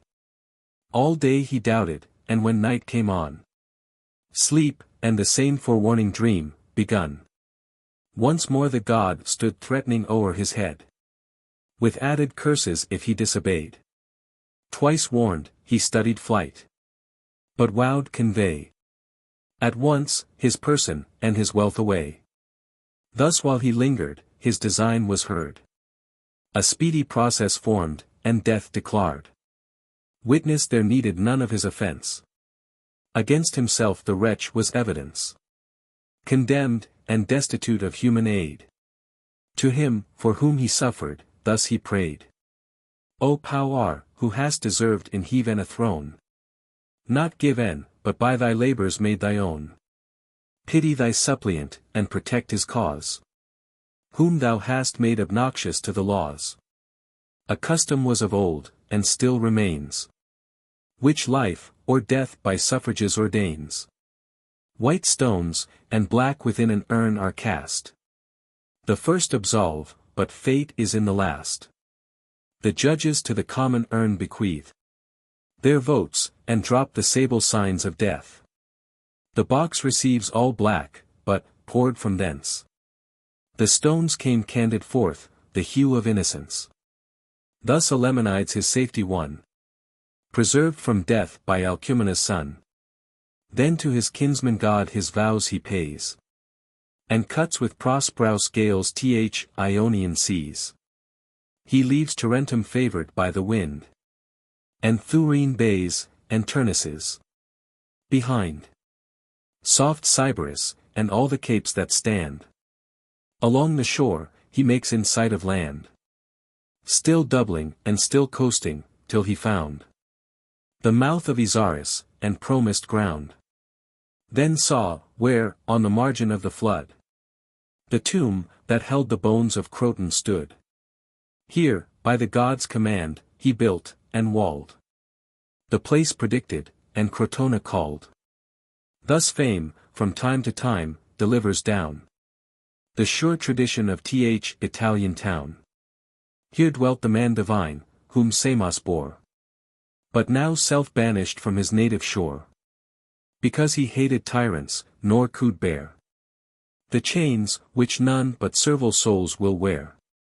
He, though, from heathen remote, to heathen could move with strength of mind, and tread abyss above, and penetrate, with his interior light, those upper depths, which nature hid from sight. And what he had observed, and learnt from thence, loved in familiar language to dispense.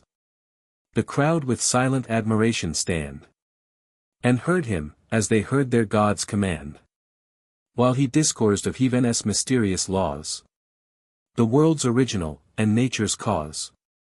And what was God? And why the fleecy snows in silence fell, and rattling winds arose? What shook the steadfast earth, and whence begun the dance of planets round the radiant sun? If thunder was the voice of angry Jove, or clouds, with nitre pregnant, burst above, of these, and things beyond the common reach, he spoke, and charmed his audience with his speech. He first the taste of flesh from tables drove, and argued well, if arguments could move. O mortals, from your fellows' blood abstain, nor taint your bodies with a food profane. While corn, and pulse by nature are bestowed, and planted orchards bend their willing load, while labored gardens wholesome herbs produce, and teeming vines afford their generous juice. Nor tardier fruits of cruder kind are lost, but tanned with fire, or mellowed by the frost. While kine to pails distended udders bring, and bees their honey redolent of spring. While earth not only can your need supply, but, lavish of her store, provides for luxury. A guiltless feast administers with ease, and without blood is prodigal to please. Wild beasts their maws with their slain brethren fill, and yet not all, for some refuse to kill. Sheep, goats, and oxen, and the nobler steed, on browse, and corn, and flowery meadows, feed. Bears, tigers, wolves, the lion's angry brood, whom he then endued with principles of blood, he wisely sundered from the rest, to yell. In forests, and in lonely caves to dwell, where stronger beasts oppress the weak by might, and all in prey, and purple feasts delight. O impious use! To nature's laws opposed, where bowels are in other bowels classed, where fattened by their fellows' fat, they thrive, maintained by murder, and by death they live. 'Tis then for naught, that Mother Earth provides the stores of all she shows, and all she hides. If men with fleshy morsels must be fed, and chaw with bloody teeth the breathing bread, what else is this, but to devour our guests, and barbarously renew cyclopean feasts? We, by destroying life, our life sustain, and gorge ungodly maw with meats obscene. Not so the golden age, who fed on fruit, nor durst with bloody meals their mouths pollute. Then birds in airy space might safely move, and timorous hares on heath securely rove. Nor needed fish the guileful hooks to fear, for all was peaceful, and that peace sincere. Whoever was the wretch, and cursed be he that envied first our food simplicity. Thsa of bloody feasts on brutes began, and after forged the sword to murder man. Had he the sharpened steel alone employed on beasts of prey, that other beasts destroyed, or man invaded with their fangs and paws, this had been justified by nature's laws. And self-defense, but who did feasts begin? Of flesh, he stretched necessity to sin. To kill man-killers, man has lawful power. But not extended license, to devour. Ill habits gather by unseen degrees. As brooks make rivers, rivers run to seas. The sow, with her broad snout, for rooting up entrusted seed, was judged to spoil the crop. And intercept the sweating farmer's hope. The covetous churl, of unforgiving kind. Offender to the bloody priest resigned. Her hunger was no plea, for that she de-wide. The goat came next in order to be tried. The goat had cropped the tendrils of the vine. In vengeance laity, and clergy join. Where one had lost his profit, one his wine. Here was, at least, some shadow of offense. The sheep was sacrificed on no pretense. But meek, and unresisting innocence. A patient, useful creature, born to bear the warm, and woolly fleece, that clothed her murderer. And daily to give down the milk she bred. A tribute for the grass on which she fed. Living, both food and raiment she supplies. And is of least advantage, when she dies. How did the toiling ox his death deserve? A downright simple drudge, and born to serve. O tyrant! With what justice canst thou hope? The promise of the year, a plenteous crop. When thou destroy'st thy laboring steer, who tilled and ploughed with pains, thy else ungrateful field. From his yet reeking neck, to draw the yoke. That neck, with which the surly clods he broke. And to the hatchet yield thy husbandman. Who finished autumn, and the spring began. Nor this alone. But heaven itself to bribe. We to the gods our impious acts ascribe. First recompense with death their creatures' toil. Then call the blessed above to share the spoil. The fairest victim must the poweress appease. So fatal, 'tis sometimes too much to please. A purple fillet his broad brows adorns. With flowery garlands crowned, and gilded horns. He hears the murderous prayer the priest prefers. But understands not. 'Tis his doom he hears. Beholds the meal betwixt his temples cast. The fruit and product of his labors past. And in the water views perhaps the knife. Uplifted, to deprive him of his life. Then broken up alive, his entrails sees. Torn out, for priests inspect the gods' decrees. From whence, O mortal men, this gust of blood? Have you derived, and interdicted food? Be taught by me this dire delight to shun. Warned by my precepts, by my practice won. And when you eat the well-deserving beast, think, on the labour of your field you feast. Now since the God inspires me to proceed, be that, whatever inspiring power, obeyed. For I will sing of mighty mysteries.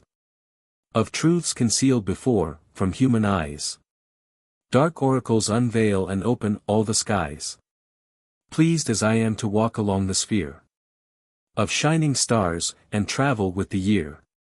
To leave the heavy earth, and scale the height of Atlas, who supports the heaven-ly weight. To look from upper light, and thence survey mistaken mortals wandering from the way. And wanting wisdom, fearful for the state of future things, and trembling at their fate. Those I would teach, and by right reason bring, to think of death, as but an idle thing. Why thus affrighted at an empty name? A dream of darkness, and fictitious flame. Vain themes of wit, which but in poems pass. And fables of a world, that never was. What feels the body, when the soul expires? By time corrupted, or consumed by fires. Nor dies the spirit, but new life repeats. In other forms, and only changes seats. Even I, who these mysterious truths declare, was once Euphorbus in the Trojan War. My name, and lineage I remember well. And how in fight by Sparta's king I fell. In Argive Juno's fane I late beheld. My buckler hung on high, and owned my former shield. Then, death, so called, is but old matter dressed in some new figure, and a varied vest. Thus all things are but altered, nothing dies. And here, and there unbodied spirit flies. By time, or force, or sickness dispossessed. And lodges, where it lights, in man, or beast. Or hunts without, till ready limbs it find. And actuates those according to their kind. From tenement to tenement is tossed. The soul is still the same, the figure only lost. And, as the softened wax new seals receives, this face assumes, and that impression leaves. Now called by one, now by another name. The form is only changed, the wax is still the same. So death, so called, can but the form deface.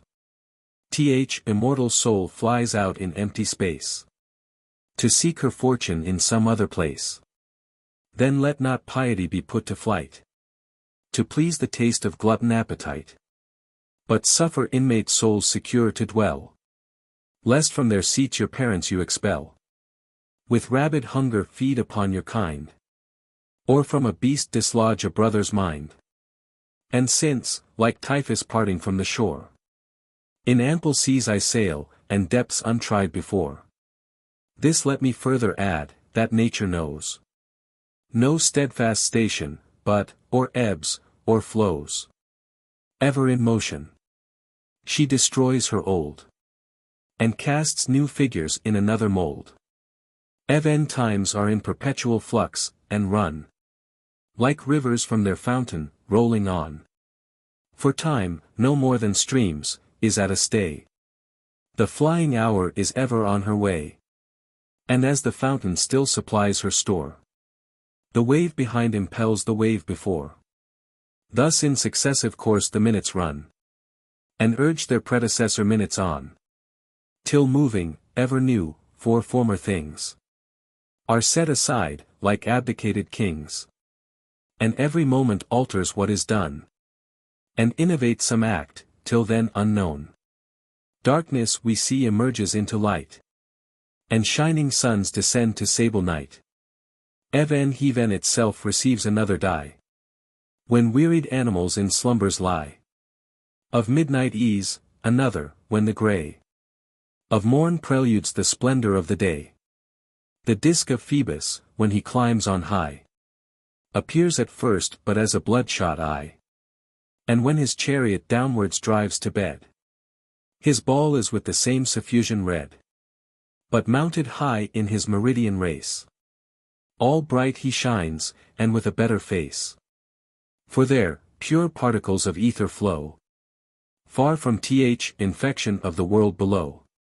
Nor equal light unequal moon adorns, or in her waxing, or her waning horns. For every day she wanes, her face is less, but gathering into globe, she fattens at increase. Perceiv'st thou not the process of the year? How the 4 seasons in 4 forms appear, resembling human life in every shape they wear. Spring first, like infancy, shoots out her head, with milky juice requiring to be fed. Helpless, though fresh, and wanting to be led. The green stem grows in stature, and in size, but only feeds with hope the farmer's eyes. Then laughs the childish year with florets crowned, and lavishly perfumes the fields around. But no substantial nourishment receives. Infirm the stalks, unsolid are the leaves. Proceeding onward whence the year began, the summer grows adult, and ripens into man. This season, as in men, is most replete with kindly moisture, and prolific heat. Autumn succeeds, a sober tepid age, not froze with fear, nor boiling into rage. More than mature, and tending to decay, when our brown locks repine to mix with odious grey. Last, winter creeps along with tardy pace. Sour is his front, and furrowed is his face. His scalp if not dishonored quite of hair. The ragged fleece is thin, and thin is worse than bare. Even our own bodies daily change receive. Some part of what was theirs before, they leave. Nor are today, what yesterday they were. Nor the whole same tomorrow will appear. Time was, when we were sowed, and just began. From some few fruitful drops, the promise of a man. Then nature's hand, fermented as it was, molded to shape the soft, coagulated mass. And when the little man was fully formed, the breathless embryo with a spirit warmed. But when the mother's throes begin to come, the creature, pent within the narrow room, breaks his blind prison, pushing to repair his stifled breath, and draw the living air. Cast on the margin of the world he lies, a helpless babe, but by instinct he cries. He next essays to walk, but downward pressed, on 4 feet imitates his brother beast. By slow degrees he gathers from the ground his legs, and to the rolling chair is bound. Then walks alone, a horseman now become. He rides a stick, and travels round the room. In time he vaunts among his youthful peers. Strong bond, and strung with nerves, in pride of years. He runs with mettle his first merry stage. Maintains the next, abetted of his rage. But manages his strength, and spares his age. Heavy the third, and stiff, he sinks apace. And though 'tis downhill all, but creeps along the race. Now sapless on the verge of death he stands, contemplating his former feet and hands. And, Milo-like, his slackened sinews sees. And withered arms, once fit to cope with Hercules. Unable now to shake, much less to tear, the trees. So Helen wept, when her too faithful glass reflected on her eyes the ruins of her face. Wondering, what charms her ravishers could spy, to force her twice, or even but once enjoy. Thy teeth, devouring time, thine, envious age. On things below still exercise your rage. With venomed grinders you corrupt your meat. And then, at lingering meals, the morsels eat. Nor those, which elements we call, abide. Nor to this figure, nor to that are tied. For this eternal world is said, of old. But 4 prolific principles to hold. 4 different bodies. 2 to heave and ascend. And other 2 down to the center tend. Fire first with wings expanded mounts on high. Pure, void of weight, and dwells in upper sky. Then air, because unclogged in empty space, flies after fire, and claims the second place. But weighty water, as her nature guides, lies on the lap of earth, and Mother Earth subsides. All things are mixed of these, which all contain. And into these are all resolved again. Earth rarefies to dew, expanded more. The subtle dew in air begins to soar. Spreads, as she flies, and weary of her name.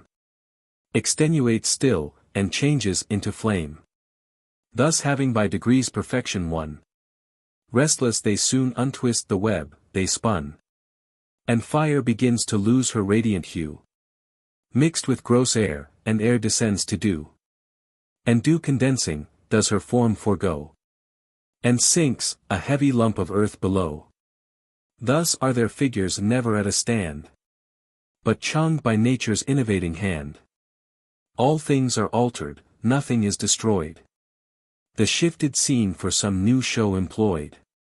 Then, to be born, is to begin to be some other thing we were not formerly. And what we call to die, is not to appear, or be the thing, that formerly we were. Those very elements, which we partake. Alive, when dead some other bodies make. Translated grow, have sense, or can discourse. But death on deathless substance has no force.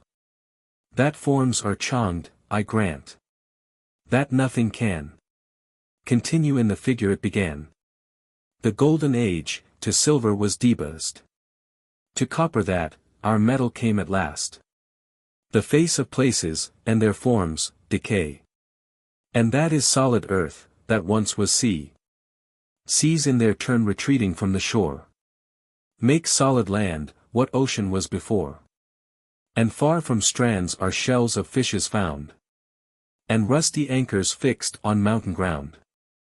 And what were fields before, now washed and worn by falling floods from high, to valleys turn.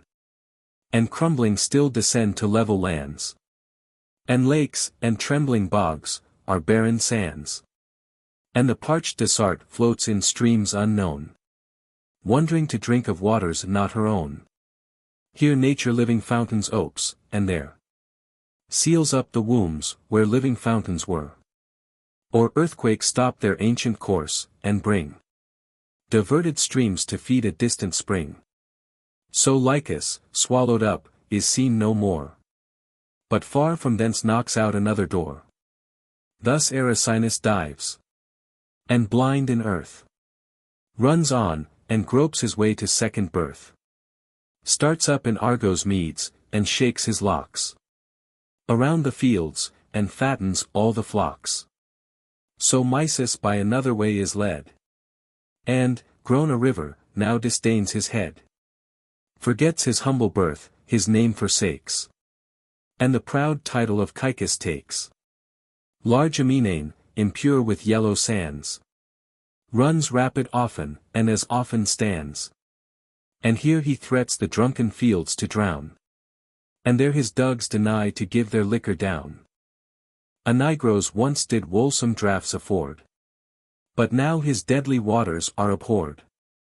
Since, hurt by Hercules, as fame resounds, the centaurs in his current washed their wounds.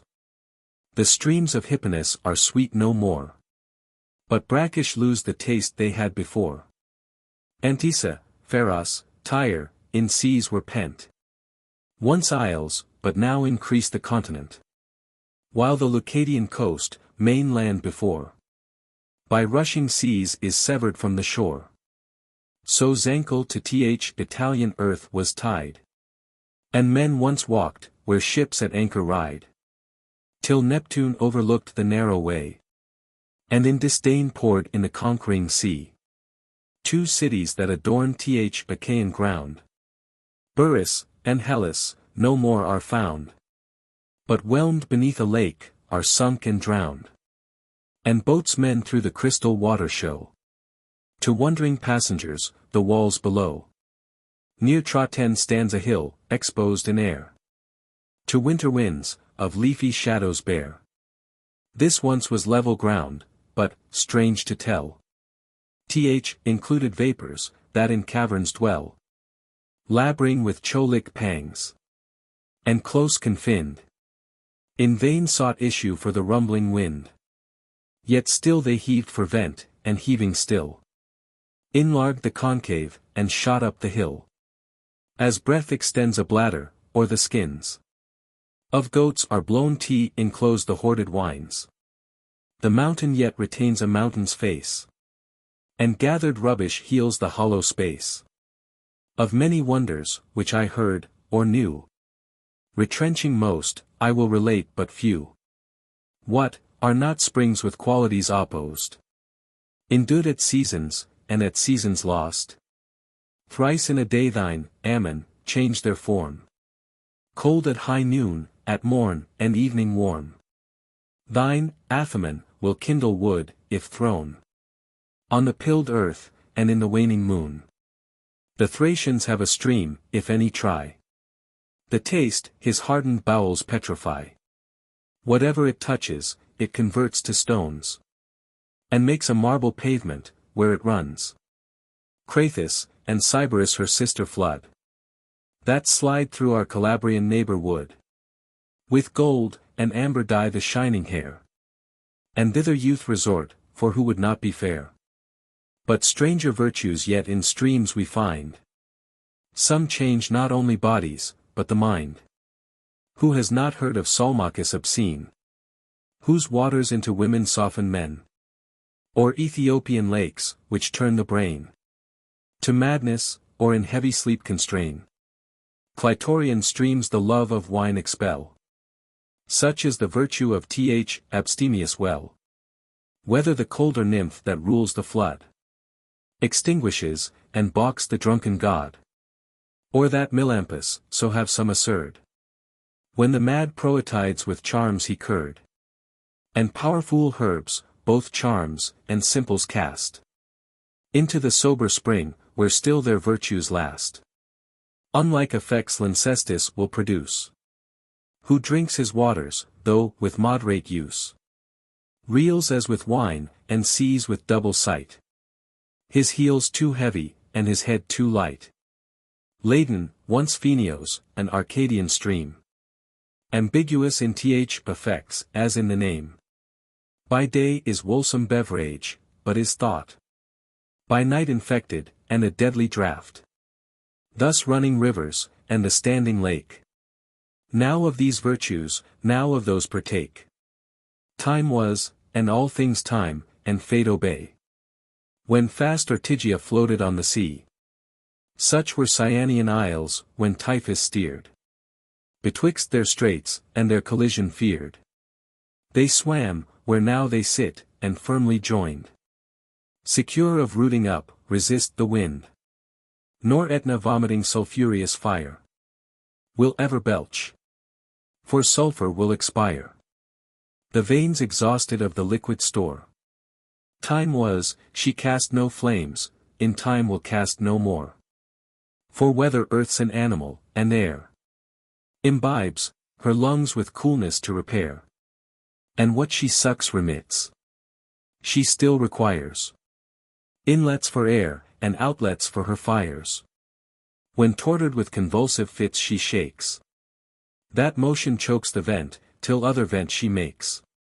Or when the winds in hollow caves are clost, and subtle spirits find that way opposed, they toss up flints in air. The flints that hide the seeds of fire, thus tossed in air, collide, kindling the sulphur, till the fuel spent. The cave is cool, and the fierce winds relent. Or whether sulphur, catching fire, feeds on its unctuous parts, till all the matter gone. The flames no more ascend, for earth supplies the fat that feeds them. And when earth denies that food, by length of time consumed, the fire, famished for want of fuel must expire.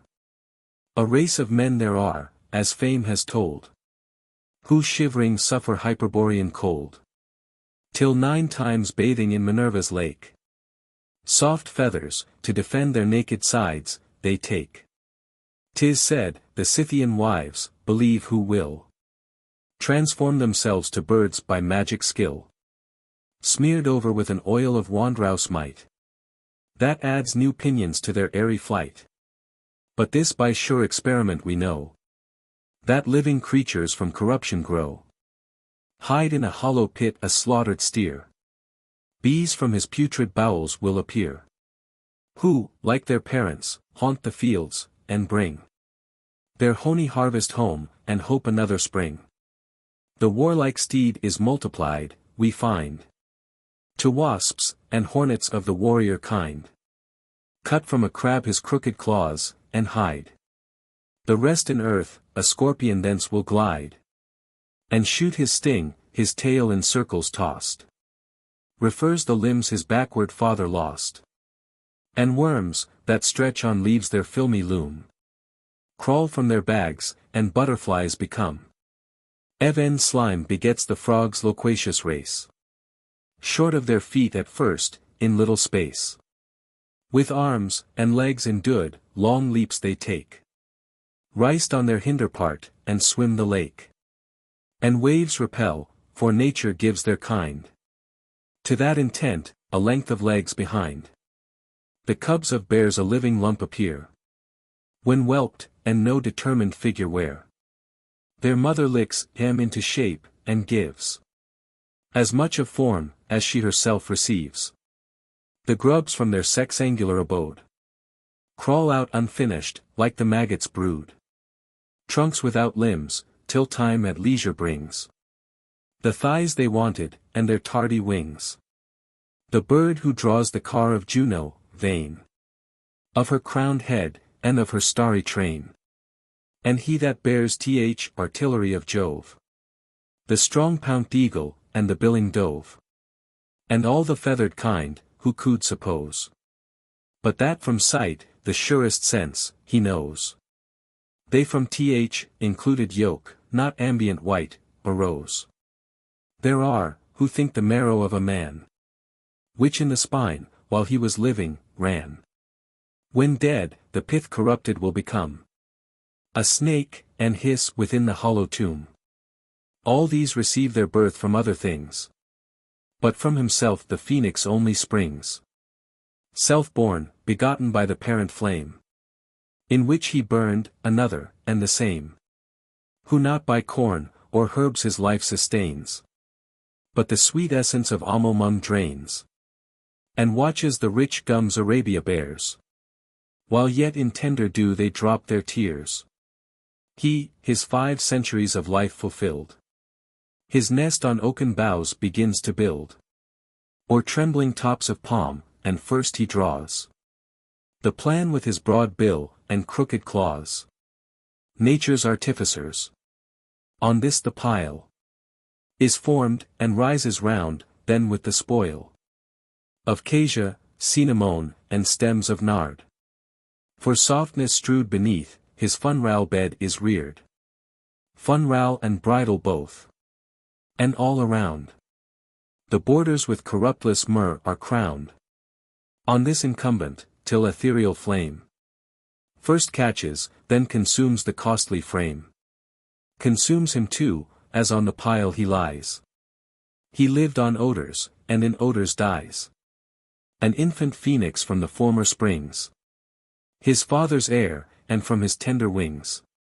Shakes off his parent dust, his method he pursues. And the same lease of life on the same terms renews. When grown to manhood he begins his reign. And with stiff pinions can his flight sustain. He lightens of its load the tree that bore his father's royal sepulchre before.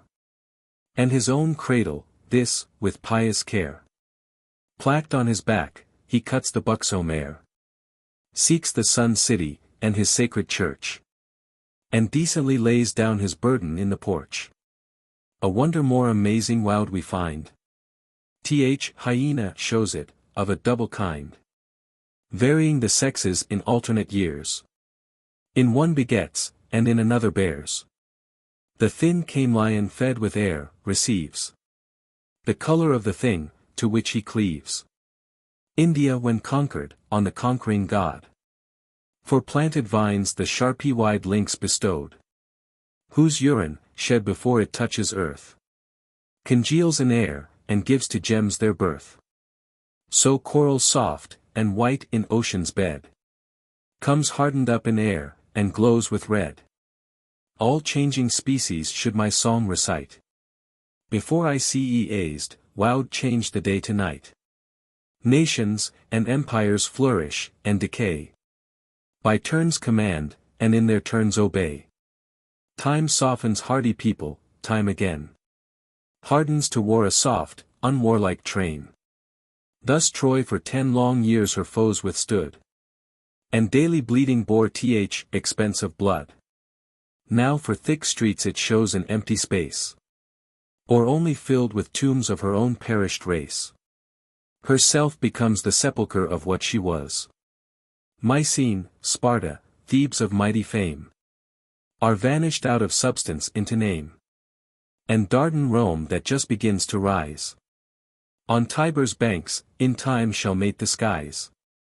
Widening her bounds, and working on her way. Even now she meditates imperial sway. Yet this is change, but she by changing thrives. Like moon's newborn, and in her cradle strives. To fill her infant horns, an hour shall come. When the round world shall be contained in Rome. For thus old saws foretell, and Helenus. Anchises' drooping sun enlivened thus. When Ilium now was in a sinking state. And he was doubtful of his future fate. O goddess born, with thy hard fortune strive. Troy never can be lost, and thou alive. Thy passage thou shalt free through fire, and sword. And Troy and foreign lands shall be restored. In happier fields a rising town I see. Greater, than what e'er was, or is, or e'er shall be. And he then yet owes the world a race derived from thee. Sages, and chiefs, of other lineage born. The city shall extend, extended shall adorn. But from Lulu's he must draw his breath. By whom thy Rome shall rule the conquered earth. Whom he then will lend mankind on earth to reign. And late require the precious pledge again. This Hellenus to great Aeneas told. Which I retain, e'er since in other mold. My soul was clothed, and now rejoice to view. My country walls rebuilt, and Troy revived anew. Rised by the fall, decreed by loss to gain. Enslaved but to be free, and conquered but to reign. 'Tis time my hard-mouthed coursers to control. Apt to run riot, and transgress the goal. And therefore I conclude, whatever lies in earth, or flits in air, or fills the skies, all suffer change. And we, that are of soul and body mixed, are members of the whole. Then when our sires, or grandsires, shall forsake the forms of men, and brutal figures take, thus housed, securely let their spirits rest. Nor violate thy father in the beast, thy friend, thy brother, any of thy kin. If none of these, yet there's a man within. Oh, spare to make a Thyestean meal. Enclose his body, and his soul expel. Ill customs by degrees to habits rise. Ill habits soon become exalted vice. What more advance can mortals make in sin? So near perfection, who with blood begin. Deaf to the calf, that lies beneath the knife. Looks up, and from her butcher begs her life. Deaf to the harmless kid, that ere he dies. All methods to procure thy mercy tries. And imitates in vain thy children's cries. Where will he stop, who feeds with household bread? Then eats the poultry, which before he fed. Let plough thy steers, that when they lose their breath, to nature, not to thee, they may impute their death. Let goats for food their loaded udders lend. And sheep from winter cold thy sides defend. But neither springes, nets, nor snares employ. And be no more ingenious to destroy. Free as in air, let birds on earth remain. Nor let insidious glue their wings constrain. Nor opening hounds the trembling stag affright. Nor purple feathers intercept his flight. Nor hooks concealed in baits for fish prepare. Nor lines to heave twinkling up in air. Take not away the life you cannot give. For all things have an equal right to live. Kill noxious creatures, where 'tis sin to save. This only just prerogative we have. But nourish life with vegetable food. And shun the sacrilegious taste of blood. These precepts by the Samian sage were taught. Which godlike Numa to the Sabines brought. And thence transferred to Rome, by gift his own. A willing people, and an offered throne. O happy monarch, sent by Heaven to bless a salvage nation with soft arts of peace. To teach religion, rapine to restrain. Give laws to lust, and sacrifice ordain. Himself a saint, a goddess was his bride. And all the muses o'er his acts preside. Advanced in years he wide, one common date. His reign concluded, and his mortal state. Their tears plebeians, and patricians shed. And pious matrons wept their monarch dead. His mournful wife, her sorrows to bewail, withdrew from Rome, and sought Parisian vale. Hid in thick woods, she made incessant moans. Disturbing Cynthia's sacred rites with groans. How oft the nymphs, who arguelled the wood and lake, reproved her tears, and words of comfort spice. How oft, in vain, the son of Theseus said, thy stormy sorrows be with patience laid. Nor are thy fortunes to be wept alone. Weigh others' woes, and learn to bear thine own. Be mine an instance to assuage thy grief. Would mine were none. yet mine may bring relief. You've heard, perhaps, in conversation told, what once befell Hippolytus of old. To death by Theseus' easy faith betrayed, and caught in snares his wicked stepdame laid. The wondrous tale your credit scarce may claim. Yet, strange to say, in me behold the same, whom lustful Phaedra oft had pressed in vain, with impious joys, my father's bed to stain. Till seized with fear, or by revenge inspurred, she charged on me the crimes herself desert.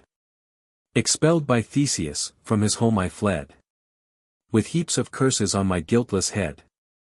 Forlorn, I sought pity in treason's land, and drove my chariot o'er Corinthus' strand.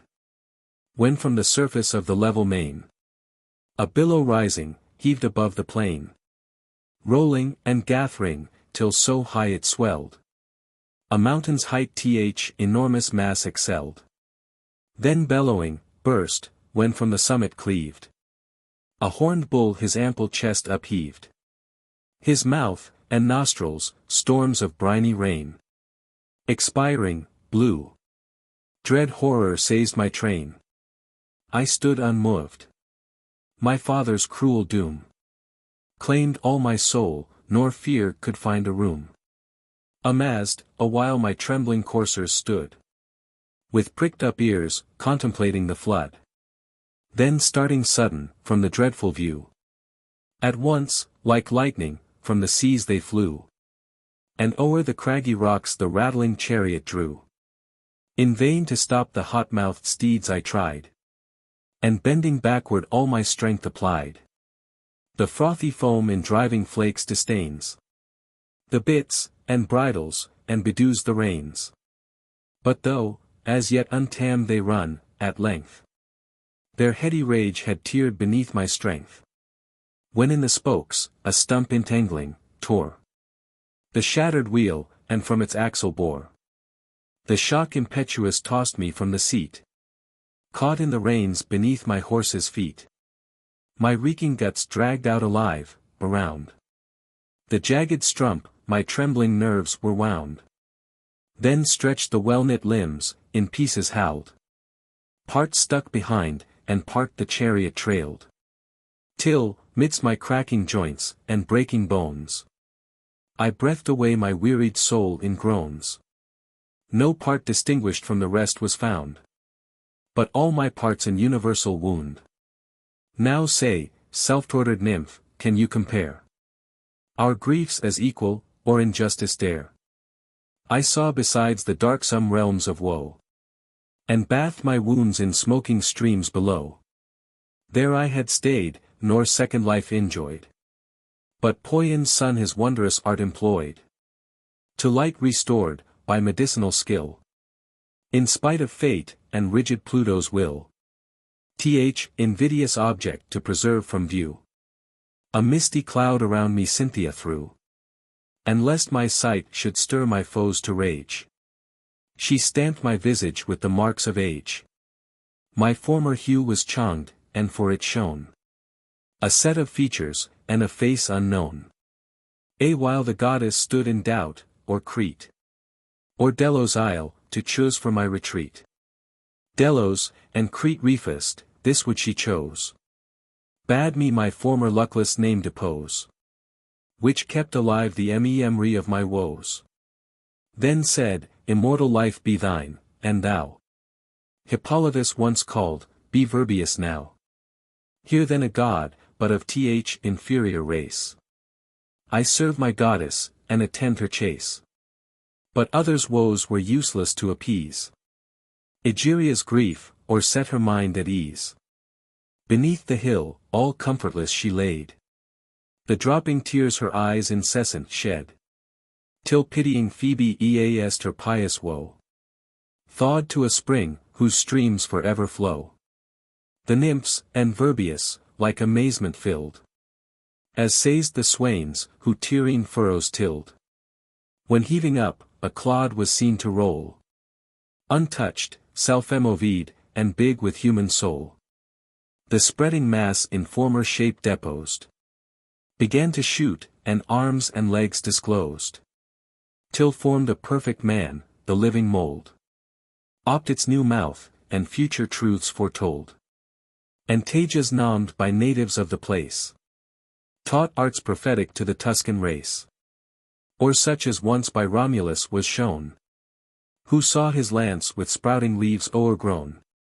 When fixed in earth the point began to shoot. And growing downward turned a fibrous root. While spread aloft the branching arms displayed. O'er wondering crowds, an unexpected shade. Or as when Sippus in the current viewed. The shooting horns that on his forehead stood. His temples first he feels, and with surprise. His touch confirms th assurance of his eyes. Straight to the skies his horned front he rears. And to the gods directs these pious prayers. If this portent be prosperous, O decree. To Rome th event, if otherwise, to me. An altar then of turf he hastes to raise. Rich gums in fragrant exhalations blaze. The panting entrails crackle as they fry. And boding fumes pronounce a mystery. Soon as the augur saw the holy fire. And victims with presaging signs expire. To Sippus then he turns his eyes with speed. And views the horny honors of his head. Then cried, Hail conqueror! Thy call obey. Those omens I behold presage thy sway. Rome waits thy nod, unwilling to be free. And owns thy sovereign power as fate's decree. He said, and Sippus, starting at th event. Spoke in these words his pious discontent. Far hence, ye gods, this execration send. And the great race of Romulus defend. Better that I in exile live abhorred. Than ere the capital showed style me lord. This spoke, he hides with leaves his omened head. Then prays, the Senate next convenes, and said. If augurs can foresee, a wretch is come. Designed by destiny the bane of Rome. 2 horns, most strange to tell, his temple's crown. If e'er he pass the walls, and gain the town. Your laws are forfeit, that ill-fated hour. And liberty must yield to lawless power. Your gates he might have entered, but this arm.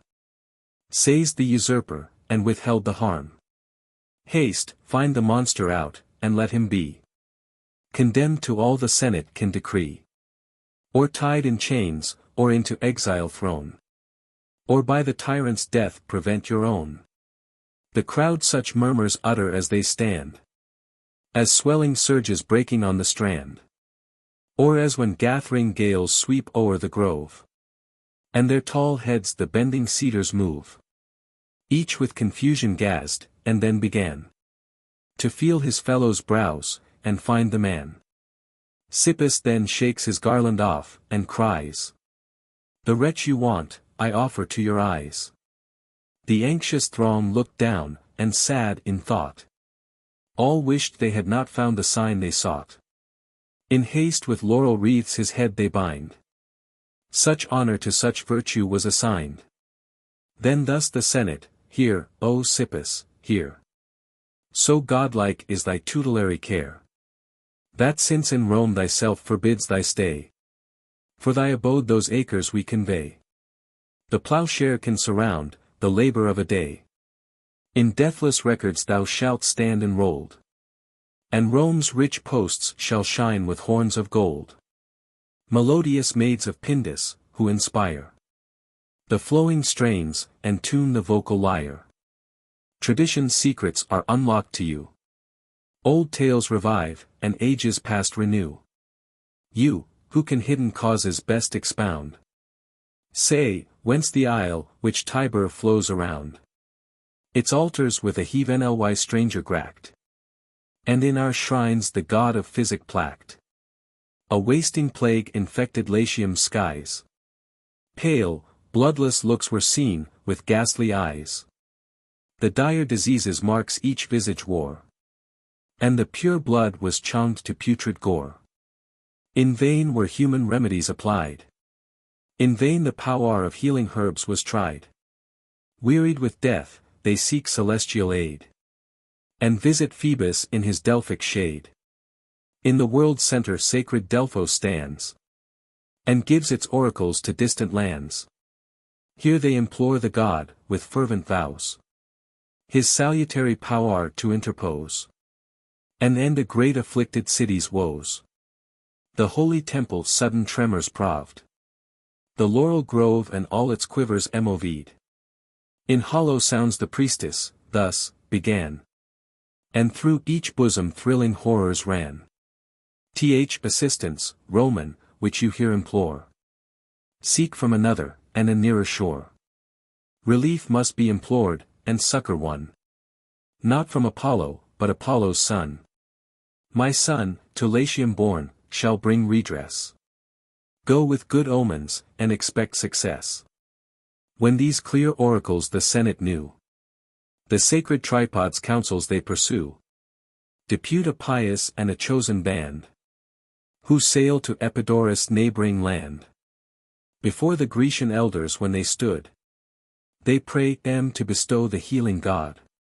Ordained was he to save Ausonia's state. So promised Delphi, an unerring fate. Opinions various their debates enlarge. Some plead to yield to Rome the sacred charge. Others, tenacious of their country's wealth, refuse to grant the power who guards its health. While dubious they remained, the wasting light withdrew before the growing shades of night. Now, Roman, clost in sleep were mortal eyes, when health's auspicious God appears to thee, and thy glad dreams his form celestial see.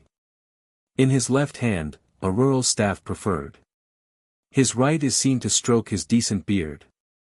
Dismiss, said he, with mildness all divine. Dismiss your fears, I come, and leave my shrine. This serpent view, that with ambitious play, my staff encircles, mark him every way.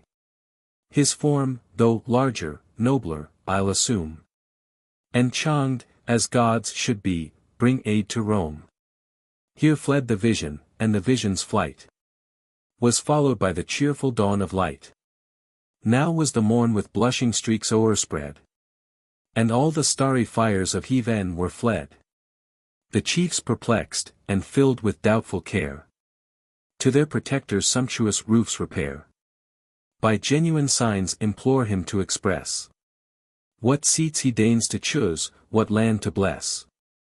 Scarce their ascending prayers had reached the sky. Lo, the serpentine god, erected high, forerunning hissings his approach confessed. Bright shone his golden scales, and waved his lofty crest. The trembling altar his appearance spoke. The marble floor, and glittering ceiling shook. The doors were rocked, the statues seemed to nod, and all the fabric owned the present god. His radiant chest he taught aloft to rise, and round the temple cast his flaming eyes. Struck was th astonished crowd. The holy priest, his temples with white bands of ribbon draped, with reverent awe the power divine confessed. The God, he cries, all tongues be still. Each conscious breast devoutest ardor fill. O beauteous, O divine, assist our cares, and be propitious to thy votaries' prayers. All with consenting hearts, and pious fear, the words repeat, the deity revere. The Romans in their holy worship joined, with silent awe, and purity of mind. Gracious to them, his crest is seen to nod, and, as an earnest of his care, the god, thrice hissing, vibrates thrice his forked tongue. And now the smooth descent he glides along. Still on the ancient seats he bends his eyes, in which his statue breaths, his altars rise.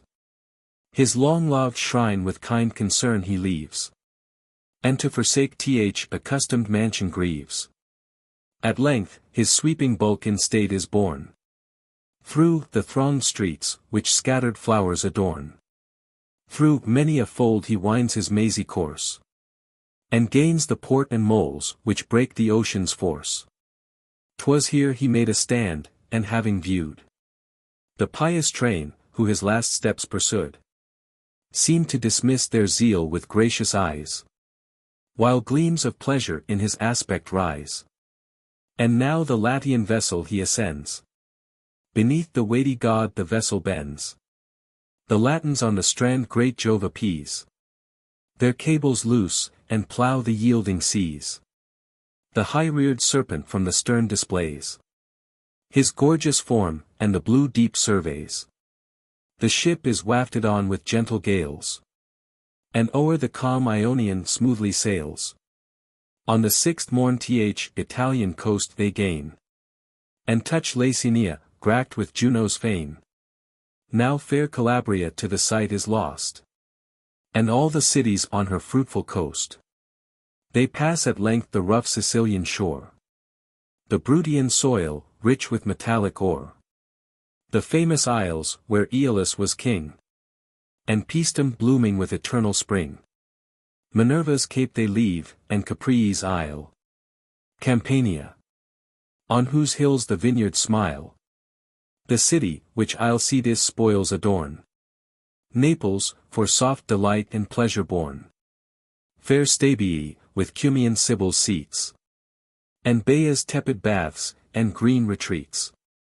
Linternum next they reach, where balmy gums distill from mastic trees, and spread perfumes. Caeta, from the nurse so nomed, for whom with pious care Aeneas rised a tomb. Volturn, whose whirlpools suck the numerous sands. And Trachas, and Minturnia's marshy lands.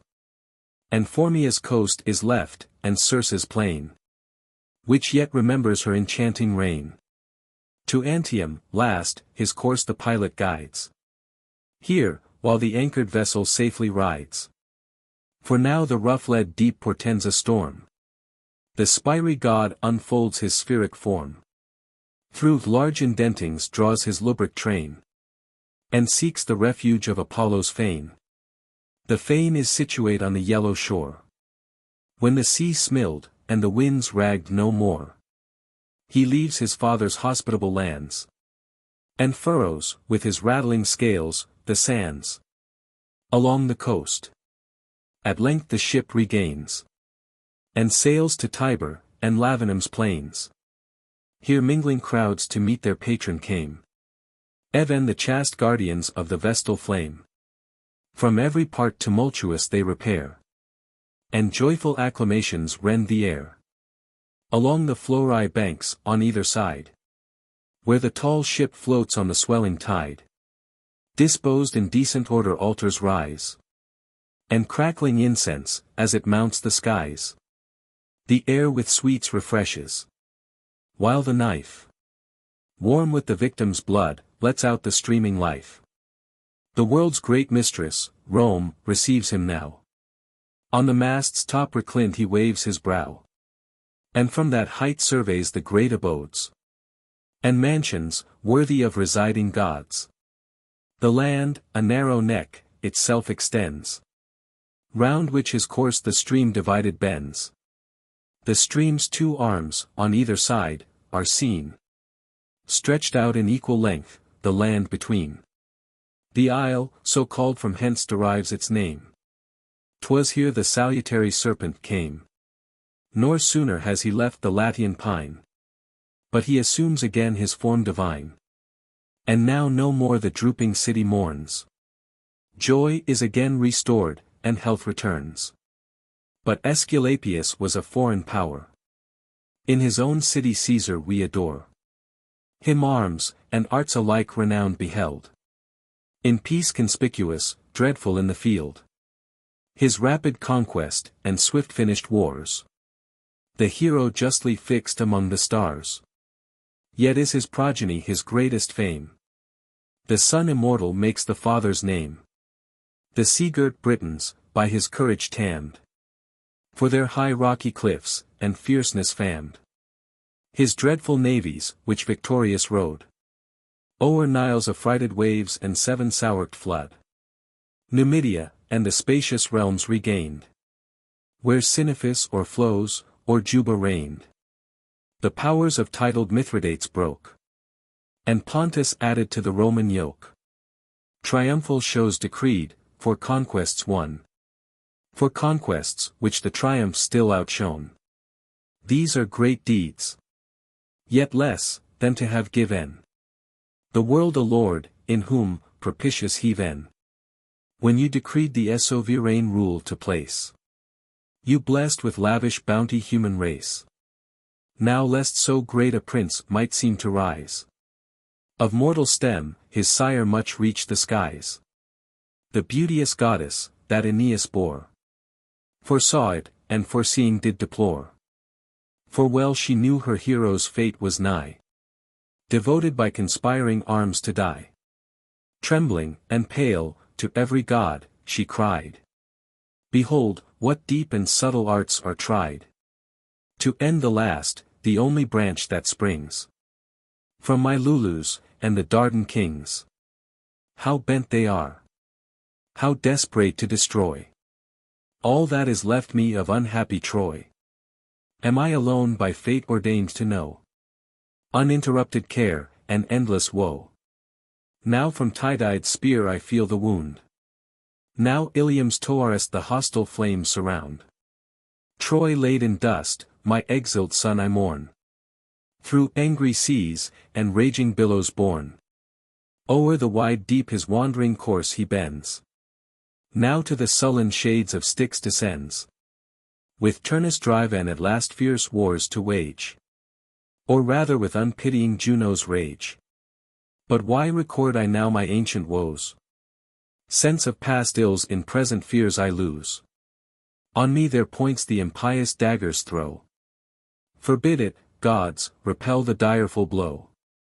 If by cursed weapons Numa's priest expires. No longer shall ye burn, ye vestal fires. While such complaining Cypria's grief disclose. In each celestial breast compassion rose. Not gods can alter fate's resistless will. Yet they foretold by signs approaching ill. Dreadful were heard, among the clouds, alarms. Of echoing trumpets, and of clashing arms. The sun's pale image gave so faint a light. That the sad earth was almost veiled in night. The ether's face with fiery meteors glowed. With storms of hail were mingled drops of blood. A dusky hue the morning star o'erspread. And the moon's orb was stained with spots of red. In every place portentous shrieks were heard. The fatal warnings of infernal bird. In every place the marble melts to tears. While in the groves, revered through length of years. Boding, and awful sounds the ear invade. And solemn music warbles through the shade. No victim can atone the impious age. No sacrifice the wrathful gods assuage. Dire wars and civil fury threat the state. And every omen points out Caesar's fate. Around each hallowed shrine, and sacred dome. Night-howling dogs disturb the peaceful gloom. Their silent seats the wandering shades forsake. And fearful tremblings the rocked city shake. Yet could not, by these prodigies, be broke. The plotted charm, or stayed the fatal stroke. Their swords assassins in the temple draw. Their mirth-ring hands nor gods nor temples awe. This sacred place their bloody weapons stain. And virtue falls, before the altar slain. 'Twas now fair Cypria, with her woes oppressed. In raging anguish smote her heathen ly breast. Wild with distracting fears, the goddess tried. Her hero, in ethereal cloud to hide. The cloud, which youthful Paris did conceal. When Menelaus urged the threatening steel. The cloud, which once deceived Tydide's sight. And saved Aeneas in unequal fight. When Jove, in vain, fair daughter, you essay. To o'errule destiny's unconquered sway. Your doubts to banish, enter fate's abode. A privilege to heathen ly powers allowed. There shall you see the records graved, in length. On iron and solid brass, with mighty strength. Which heathenness and earth's concussion shall endure. Maugre all shocks, eternal, and secure. There, on perennial adamant designed. The various fortunes of your race you'll find. Well, I have marked M. And will now relate to thee the settled laws of future fate. He, goddess, for whose death the fates you blame, has finished his determined course with fame. To thee 'tis given at length, that he shall shine among the gods, and grace the worshipped shrine. His son to all his greatness shall be heir, and worthily succeed to empire's care. Ourself will lead his wars, resolved to aid the brave avenger of his father's shade. To him its freedom Mutina shall owe, and Decius his auspicious conduct know. His dreadful powers shall shake Pharsalia's plain, and drench in gore Philippi's fields again. A mighty leader, in Sicilia's flood, great Pompey's warlike son, shall be subdued. Egypt's soft queen, adorned with fatal charms, shall mourn her soldiers' unsuccessful arms. Too late shall find her swelling hopes were vain, and know, that Rome o'er Memphis still must reign. What may my Afric, or Nile's hidden head? Far as both oceans roll, his power shall spread. All the known earth to him shall homage pay, and the seas own his universal sway. When cruel war no more disturbs mankind, to civil studies shall he bend his mind. With equal justice guardian laws ordain, and by his great example vice restrain. Where will his bounty or his goodness end? To times unborn his generous views extend. The virtues of his heir our praise engage, and promise blessings to the coming age.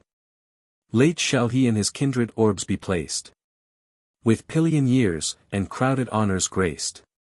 Meantime, your hero's fleeting spirit bear fresh from his wounds, and change it to a star. So shall great Julius rights divine assume, and from the skies eternal smile on Rome. This spoke, the goddess to the Senate flew, where, her fair form concealed from mortal view, her Caesar's heathen ly part she made her care, nor left the recent soul to waste to air, but bore it upwards to its native skies. Glowing with newborn fires she saw it rise, forth springing from her bosom up it flew, and kindling, as it soared, a comet grew. Above the lunar sphere it took its flight, and shot behind it a long trail of light. Thus rised, his glorious offspring Julius viewed, beneficently great, and scattering good deeds, that his own surpassed, with joy beheld. And his large heart dilates to be excelled. What though this prince refuses to receive the preference which his juster subjects give? Fame uncontrolled, that no restraint obeys, the homage, shunned by modest virtue, pays, and proves disloyal only in his praise. Though great his sire, him greater we proclaim. So Atreus yields to Agamemnon's fame, Achilles so superior honors won, and Peleus must submit to Peleus' son. Examples yet more noble to disclose. So Saturn was eclipsed, when Jove to empire rose. Jove rules the heavens, the earth Augustus sways. Each claims a monarch's, and a father's praise. Celestials, who for Rome your cares employ. Ye gods, who guarded the remains of Troy. Ye native gods, here born, and fixed by fate. Quirinus, founder of the Roman state. O parent Mars, from whom Quirinus sprung. Chaste Vesta, Caesar's household gods among. Most sacred held. Domestic Phoebus, thou, to whom with Vesta chaste alike we bow. Great guardian of the high Tarpeian rock. And all ye powers, whom poets may invoke. O grant, that day may claim our sorrows late, when loved Augustus shall submit to fate. Visit those seats, where gods and heroes dwell, and leave, in tears, the world he ruelled so well. The work is finished, which nor dreads the rage of tempests, fire, or war, or wasting age. Come, soon or late, death's undetermined day. This mortal being only can decay. My nobler part, my fame, shall reach the skies. And to late times with blooming honors rise. Whatever unbounded Roman power obeys. All climes and nations shall record my praise. If 'tis allowed to poets to divine. One half of round eternity is mine. The end.